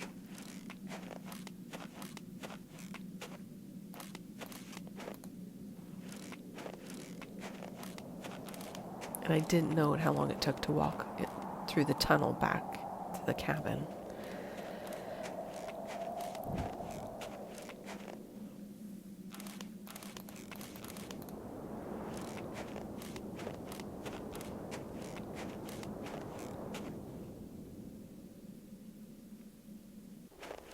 So half an hour? Unless the clock changes here. Yeah, half an hour. Isis, at least, has been pulling that rope. Ah, much better. I was really cold. So, I'm going to deal with that first. Oops. There we go. That's what pulling the rope does. Opens up the pig's mouth. Oh. I can... I can clean this room that's been vacant. Oh. My jacket! Right. I'm getting a definite feeling I'm not wanted here. Forgot about this. Well, I'm going to ignore that and continue on.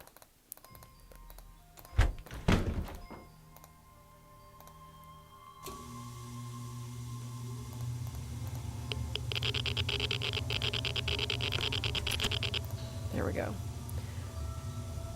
I have all of the coins. I feel like I'm pretty near the end. I just have to play Fox and Geese. No! Oh, it's lunchtime, that's why. Hear someone walking. Okay, time to make lunch. Yanni just wants a burger. Okay. Ollie also just wants a burger.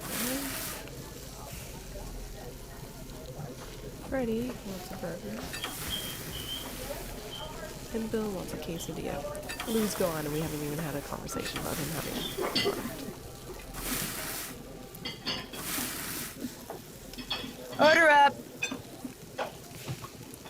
So one more patty, there it is. Okay. First burger. 121.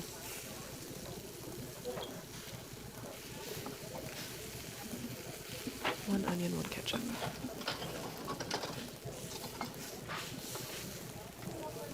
Order up! 2 and 1's across with no onion.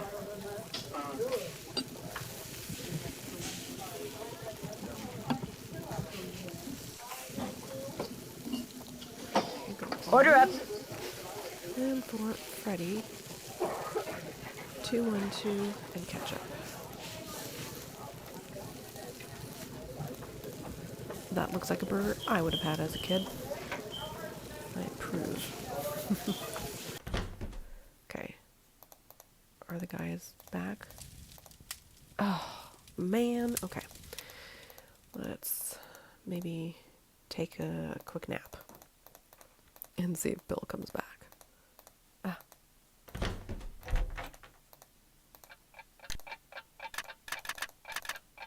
Sleep till 1. I mean, Nancy's done a lot of walking. She deserves a rest. Okay. This way. What? What? I need Bill to come back. I guess maybe I have to make a phone call. I wonder if that's why. To explain the fact that Lou's not around. Maybe that's what's up.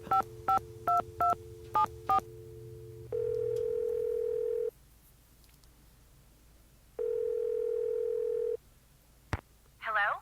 Hi, Chantal. It's Nancy again. So, have you cracked the case as Tino likes to say? Still working on it. Oh. Do you have any idea what would make Bill Kessler think that your father cheated Tilly Wentworth when he bought Icicle Creek Lodge from her? What does Bill Kessler know about it? Apparently she was his grandmother. Okay, here's what happened. Apparently, Tilly Wentworth got addicted to the shop-at-home channel and couldn't stop buying things. And pretty soon, she was in debt up to her eyeballs. I shouldn't laugh. So finally, totally desperate, she went to my father and offered to sell the lodge to him for just enough money to pay off her creditors. But there was one stipulation, that my father never tell her family the real reason she was selling. Why not? She was embarrassed. She didn't want her children and grandchildren to discover that she'd squandered their inheritance. So my father bought the lodge from her, and as it turns out, she passed away soon afterwards. My father kept his word and never said anything to her family, even when they started saying that he'd somehow forced her to sell the lodge to him at a ridiculously low price. Wow, Bill Kessler has no idea. Well, unfortunately, it's gotta stay that way, so don't tell him. It's what his grandmother wanted. It's a tricky situation. Did you know that there's a secret passageway leading from this outdoor hut I found to an area underneath the lodge? You've gotta be kidding me. I'm pretty sure it goes from there to Trapper Dan's Needle. Enough. I don't want to hear about it. An underground tunnel that could be 100+ years old practically screams liability risk. And that's the last thing I need right now. So until we get this accident thing settled, I'm going to forget you ever mentioned it. That's it for now. Don't let me down, okay? Okay, well, maybe I need to speak with Ollie.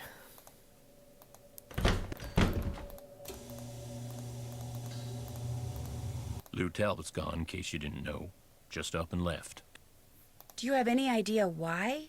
Probably sick of salmon. The good news is, you don't have to do the cooking anymore. I can handle it from here on out. Well, that would have been nice to know. I'll get out of your hair now. If you need anything, just holler.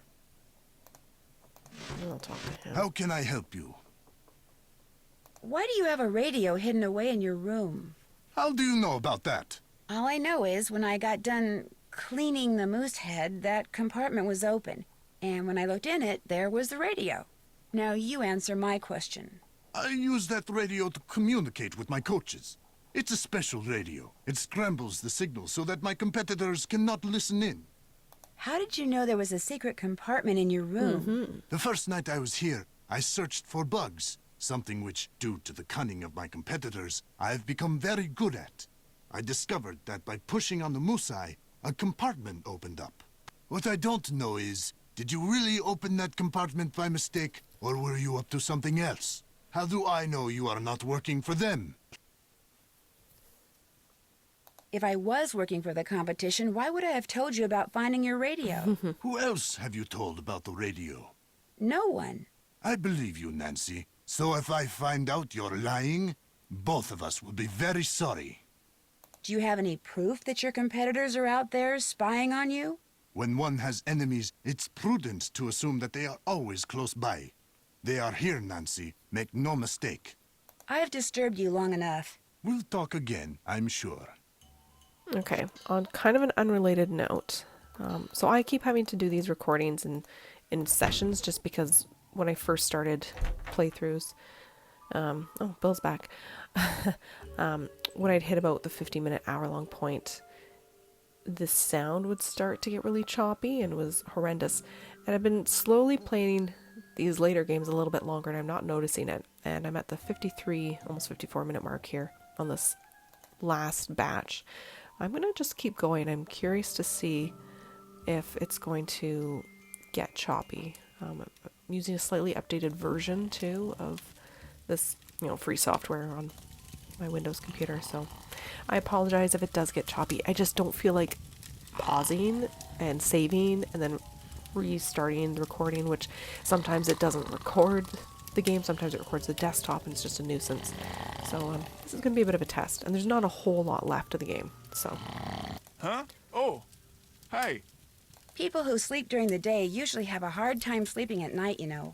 I can sleep anytime, anywhere. That's what happens when you got a clear conscience. Well, sorry to bother you. Anytime you want to talk, just wake me up. Well, I want to play the game. Huh? Oh. Now what? How about another game of fox and geese? Our first Now game, you're really. talking. Have a seat. Ready? Would you mind if we use this little pig I found in place of the fox piece? Fine by me. Okay, so we don't have to worry about doing the wolf. Raccoon, yes. Okay, what's my goal? Shoot. To corner the pig.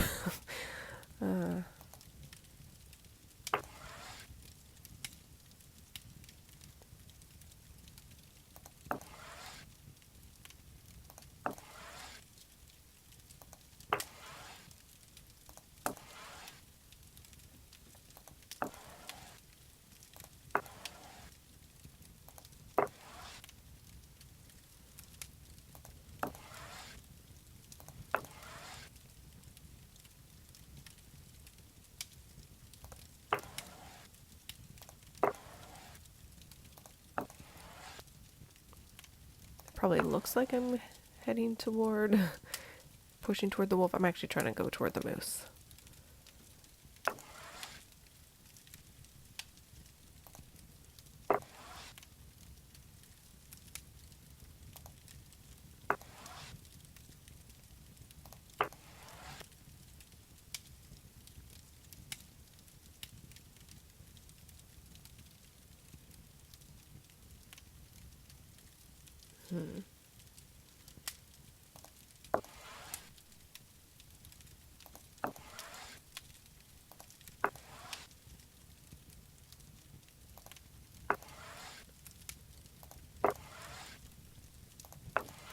Oh. Okay, that's fine. There.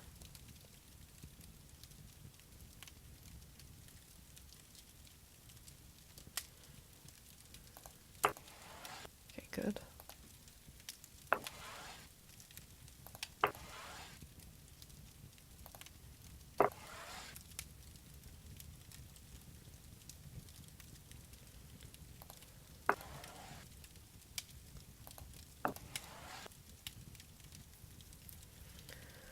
Okay.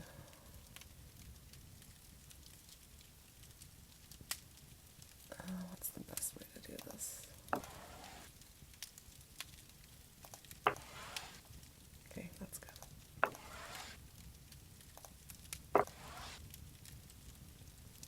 Excellent.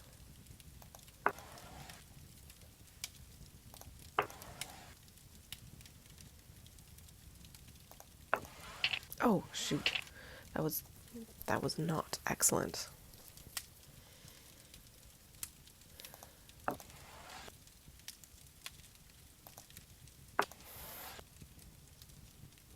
Okay. I don't know which one's gonna jump. Force it to jump. Oh, or not even jump. Interesting. Okay. Hiya. Do that. Do that. Yeah, I need to move these out.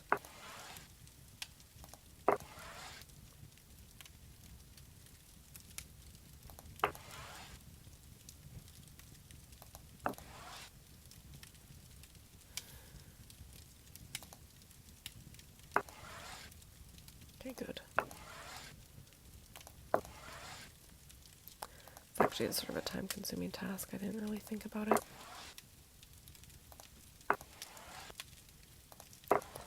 I mean, in that I could maybe do another recording.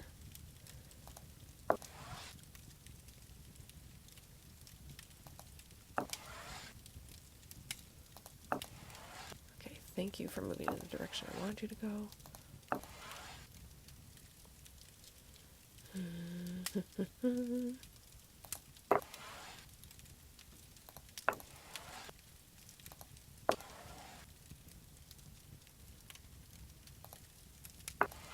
Oh, shoot.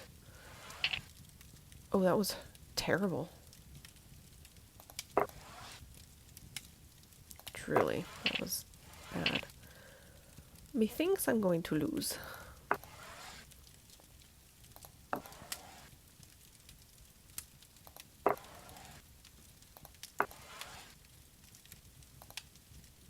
Oh, hang on. Oh, maybe I'm going to corner him that way.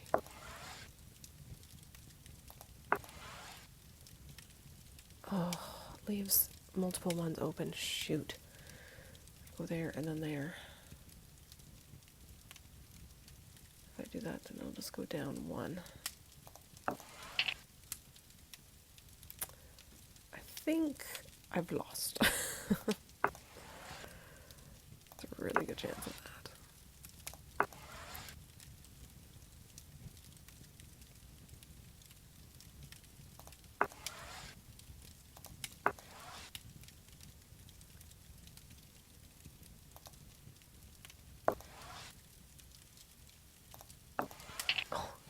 Criminy. Victory is mine. Yep. You know what, maybe I will do a separate recording because this could go really, really long. And if I do get crackly sound, that's going to be horrendous for however long this takes. Yep, I think that's what we're at. Okay, if we start over?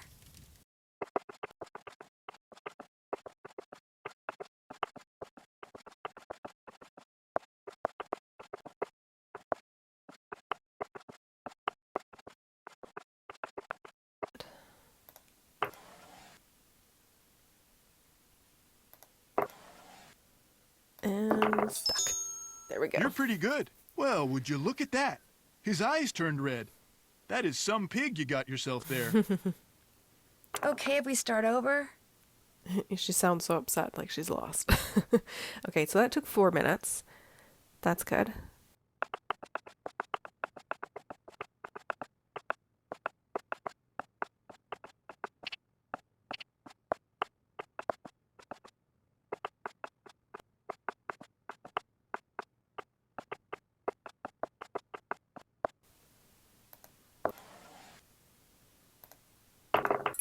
Excellent. Ah, you beat me. Another That one win, also took- another set of red eyes. That also took about 4 minutes. Despite not quite going the way I wanted it to. Okay, if we start over?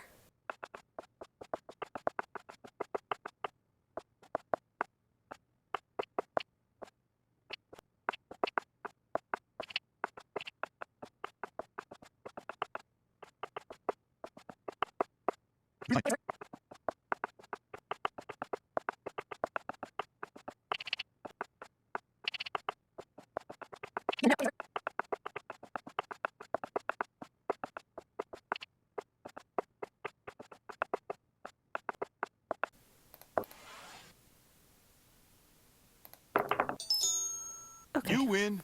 Another win, another set of red eyes. So it took just under 20 minutes to do all those. Oh boy, that's fine.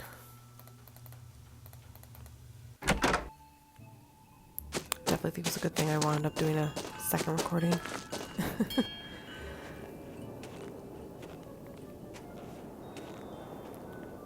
Okay, now I think I am basically in the home stretch. Like properly this time. Let's see though. And get rid of that inventory, that always bothers me.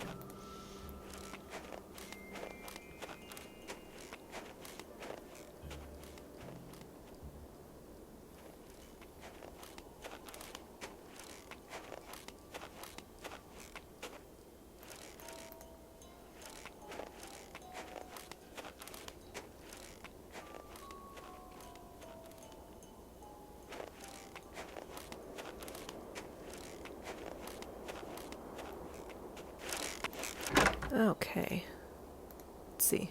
Isis? Okay, good. She's not pulling the rope anymore.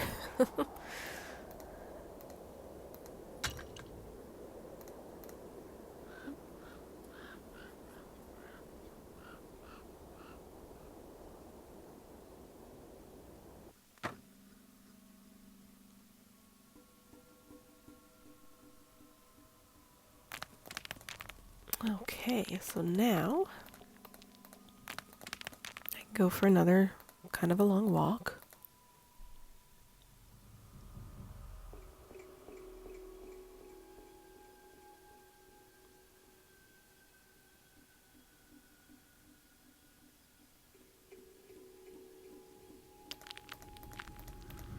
Next thing I have to do is get each of these panels open. Oh, right.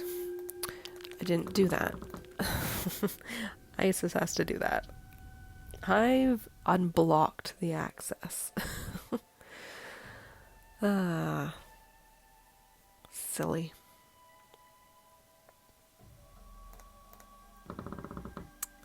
This way. Right, okay. Isis, let's see. We're gonna go forward, left, left, paw for the moose. Right? Forward, left, left, paw. Isis, forward, left, left, paw, go.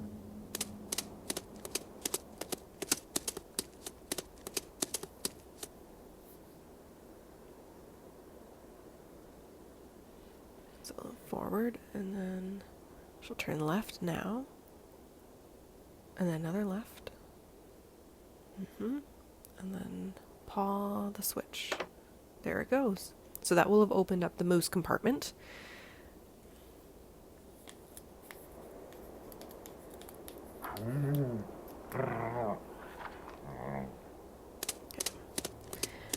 And then I made note of how to get to the pig while she was walking back. So that's going to be Forward, forward, forward, jump, paw. Isis, forward, forward, forward, jump, paw, go.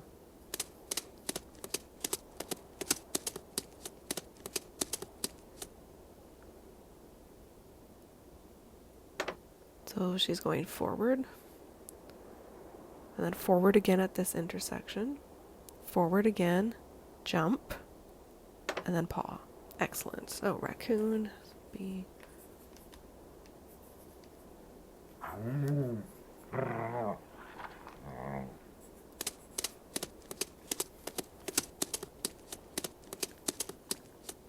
Okay, and then for the raccoon will be Forward, right, forward, jump, left, paw.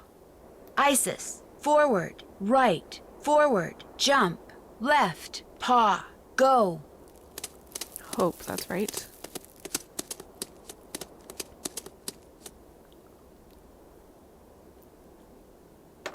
So forward through this tunnel, then right, and then a forward, then a jump, continues, then left, yes, and then paw when she reaches that lever. There we go. Perfect. Got them all done.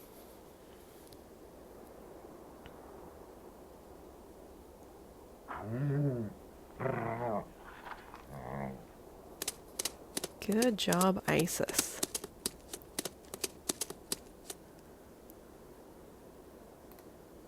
Or just backspace. There we go.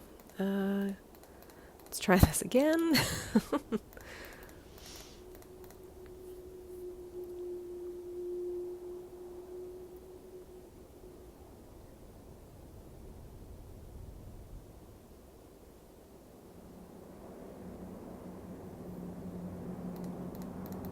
See, there we go. Now they're all open, and I have to put in the coins, so, or the counters, whatever you want to call them.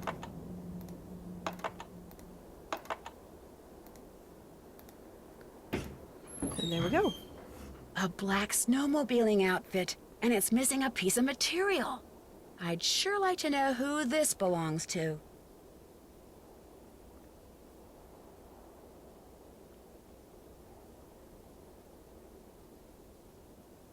So got all these crates. You see, Brea. This bag must belong to Lou. And some ancient mayonnaise. Oh my gosh, it's full of explosives. Lou is the one who's been making those craters. He lied to me. He has been looking for dinosaur bones. Yeah, mayo that was best before August of 1989. That's gonna be what made people sick. You can hear footsteps. We're not alone. Hello? Is someone in here? Hello? Nancy? Yanni, what are you doing here? I was skiing, but when I passed the needle, I saw that there was a door in it. A door which was open. So I took off my skis to look, and now I am here. What is this place? All I know is I found a bag, Lou Talbot's bag, and it's full of explosives. Lou is the one who has been blowing up things? He is the bomber? He's been excavating dinosaur bones. He may be responsible for a lot of the other stuff that's been going on around here, too. You must stay here and guard the bag. I will ski back to the lodge very quickly and tell the handyman to call the authorities. Then I will return. You will be safe? Perhaps I should stay. No, you go. I'll be fine. I will hurry. Looks like Yanni dropped something. It's that thing he's always wearing on his arm. Hey, Yanni! You dropped something! Yanni? She's got a glove from that snowmobiling suit Lou left behind. Wait a minute. What she just did means the scent on that glove and the scent on that thing Yanni dropped are the same. Which means the person who's been wearing that snowmobiling suit and blowing things up is Yanni. Geophone data... uranium? Oh my gosh, he set the timer. It looks like he's about to blow up the needle. Isis, we've got to get out of here, fast! Just a little intense.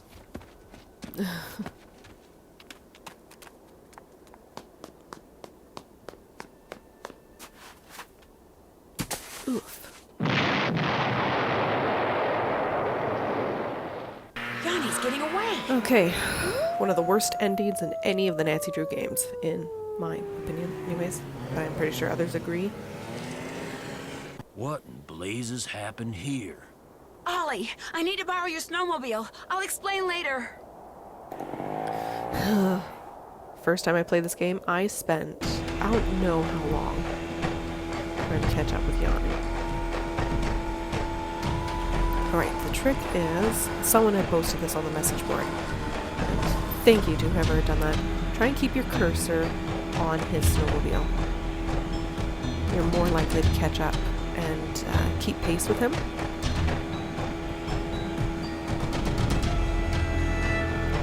And so far I haven't hit anything. I would knock on wood, but then I'd move my hands and probably mess it all up. And there have been times where I've been doing this and I get really close, and then there's like a sudden change in direction and I can't quite keep up. It's kind of nauseating as well. Oh, come on, like I should have caught him there.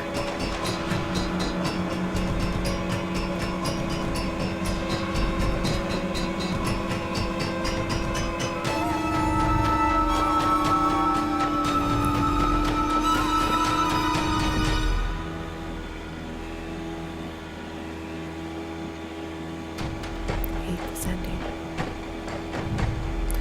I definitely have given up. Oh, good. I've given up. Oh, I had to no! come back to this.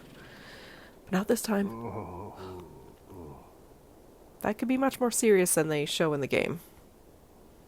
But it's done. Lying there in the snow, defeated, Yanni owned up to everything. He tainted the potato salad with bad mayonnaise, he iced down the back stairs, he opened a gas valve in the sauna, he blew up the bunkhouse using the clock he took from Guadalupe's room, and he left those pictures of Bill Kessler from me in the sauna, although he swears the door got stuck by accident in order to cast suspicion on someone else. He did all this because he wanted everyone to leave Icicle Creek Lodge. Why? Because it turns out that he was actually spying for the government of Fredonia, which had sent him to Canada to look for uranium. Apparently, his superiors hoped to secretly mine what he found and smuggle it back to Fredonia. What they planned to do with it then, even Yanni didn't know, but he insisted that he never meant to hurt anyone, and that he really was the best cross-country skier in the world. Unfortunately, he'll never get a chance to prove that now. Chantal has barely been off the phone since she got back to the lodge. It seems that Yanni's shenanigans made the nightly news, not just in Canada, but in the States. And as a result, people have been booking stays right and left, much to her delight. When I told her and Ollie how Isis had helped me, they were truly amazed. Hopefully, from now on, Ollie will think twice about pulling out his rifle every time he sees a varmint. As for Isis, Guadalupe called me that very night and told me she'd found a wolf sanctuary that could take her. I could tell from the way the volunteers from the sanctuary treated her when they came to get her that she'll be in good hands at her new home. But still, it's sad that through no fault of her own, she could never run free again. They said it's possible that she might someday be released back into the wild, but not very likely. I'm going to keep my fingers crossed anyway. Well, all right.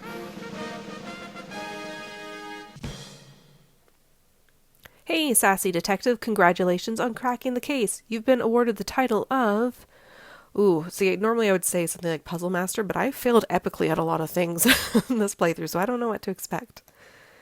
Dear Detective, for superlatory sleuthing. Pretty good. They look pretty. I like that award.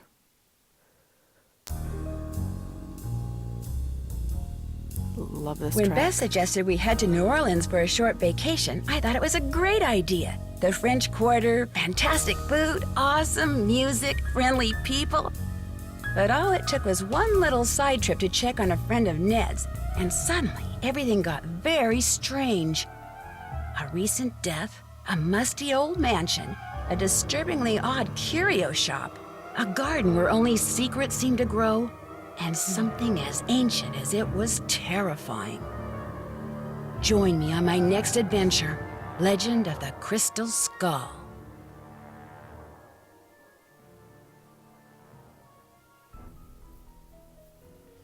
Well, there we go. That is the White Wolf of Icicle Creek. We have a different end screen here, just black background, and it's the music from the original menu. I didn't remember that.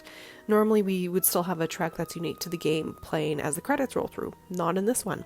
There's a few differences with just the overall setup of this game.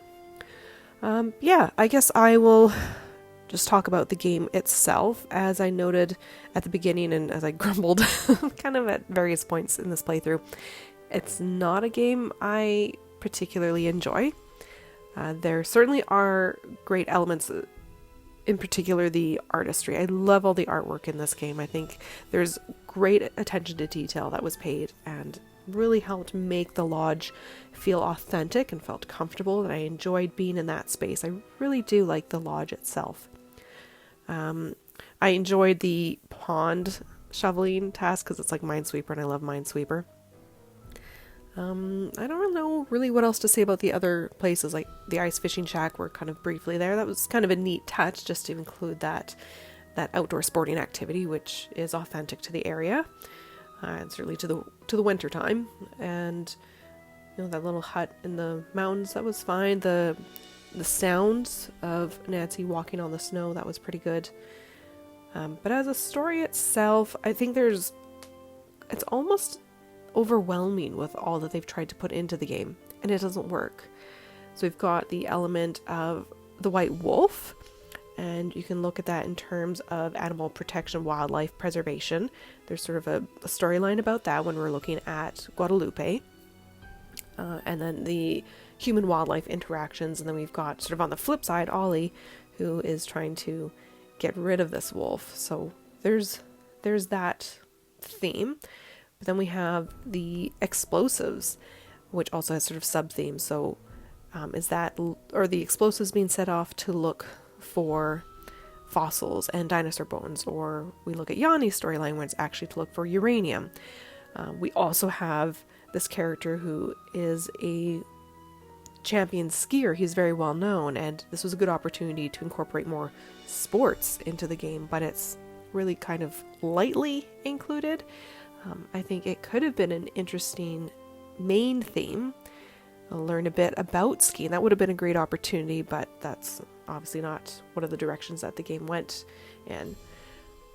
But it does feel like there's a lot going around, and it's not totally cohesive. And I found a lot of it doesn't interest me and wasn't all that realistic. I've said this, I think, on, I don't know if it was a playthrough or probably more likely on the message board years ago.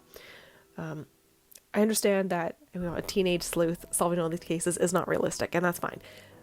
But the circumstances of the cases, like when Nancy gets caught in the avalanche and Isis helps to dig her out, to me that's not realistic, and that I have a hard time being okay with that. And then also the bomb and the needle and Nancy and Isis escaping, and her ears should have been ringing, and there should have been a bit more chaos, and I just can't wrap my head around that in a way that's okay, even though I know this is a game and I know it's meant to be fictional, it's not retelling a true story.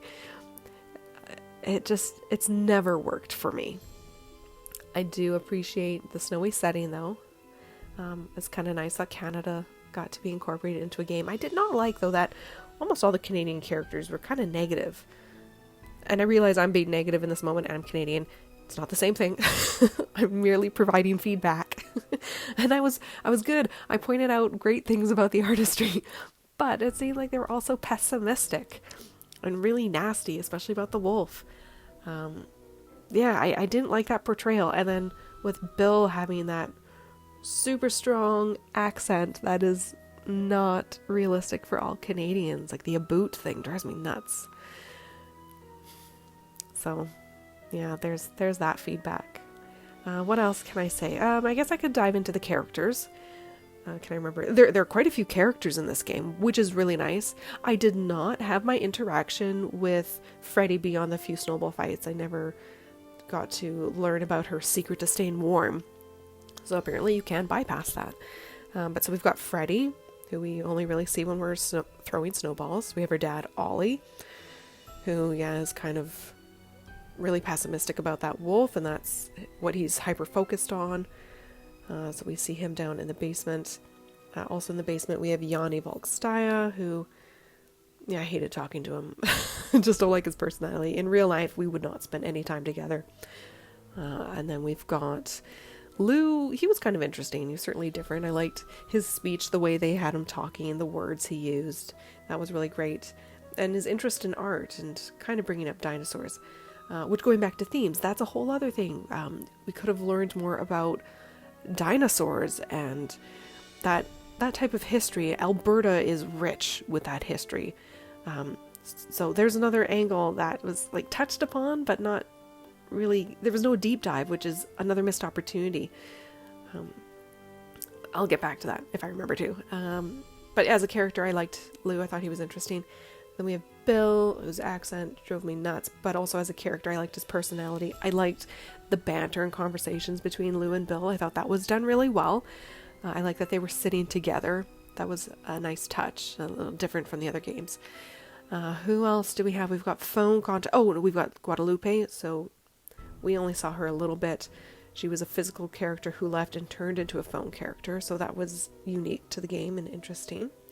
And then, of course, we had a few phone contacts. Chantal, who we spoke with quite often. We don't always speak with a person who is hosting Nancy. An example of that would be Treasuring Royal Tower, another snowy game. Nancy's, she's there for vacation, though. She's not there to solve a mystery, but she never speaks with the owner. But we look at the Haunted Carousel where Nancy can call Paula, so... but yeah, she's in regular contact really with Chantal in this game. We also have the return of Tino Balducci, who I don't care for. I don't like it when characters return when they're not already phone contacts.